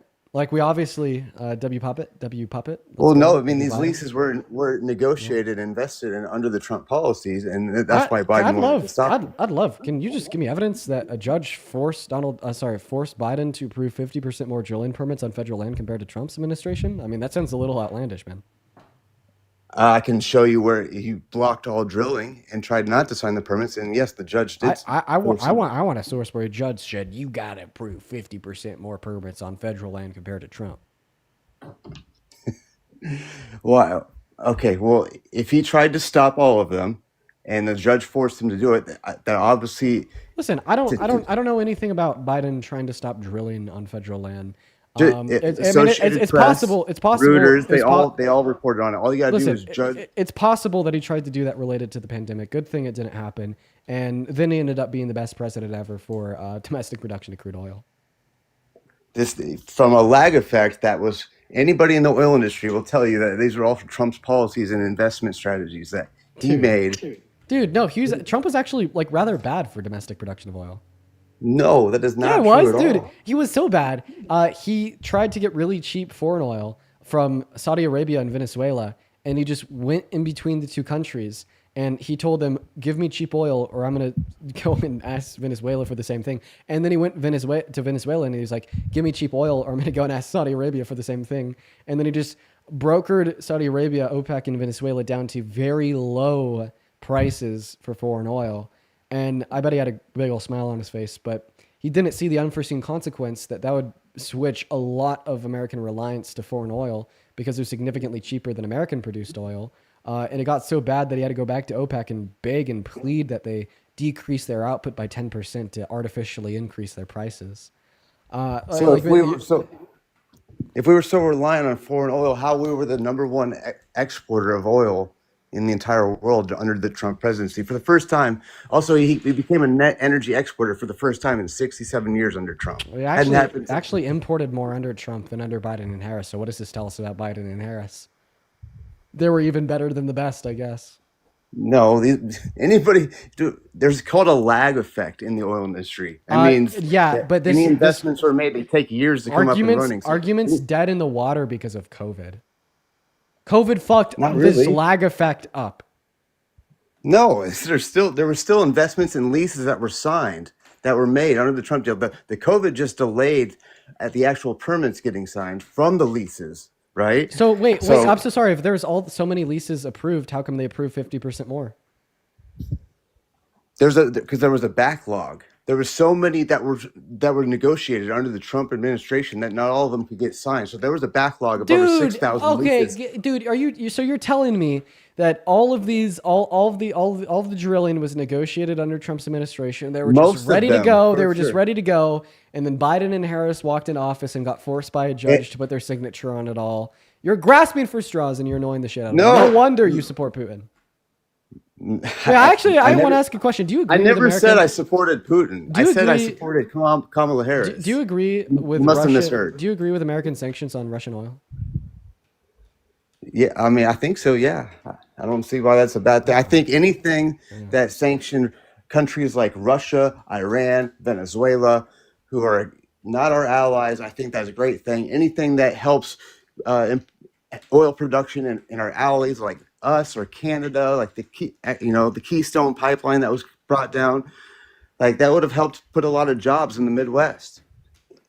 So, I mean, actually, the Keystone XL pipeline would have only created 10 to 31 full-time jobs. And this is pulling from the same source you tried to give me a while ago, which would be AP and Politico Pro. Okay. Yeah. Is there anything else you want to talk about? I'm not going to lie. I'm tired, and I'm probably going to end my stream. Dean is tired. No worry. I mean, well, I just want to add that Trump, with our energy independence, he did something that most experts thought were absolutely impossible, was 3 things at once: economic growth, energy independence, and net emission reduction. While all that was happening, while we became the number one producer literal of propaganda. oil, literal propaganda. No, Why was there a reduction in emissions under his term? Why was there a reduction in emissions under his term? We were the number one under Trump. While that was happening, we were the number one reduction in emissions under Trump. 2.9% in 2019 alone. We were the number one country in emission reduction. Why? Because of the technology that was invested called shaling. Do you know what that is? Oh, fracking. Jesus Christ. Shale oil. It's a cleaner way. So we've actually been making investments into more efficient oil and energy production since the 70s. That's why jobs in the sector have been on a decline. So the reason why under Donald Trump's term there was not a lot of total emissions was because of the pandemic. I mean, just straight up. I mean, I've heard Charlie Kirk make the same talking point, and I just find it cringe all the fucking time. It's so cringe because it was the pandemic. The pandemic shut businesses down. The pandemic took cars off the road. I mean, there's a point where only essential workers could go out and be and your community and everybody was on lockdown. There was a pandemic in 2019. I'm talking about the year 2019. This is before the pandemic hit. The pandemic was in 2020. Okay. So let's just say this. Let's assume that Donald Trump was great for like reductions in emissions. You're an environmentalist. You definitely should have voted against him because in a billion other ways he's terrible for reductions in emissions, like pulling us out of the Paris Climate Accords and denying human-caused climate change and reopening leases for drilling on like nature reserves in Alaska. Okay, by the way, the pandemic did start in December of 2019. Thanks. That's when the virus was released, but the pandemic didn't hit us until Wait, 2020. did you say released? What do you mean released? China released it. That's my opinion. You can't, I can't prove it, but you can't prove that they didn't. That's my opinion. I think that Trump's momentum in the world in the world politics was so strong because we had the strongest economy. He was putting pressure on China. I think they released it on purpose. That's my personal opinion. I know it can't be proven, but I think they released it on purpose to disrupt him. And that's why everything was so fishy over in China. That's my opinion. Like I said, I Wait, can't so then would prove you it. say that That's my own nobody conspiracy would theory you that say I'm allowed that to have. nobody should have voted for him in his second term because we don't want to risk another global pandemic released by his adversaries? No, because I think he's the only one that has the balls to actually stand up to China and actually realize what a threat they are and get people alerted, because people in NATO, he actually recruited countries to increase their defense budget spending. He wants to pull out of NATO. Yes, because he wants them to realize, like, hey, big bad America ain't here to save you. You guys need to invest in your own defense budgets. It went from Trump's first year in office to his fourth year. There went from 4 countries that were meeting their defense budget goals of 2% of their GDP and went up to 10 by the time he left office. Yeah, okay. You got 6 countries to increase the amount of money that they spend on their military. I mean, And that's somehow this is important. related to China and COVID. Okay, sir. I'm too Because tired we need more countries to stand up to China. Like, they are coming. Actually, they're they have been kind of like leaving since 2021. You know that their GDP They're is still completely growing at a flatlined? faster rate than America by like 300%. Are you serious? You're completely wrong. Their GDP is growing at a faster rate than America's. No, you're completely wrong. Their GDP has gone down in the last 3 years.